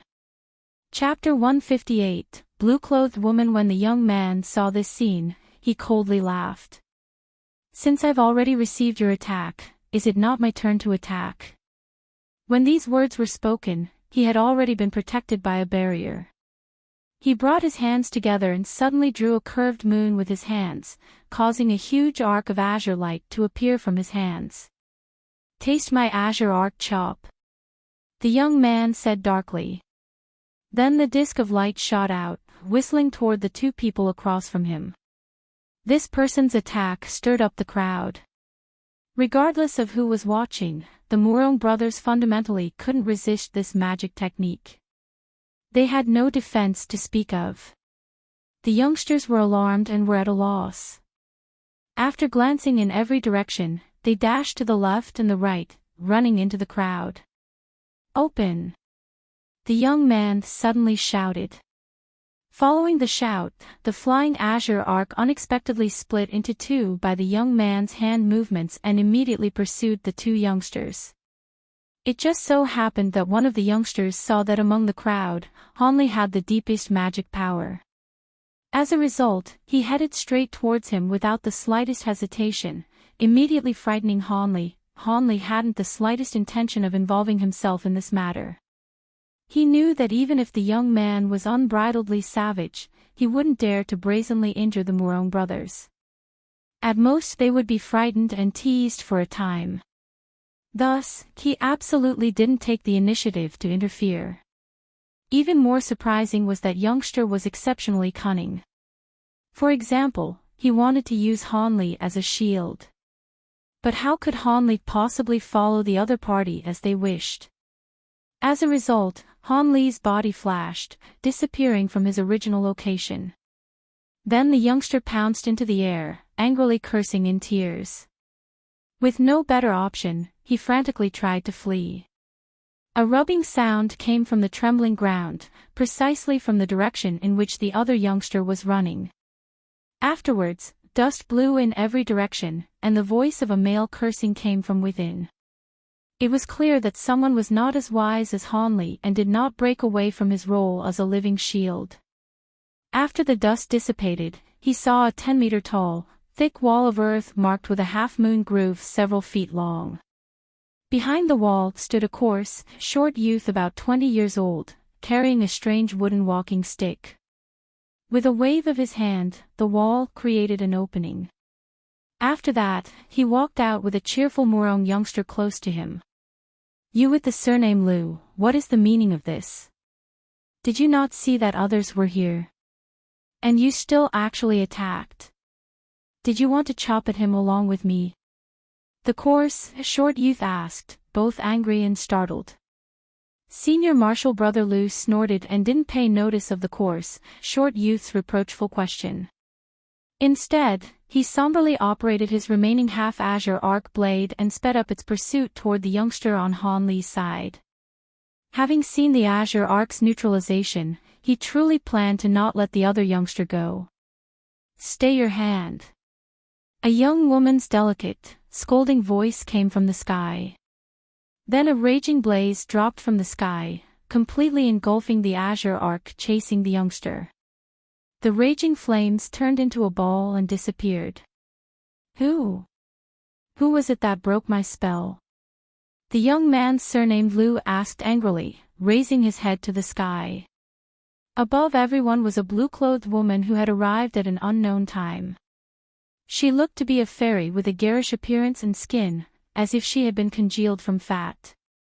This woman's slim willow waist, beautiful jade neck, blue royal clothing, and tall styled hair caused people to look with a hesitant and venerable gaze. "So it was Junior Marshal Sister Nya.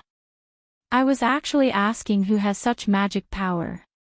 After seeing the blue-clothed woman, the young man surnamed Liu, who was originally in a rage, immediately changed his expression and warmly saluted her with elegant poise. "Elder Marshal Brother Liu, look at my face. Is this competition over?" The royally dressed woman coldly asked while stepping on a magic tool. "Hee, since it is Junior Marshal Sister Nye's desire, then I will comply with the rules." The young man replied with a smiling expression. The royally dressed woman nodded and did not speak any further. She dropped from the sky and walked over to the Murong brothers. "Elder Marshal Sister Nye, your arrival was truly timely. Otherwise, we would have faced a disastrous end." The youngster who had just escaped calamity immediately ran over to the blue-clothed woman as soon as he saw her, grinning ear from ear. The other brother also grinned and hurried over from the earth wall. "Return. Face the wall and ponder about your misdeeds. You are not allowed outside until after you've trained to the 9th layer in your cultivation art," the woman lightly said without a trace of anger. The slightest change in emotion could not be detected. When the Murong brothers heard this, they immediately became crestfallen. They both agreed and drooped their heads. After the blue-clothed woman finished taking care of the two brothers, she turned her head toward the coarse, short youth and unexpectedly burst into a smile, overshadowing all nearby life in an instant. She opened her small almond lips and said, "Many thanks for Senior Marshal Brother's assistance. Else this Junior Marshal disciple Murong's mishap would have brought shame to this little sister's teacher." It was nothing. When the coarse, short youth saw the other party's gorgeous smile, he was stunned, foolishly giggling and stuttering between his words. When the males all around saw this preferential treatment, they could not help but be fiercely envious of this man's encounter with a beautiful woman. They all greatly regretted why they did not act a moment ago.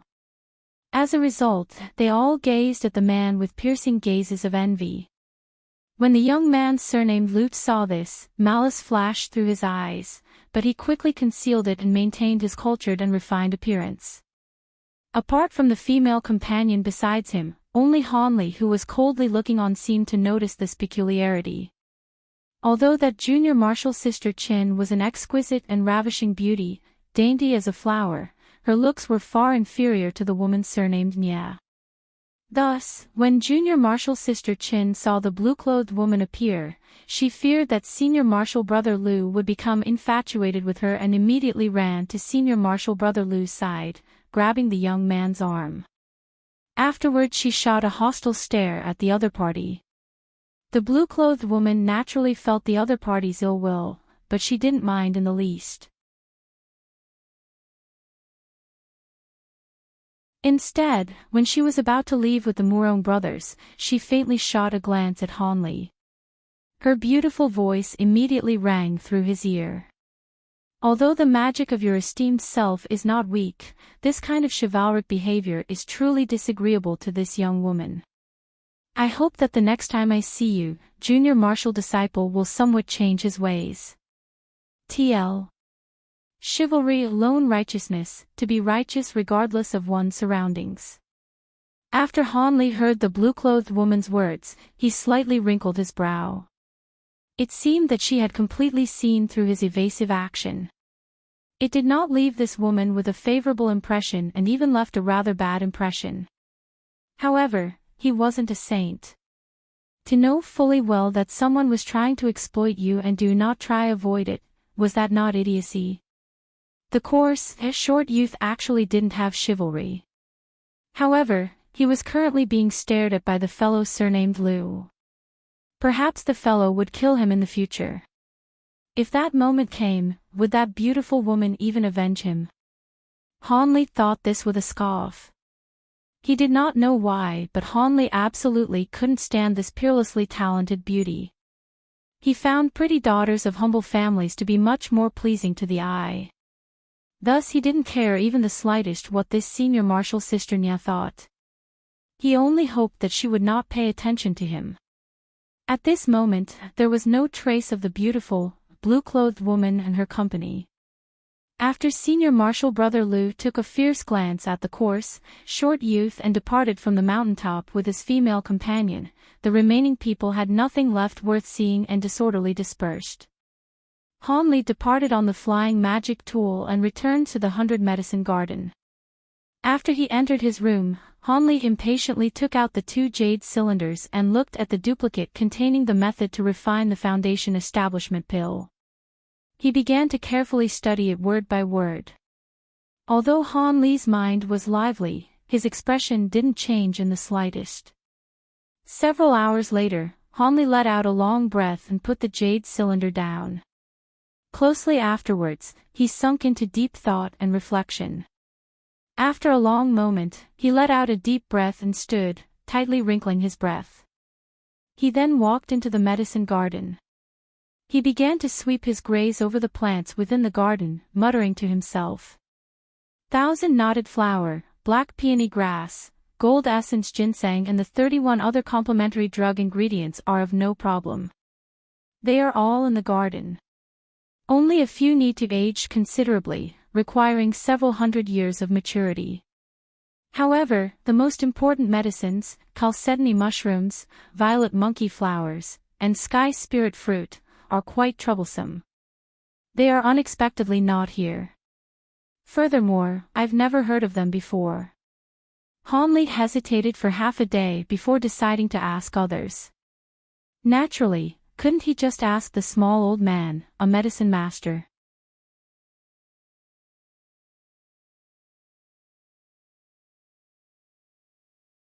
Chapter 159, Spiritual Medicines of Heaven and Earth. After Han Li finished planning, he put down the jade cylinder and picked up the other.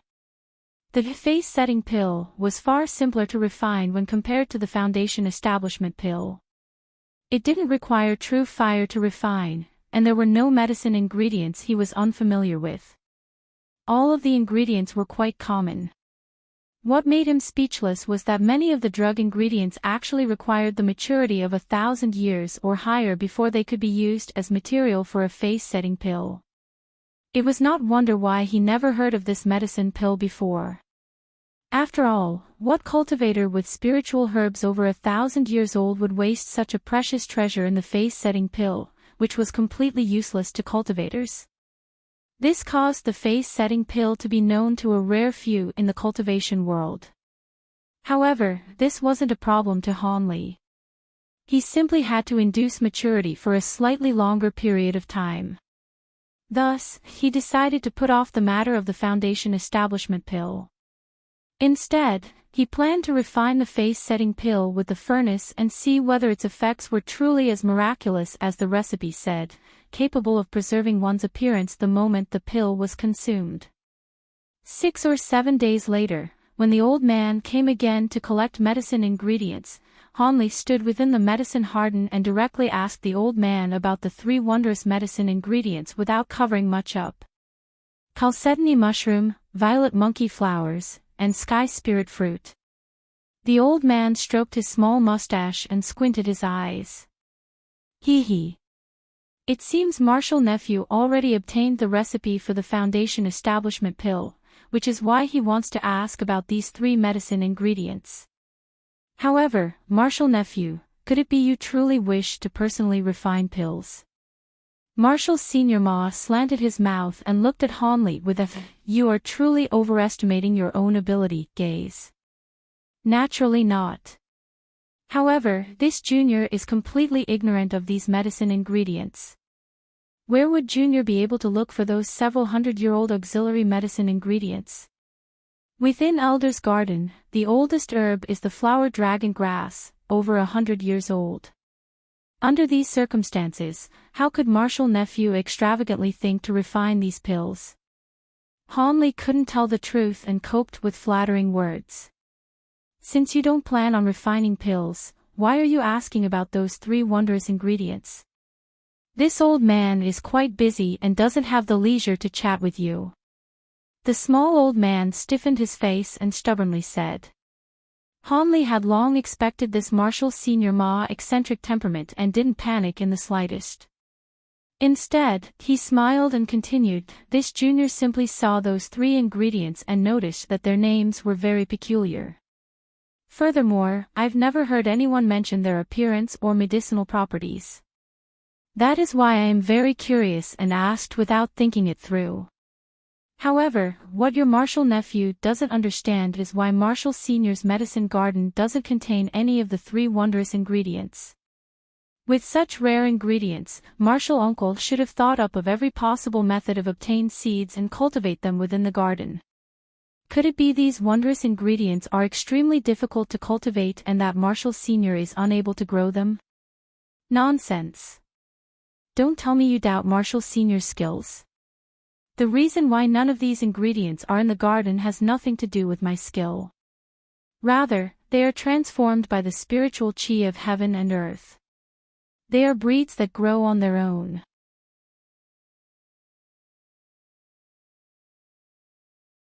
When Hanli arrived at the low-level disciple area of the Cultivation Guidance Pavilion, Wu Feng happened to be giving a few youngsters an explanation of low-grade magic techniques. When he saw Hanli, he simply gave a faint gesture before proceeding with his work. Hanli did not mind. He knew Wu Feng simply had a strong sense of responsibility and didn't mean anything rude. With regards to Senior Marshall Brother Wu, Hanli truly felt some admiration toward him. Even after this cultivation guidance, Senior Marshall Brother took the foundation establishment pill and remained at the peak of chi condensation. His comprehension of low-grade magic techniques had truly reached perfection. He was able to deduce many things from one look, causing Hanli to exclaim in astonishment. Furthermore, the benefits he himself received were not shallow. If it were just this, Hanli would have merely had a good impression of him and not at all be filled with this kind of deep respect. What astounded him was that when this Senior Marshall Brother fulfilled his responsibility to guide cultivation, he treated all fellow apprentices who asked for guidance in magic techniques equally favorably, without exception. He put his heart and soul into imparting his understandings and insights. He seemed to never conceal any selfishness. This truly amazed Hanli to a great degree. In truth, Hanli initially did not trust the person to be of this character. However, he believed that the effort put in for a mere appearance was particularly excessive for a hypocrite he happened to meet. Thus, he treated him neither coldly nor warmly and showed respect at a distance. But after truly being in contact with him over a year, each and every action he commonly treated people with truly confirmed to Hanli that he was no fraud. He genuinely and sincerely aided his fellow apprentices. This left Hanli at a loss for words for a long while. Although he was unwilling to follow Senior Marshal Brother Wu's ways, he naturally no longer had any suspicions against his character. Thus, he intended to become acquainted with him. Although they still hadn't reached the level of familiarity to the degree of best friends, their relationship was on far better terms than that of ordinary disciples. Thus, he patiently waited to the side. This Senior Marshal Wu's explanation was truly attentive. The mid-grade elementary, fire serpent technique was actually explained no less than 2 full times. In addition, he demonstrated it several times, letting multiple people learn from experience. Apart from the techniques Hanli originally learned, he truly didn't not learn any of the other 5 elements magic techniques. In the period of these past 2 years, he merely pieced together the techniques he had yet to learn. This caused Hanli be completely disappointed in his aptitude, and greatly increased his desire for the Foundation Establishment pill. After the guidance had finished, the several youngsters departed and took their leave. Wu Feng then asked Hanli with a smile, "Junior Marshal Brother Han, you haven't come here for quite a while. Have you decided to begin learning mid-grade magic techniques?" When Hanli heard this, he bitterly smiled. Dispirited, he replied, "Senior Marshal Brother should know about my aptitudes. I already wasted 2 years learning those lower elementary magic techniques. To learn even more difficult mid-grade magic techniques would require at least 7 to 8 years to complete. The way I see it, it would be better to leave it be." When Wu Feng heard this, he wrinkled his brow. He said somewhat reproachfully, "How can Junior Marshal Brother be so dejected? It should be known that even if your aptitudes are a bit inferior, diligence can fill the difference. There is still a great chance of success."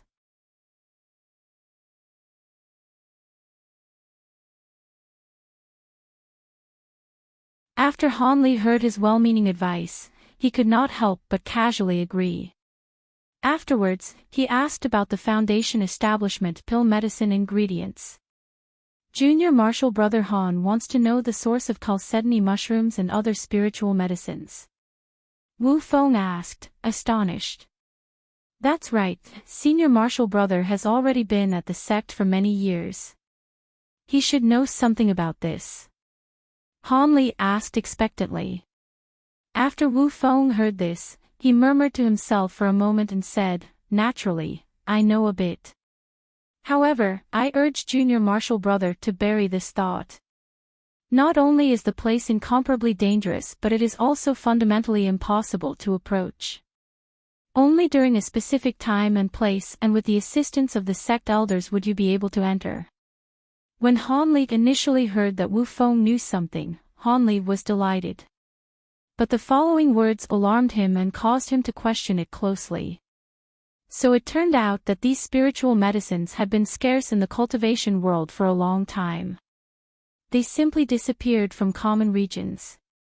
The sole places where they could currently be found were those so-called forbidden areas.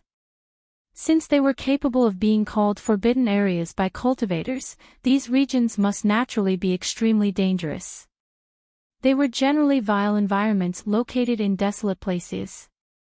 Some were demon lairs and could only be reached by a journey of slaughter. There were also locations with a few ancient restrictive spells that required a great deal of effort to break through them. For Yellow Maple Valley and the other cultivation sects, all of their Foundation Establishment pill medicine ingredients previously came from one forbidden area. That location was continuously sealed by an ancient wind attribute restriction. The restrictive spell was quite impressive. Originally, no matter how much strength the cultivator sects used, they had no hope of opening it. However, though it was unknown how, someone had actually later discovered that this restrictive spell had a 5-day period of weakness every 5 years. During this time, if several core formation experts simultaneously used force against the restriction, they could create a temporary opening and let a certain amount of people inside. However, once the opening appeared and the cultivators tried to go in, something unexpected occurred. Those of foundation establishment and greater were all hindered by another eccentric restriction. But those of chi condensation were not obstructed in the least and were able to collect and bring back a great amount of rare spiritual medicines. This discovery caused a great commotion in the cultivation world of the state of Yu. As a result, the 7 great cultivator sects would dispatch disciples below foundation establishment into the forbidden area to gather a great amount of spiritual medicines. Naturally, the foundation establishment pill medicine ingredients were of the highest priority. At the start, the disciples of cultivation sects could harvest without assault. After the first harvest, the chosen disciples all said that this was a very comfortable task. However, with each passing harvest, the spiritual medicine within the forbidden area gradually grew more sparse, causing each sect to dispute over the wondrous medicines. Greater actions began to continuously occur until several hundred years ago, when a disciple lost his life in the struggle. The first loss of life caused each of the large sects to completely tear off their faces and bluntly fight. The weak were prey to the strong. The heavens and earth favored none, and the sects encouraged their disciples to pillage from others, causing the forbidden area to be thoroughly stained with the color of blood. Like that, the spiritual medicines gradually decreased, and the fights within the forbidden area grew increasingly fierce and bloody. In the last 100 years, due to the great brutality of close combat, less than 1/3 of the disciples who entered the forbidden area were able to come back alive.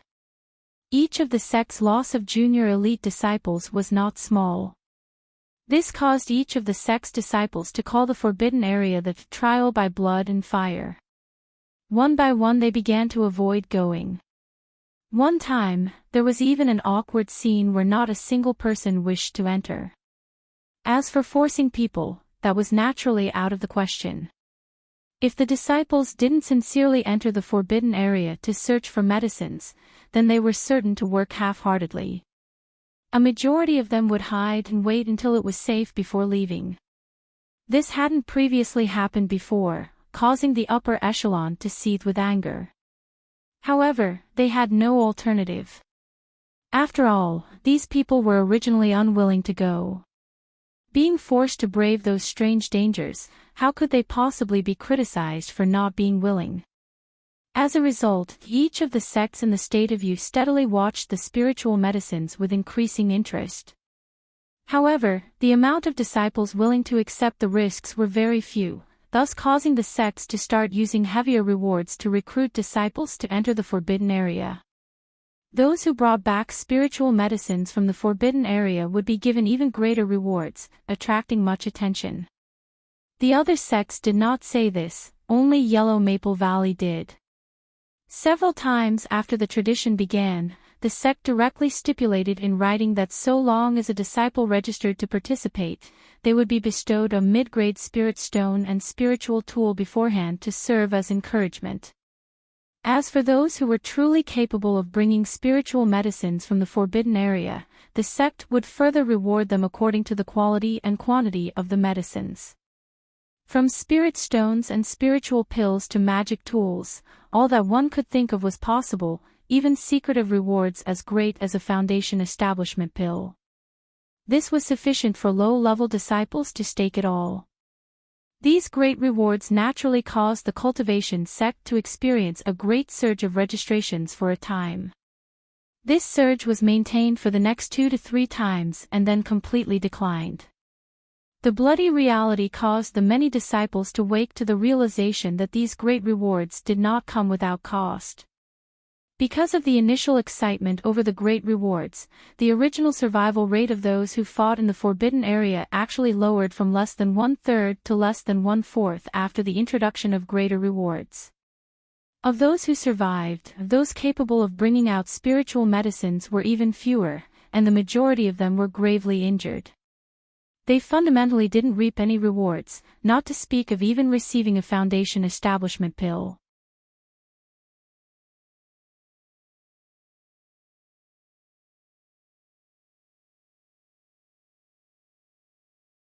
Chapter 161 Market City. Chapter 161, Market City. After several restless nights of troubled sleep, Hanli carefully mulled over his thoughts of self-preservation and the thought of forever losing the opportunity for his immortal path and his willingness to face unknown danger to reach Foundation establishment.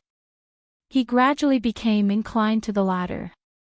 After all, he had not resigned to have such an ordinary life. However, his cautious nature caused him to rush a trip to Yulu Hall. After he confirmed the bitter reality of the trial by blood and fire and the lack of heavenly spiritual medicines outside of the area with the greedy old man, he thoroughly abandoned his wishful thinking. Since he clearly understood that he had no path of retreat, Hanli was fiercely determined to give his all in the forbidden trial by blood and fire.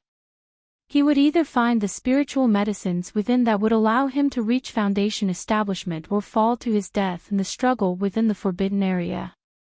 With the determination to either live or die, Hanli began his preparations to travel to the forbidden area in half a year. Within this short time, he had to further his strength in order to improve his chances to survive. It was impossible for him to reach the 11th layer of the Eternal Spring Arts without the assistance of medicine pills. If he wanted to increase his strength, he could only learn a few new magic techniques and purchase a few powerful talismans and magic tools. New magic techniques were not much of a problem. In all likelihood, if he were to mention it to Senior Marshal Brother Wu, he wouldn't refuse to teach him. However, with his aptitude, he would only be able to either learn 2 elementary low-grade magic techniques or a mid-grade magic technique in half a year. As for elementary high-grade magic techniques, it would be better not to think of them. Thus the quickest way to increase his strength would be by using talismans and magic tools. Regarding magic tools, Hanli currently had a few. As for magic tools that could be used in combat, apart from the ring and the small black flag that Marshal Uncle Yi gave him, he also had the long saber capable of turning into a rope and the gourd that could release automatically attacking spheres that he got from the 2 yellow-clothed men who tried to kill and rob him. As for when he entered the sect, he received a fierce sun sword and cold moon saber. They were simply the lowest level of magic tools, capable of attacking with a bit of flames and cold chi. They were fundamentally unimpressive. As for talismans, Hanli was originally extremely lacking in them. Fortunately, from the goods that the shady Marshal Uncle Yi didn't embezzle from him, he had quite a few talismans. He was truly given over 10 elementary mid-grade talismans and 2 rarely seen high-grade talismans, greatly increasing his confidence. Furthermore, Hanli still had the small sword talisman that he still didn't know what to do with. In fear, the yellow-clothed man he beheaded called this a talisman treasure. It should have a grand origin. It would simply be seen as stolen property, so he didn't dare to let others know of this talisman. He kept the 2 words, treasure talisman, in his head as secret and intended to find an opportunity to ask others about it. Naturally, when facing the extremely terrible, forbidden trial by blood and fire, having only these objects was certainly not enough.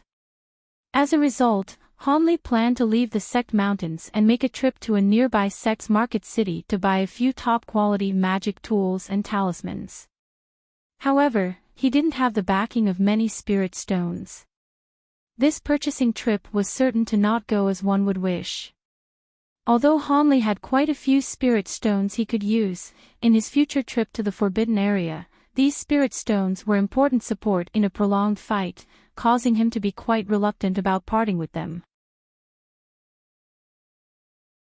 A few thoughts later, Hanli decided to cultivate a few precious 1000-year medicinal herbs in the little time he had to exchange for spirit stones or to simply barter. Actually, creating a few face-setting pills would probably be better, perhaps slightly increasing the value of the 1000-year medicinal herbs. However, face-setting pills truly required too many medicinal ingredients. There was not enough time to actually collect all the materials. As a result, he could only directly use drug ingredients to exchange.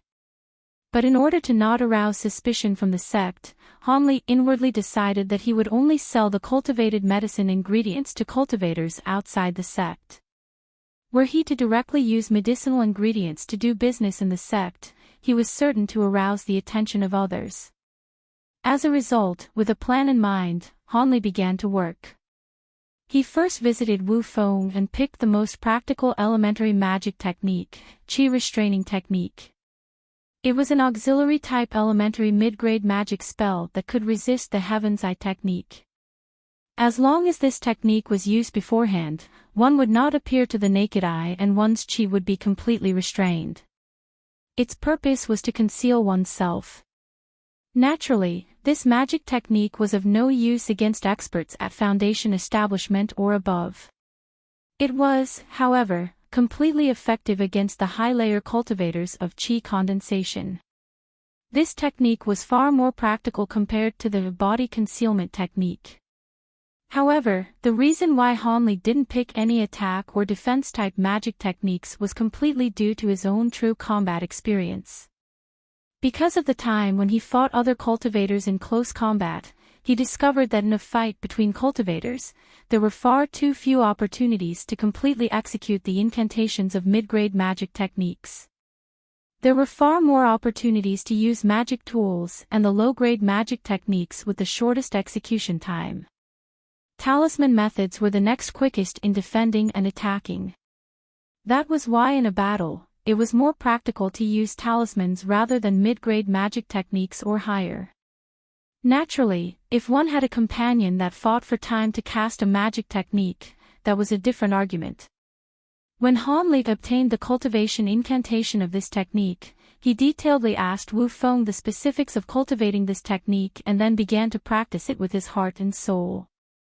However, as a mid-grade magic technique, this qi restraining technique was completely different compared to the auxiliary magic techniques he previously learned, such as the imperial flight technique and the body concealment technique.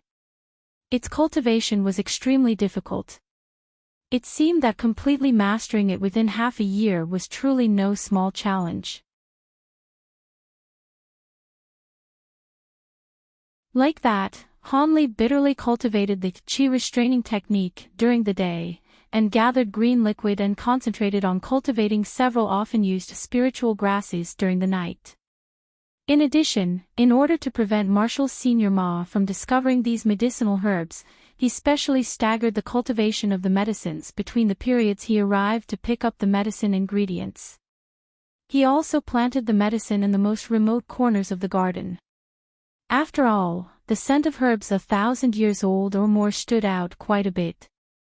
However, it was fortunate that this senior Marshal Senior had always come to collect right on schedule. He was neither early or late, and would hurriedly arrive and hurriedly leave.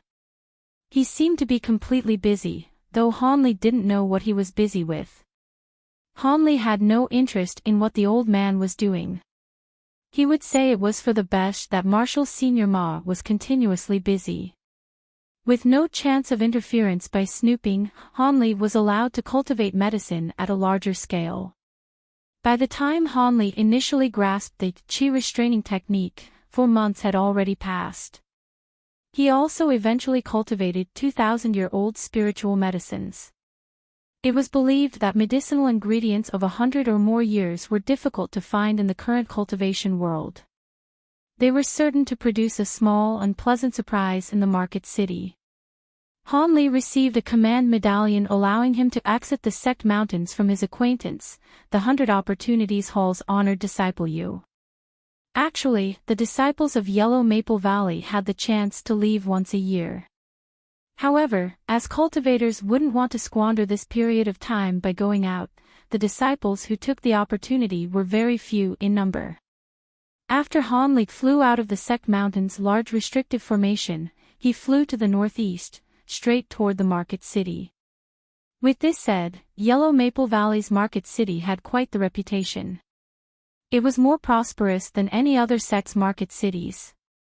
Because the Taiyu mountain range that spanned over the Jian province was close to the northern state of Yuanwu and there was a non-hostile relationship between the cultivation world of the state of Yuanwu and the cultivation world of the state of Yu, cultivators from the state of Yuanwu would come to Yellow Maple Valley's market city to do business and bring many unusual goods not present in the state of Yu.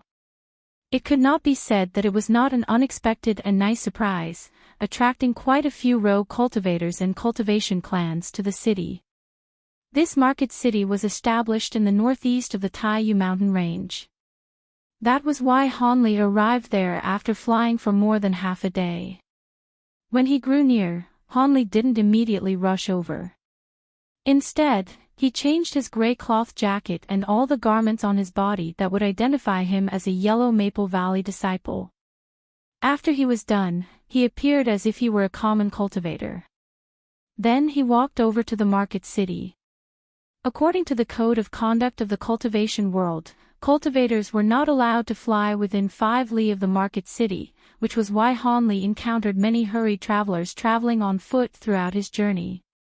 Among these travelers, there were many who dressed very peculiarly, causing Hanli to suspect that they were cultivators from the state of Yuanwu. It seemed that this market city was quite popular.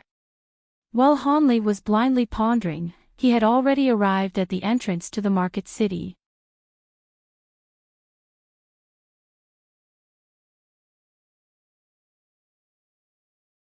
Chapter 162, Myriad Treasures Store. Yellow Maple Valley's market city looked like Hanli's hometown, Green Oak City. The entire market was only one street that pointed north and south. In the south, there were dozens of houses of various sizes. Some were tall, some were short. Some were buildings, while others were just huts. It was very inconsistent and uneven. These were all industries of the Yellow Maple Valley, but only less than half were personally managed by Yellow Maple Valley's disciples. The other large half was leased to the cultivator families and rogue cultivators who usually dealt business here. Most of these businesses were stores that traded raw materials, talismans, and magic tools. There was also a 5 Elements bookstore that specialized in selling elementary spells, and there were 2 restaurants and inns that were convenient for people to get food and rest. Aside from the lower-level disciples at the market city, there were also a number of foundation establishment experts who stayed there regularly, keeping order in the city and preventing people from causing trouble. A large portion of the northern part of the street was empty. It was reserved for cultivators who wanted to set up a shop on the spur of the moment. As long as they paid the Yellow Maple Valley disciples with a low-grade spirit stone, foreigners could set up a shop for a whole day on the side of the empty street without any interference. They would even have the protection of the disciples during the time that they had set up a shop, enabling them to have no fear of any enemies who would want to take revenge. With these measures encouraging foreign cultivators to come here and do business, along with the special geographical location of the market city, the Yellow Maple Valley's market city had been prosperous for many years. There would even be rare items that would appear from time to time in the market city, attracting even more cultivators. However, because Hanli wanted to avoid arousing suspicion, he didn't enter the market city from the convenient South Street entrance. Instead, he circled around and entered from the north. Before setting foot into the street entrance, he covered his face with a blue cloak in case there was anyone here who could recognize him. It was already the afternoon. The street of the market city didn't seem to have many people at a first glance. However, this was normal. After all, this market city was not some secular world downtown market that would be noisy all day long. The people who were qualified to come here were unique cultivators. You would only find one cultivator in 10,000 people. It was already pretty good to have this many people. Hanli mocked himself a little after realizing this fact and walked towards the small shops on the side of the street. He decided to see if there was anything worthwhile in the small shops before going to the large stores. After going through all the small shops, Hanli's heart sank. The magic tools and talismans at these small shops were completely useless to him, with the exception of 3 or 4 items that could barely be considered passable. Buying them would only be a foolish expense, so he stopped wasting his time. He turned around and sprinted towards the large stores. 7 Opportunities Pavilion, Wind Guiding Study, Heavenly Crafts Store.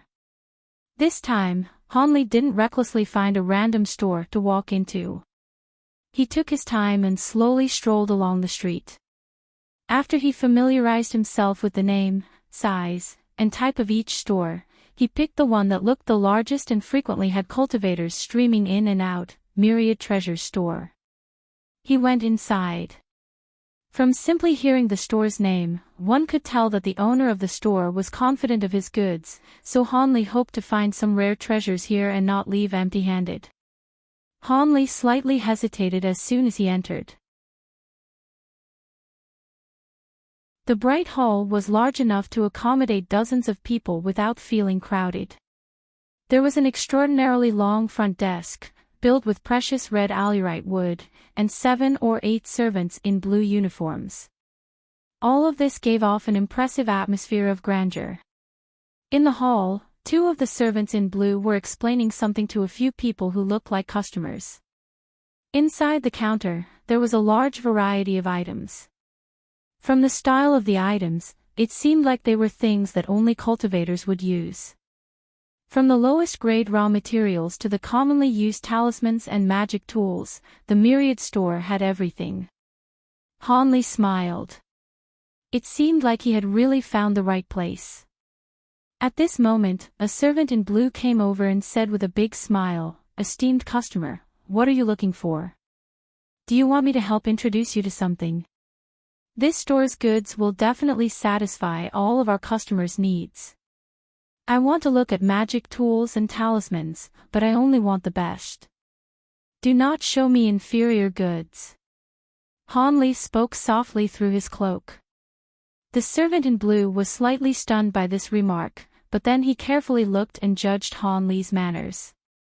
After making sure he wasn't joking, the smile on his face grew even wider. He knew he must be a big customer, so he quickly invited Han Li in and personally led him to the VIP room on the 2nd floor. The furnishings upstairs were different from the decor downstairs. Not only was the scale of the 2nd floor a lot smaller, but there were some antique furniture on the 2nd floor. It was decorated in an elegant, comfortable, and cozy manner. The most surprising thing was that there was a precious incense burner and a bundle of burning incense in the corner of the room that filled the room with a faint smell of sandalwood. A gentle-looking, middle-aged man holding an old book was standing in the room, reading its contents aloud. He seemed to not have any magic power like a completely ordinary man. Han Li was somewhat stunned. This place did not look like a place to do business. Instead, it looked like some rich person's home. The person who was reading saw Han Li come in and calmly closed the book. The servant in blue who had escorted Han Li quickly walked up to the man and whispered a few words. After the middle-aged man finished listening, he cupped his hands and said with a smile, "I am Myriad Treasures Store's shopkeeper, Tian Bewley. How should I address you?" "Li Feiyu." Han Li unceremoniously borrowed his good friend's name. "Oh, it's Brother Li. Brother, please sit down." The middle-aged man led Han Li to sit down, then ordered the servant, "Go brew a pot of our best jade cloud tea." After Han Li sat down, the middle-aged man started asking politely, "This is the first time Brother Li came to this store, right?" He. Shopkeeper Tian is really observant. This is indeed the first time I have visited this store. Han Li deliberately changed his voice and made himself sound like a tough man with a deep voice. "It doesn't matter if it's your first time visiting this place. As long as you are willing to come here, it shows your favor to our Myriad Treasures store. This store will definitely satisfy brother." Shopkeeper Tian confidently said. "I wouldn't want to go through the trouble of going to multiple stores if I could just find all the items I need at one store. I hope this store's goods are really exceptional," said Han Li in a dubious tone. He. Brother Li can rest assured about that. Our store's credibility is definitely one of the best on this street. If this store can't satisfy brother, then there's no need to bother checking out the other stores, said the shopkeeper unhurriedly, exuding confidence. At this moment, a serving maid came upstairs with a teapot and several teacups. The refreshing smell of tea filled the room before she had even approached the two of them. Shopkeeper Tian waited for the serving maid to set up the tea set and took a sip first. While smiling, he said, "This is a special tea made here in the store. It's rare in other places. Not only does it smell refreshing, but drinking it can make people energized. Brother Li can give it a taste." Han Li looked at the fragrant tea in front of him. He shook his head lightly and said in a slightly impatient tone, "Shopkeeper Tian, we can drink tea later. First, let's get down to business." "I never thought brother would have such an impatient personality." "Very well. Please wait a moment, I will be right back." Shopkeeper Tian stood up with a slightly disappointed expression.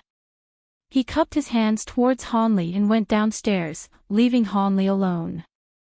After approximately the time to brew a cup of tea had passed, Shopkeeper Tian once again appeared before Han Li. However, this time he was carrying a few brocade boxes that were in different sizes. Shopkeeper Tian patted the brocade boxes and spoke with a grin.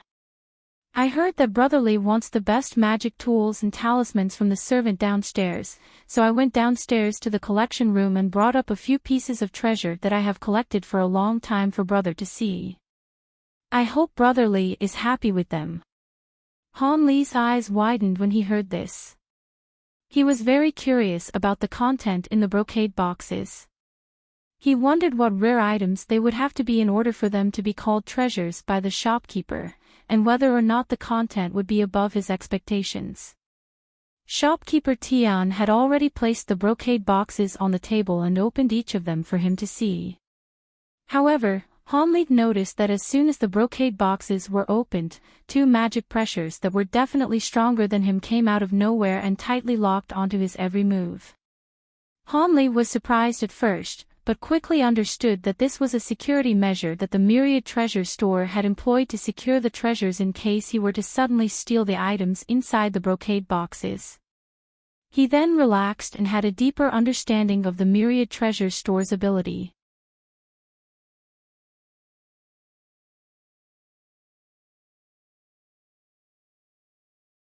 Chapter 163, Brocade Treasure Box. At this moment, Shopkeeper Tian started to present the item in the small brocade box. A set of gold beetle swarm blades, with one mother blade and 8 children blades. It was created from fine iron and gold. Refined by a foundation establishment expert for 3 days and 3 nights. So long as one holds the mother blade, one can simultaneously control the 8 children blades to attack the enemy, causing the enemy to be unable to defend against these incomparably sharp blades. He introduced the set of peculiar light gold blades while pointing to its case.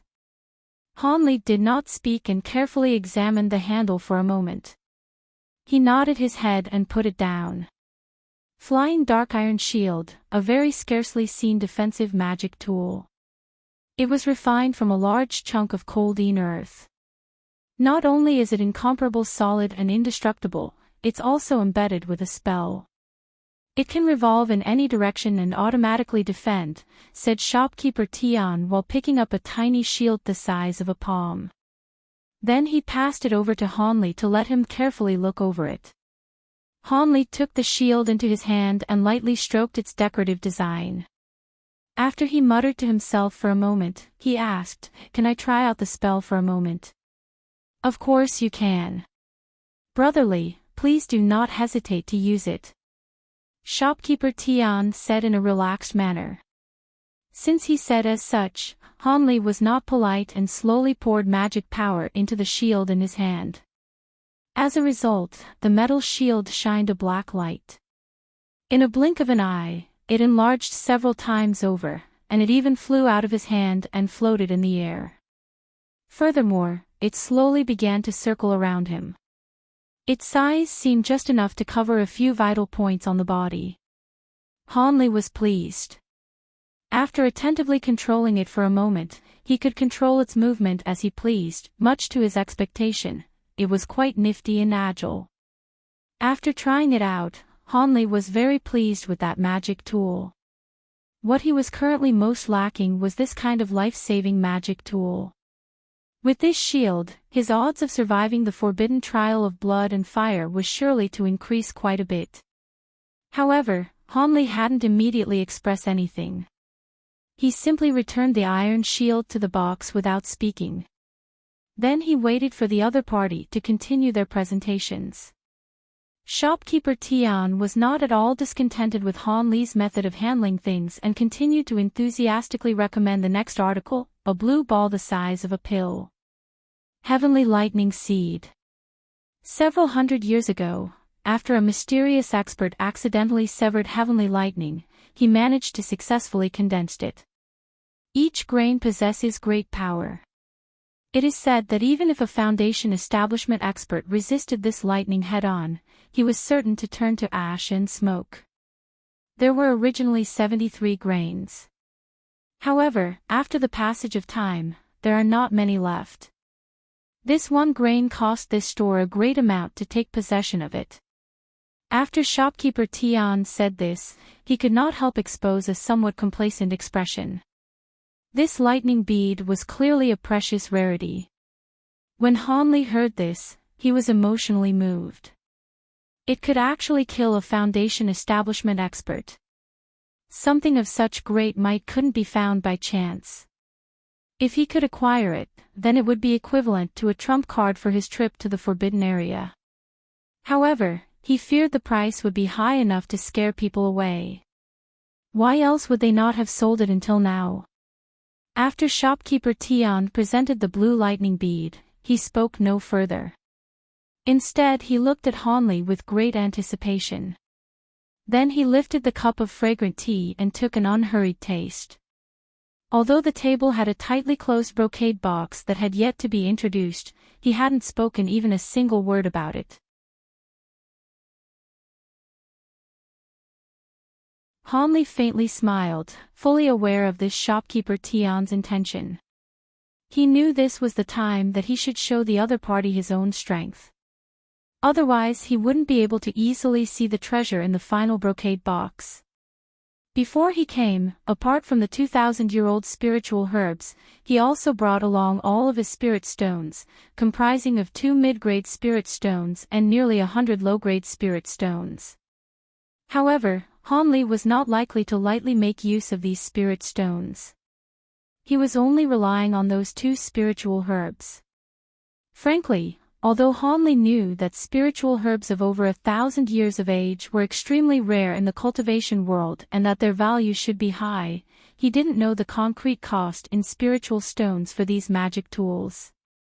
He did not have a true estimate. However, he understood that by using the herbs to obtain that small shield and the gold beetle swarm knives, he should have some extra spirit stones left over. As for that heavenly lightning seed that he further wanted to acquire, he was not very hopeful. He didn't suddenly take out both of his spiritual herbs. Instead, he took out a small wooden box with something seemingly precious and exceptional inside. The reason why Hanli acted as such was because he was fully aware that a man wants to be adorned with clothes, but a Buddha wants to be adorned with gold. He knew that if this presentation went well, the value of his medicine herbs should somewhat increase, thereby making the chances that he would suffer losses unlikely. Hanli did not open the lid of the small box but rather passed the case to the man in front of him. Shopkeeper Tian had secretly paid close attention to Hanli's actions all along. When he saw this scene, he did not speak any objections and accepted the box. After a moment of careful observation, he carefully opened the lid. Once he clearly saw what was within the box, shopkeeper Tian was somewhat amazed. However, his expression grew displeased soon after. Brotherly plans to use this yellow essence mushroom to exchange for this store's treasures. How is this rare? Unless it is a great item of 200 to 300 years or more, it fundamentally isn't worth anything, shopkeeper Tian coldly uttered. Hanli coldly chuckled several times and didn't say anything else. He was studying the other party's recent appearance at his own pace while tasting the fragrant tea that had been poured for him a moment ago. Having seen Han Li's fearless actions, shopkeeper Tian was somewhat doubtful. He mustered all of his spirit and lowered his head, carefully examining the spiritual herb in the box once more.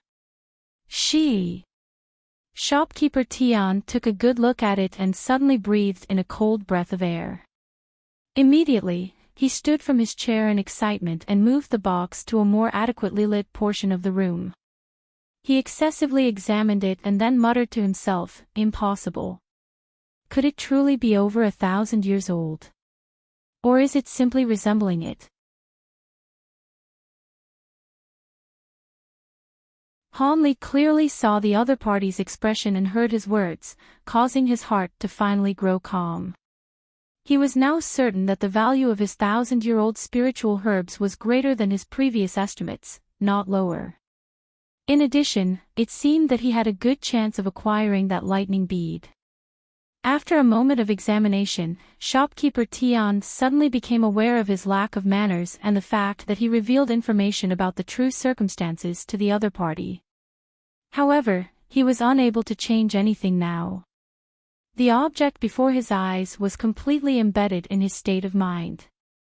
So long as this object were truly that 1,000-year-old item of the highest quality, he would overpay to have this 1,000-year-old spiritual herb remain in the 10,000 treasures store. Doing so would give his 10,000 treasures store countless benefits. However, he was currently embarrassed as he had never seen a 1,000-year-old spiritual herb before.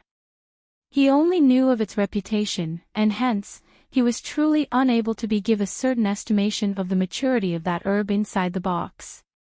He only knew that if the yellow essence mushroom before him didn't have a medicinal potency of 1,000 years or more, it should absolutely be of 700 to 800 years or more. It would still be a very precious object, he was certain of least that much. "Come." After a long moment of inspection, shopkeeper Tian called a young servant from downstairs. "Go and invite Elder Ding to come. Tell him there is a valuable object here that I need him to appraise," he solemnly ordered. Afterwards, shopkeeper Tian took advantage of this chance to have a completely honest chat. However, they completely avoided talking about the medicine herb, as if the medicine herb in the small box had been forgotten for the moment. Not long after, a gray-haired old man escorted by a young servant slowly climbed up the stairs. When shopkeeper Tian saw this, he immediately went to respectfully greet him and offered his seat to this elder before standing to the side. It seemed this elder Ding was truly a person of reputation. However, Han Li had already guessed that this person was like shopkeeper Tian, a common old man. He didn't have the slightest trace of cultivation. "Shopkeeper Tian, you called this soon-to-be buried old man here. Could it be that there's something you couldn't call someone else for?" Trembling, the old man asked after gasping several times.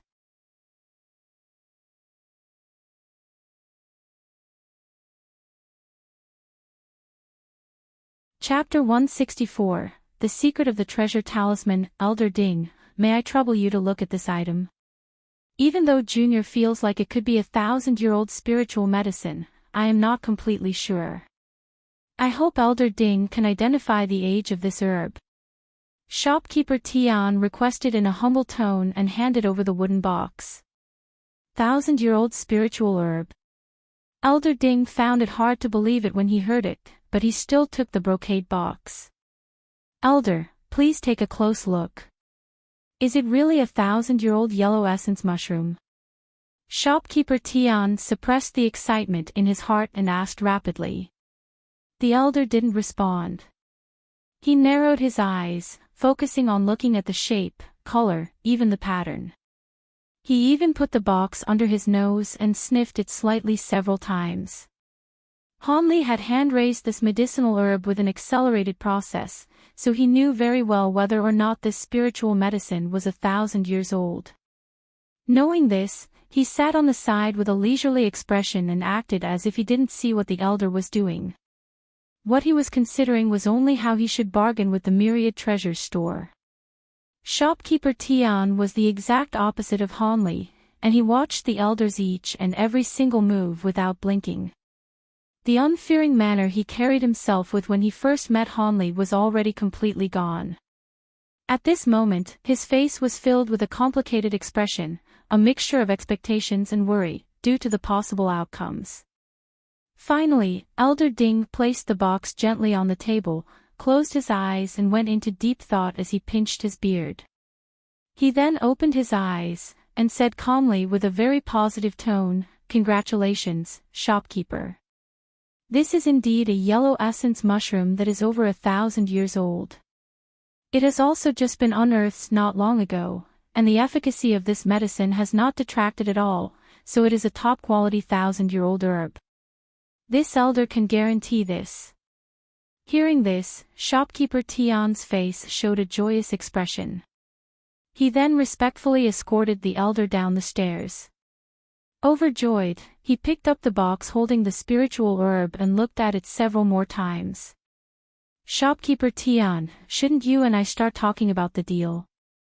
Seeing that the other party seemed to have forgotten that the owner of the spiritual herb was still sitting on the side, Hanli couldn't help but remind the shopkeeper of his presence. "Oh. Ah. I am so silly. Brotherly, please forgive me." Slightly surprised, shopkeeper Tian then remembered that this spiritual herb didn't yet belong to the Myriad Treasure Store. He slightly blushed, his face turning red. "Hee, that's fine. But how do you plan on trading? Seeing how shopkeeper Tian was fond of this item, I'm sure you won't disappoint me." Hanli chuckled and remarked as he slightly mocked the other party. At this moment, shopkeeper Tian's expression returned to normal. He then put the item that was in his hands back on the table and said, "Since Brotherly can take out 1,000-year-old spiritual herb, you must not be an ordinary cultivator. Hence, I will be straightforward to brother without any of my usual business schemes. I will give you a fair price." With that said, after a moment of thought, he continued with a sincere tone, "Brotherly can trade this spiritual herb for any of the 2 items from the brocade box that I have previously showed you, or you can trade it for only the item in the last brocade box. If none of the items satisfy you, then this store can also pay you with enough spiritual stones to buy the spiritual herb. Brotherly, what are your thoughts?" Hanli felt the sincerity in the other party's words. After pondering it over and over again in his heart, he felt that the price was reasonable, and since it was not beyond his bottom line, he was on the verge of accepting the deal. But before that, he still wanted to see the item in the last brocade box. But it turned out that Hanli didn't even have to ask.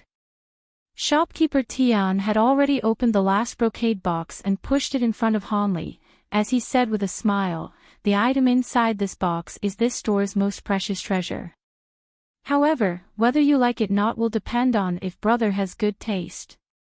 Hearing this, Hanli's curiosity increased. He looked inside the box, and immediately he was stunned. Inside the brocade box, there was a single, lone talisman inscribed with the image of a golden brick. The image shimmered with a golden light and looked realistic. After taking a good look at the item, Hanli's thoughts couldn't stop spinning. He immediately thought of his talisman, the one with a small gray sword drawn on it. Could it be the same thing? Treasure talisman. Hanli took a deep breath and asked in an uncertain tone. The shopkeeper showed an expression of astonishment. He exclaimed in surprise, "I did not expect that Brotherly would actually recognize this item. Usually, very few cultivators know about this treasure. Brother is truly knowledgeable, I am impressed." After Hanli listened to what he said, he laughed bitterly and shook his head. With a sigh, he replied, "You look too highly upon this man surnamed Li. I merely heard about the treasure talisman, I actually don't know much about it. Since shopkeeper Tian was able to take this item out, you must know a bit about this treasure talisman. I hope you will teach me about it." Han Li's remarks were all spoken from the bottom of his heart. He wanted to take the opportunity to gain a thorough understanding of the treasure talisman and avoid being confused about it further down the road. Shopkeeper Tian was surprised as he looked at Han Li. He felt like this wasn't something that needed to be kept as a secret, it's just that not a lot of people knew about it. Even so, it wasn't worth the effort to offend the big customer in front of him, so he agreed very easily and explained everything he knew about the treasure talisman. The treasure talisman was an item with great background, a special item that could only be made by cultivators above core formation. The high-level cultivators who refined magic treasures would insert some of the magic treasure's power into special talisman paper so that other cultivators could temporarily use the power of the magic treasure from this special talisman. It had the characteristics of both a talisman and a magic treasure. Cultivators who were aware of their existence jokingly called them fake magic treasures, but even so, they still deeply coveted them. This type of fake magic treasure was very special. Even though it must be made by cultivators above core formation, any cultivator could use it, regardless of skill level. Even Monk Goldenlight, the cultivator whom Han Li had killed, could use it well despite having cultivated only 3 or 4 layers.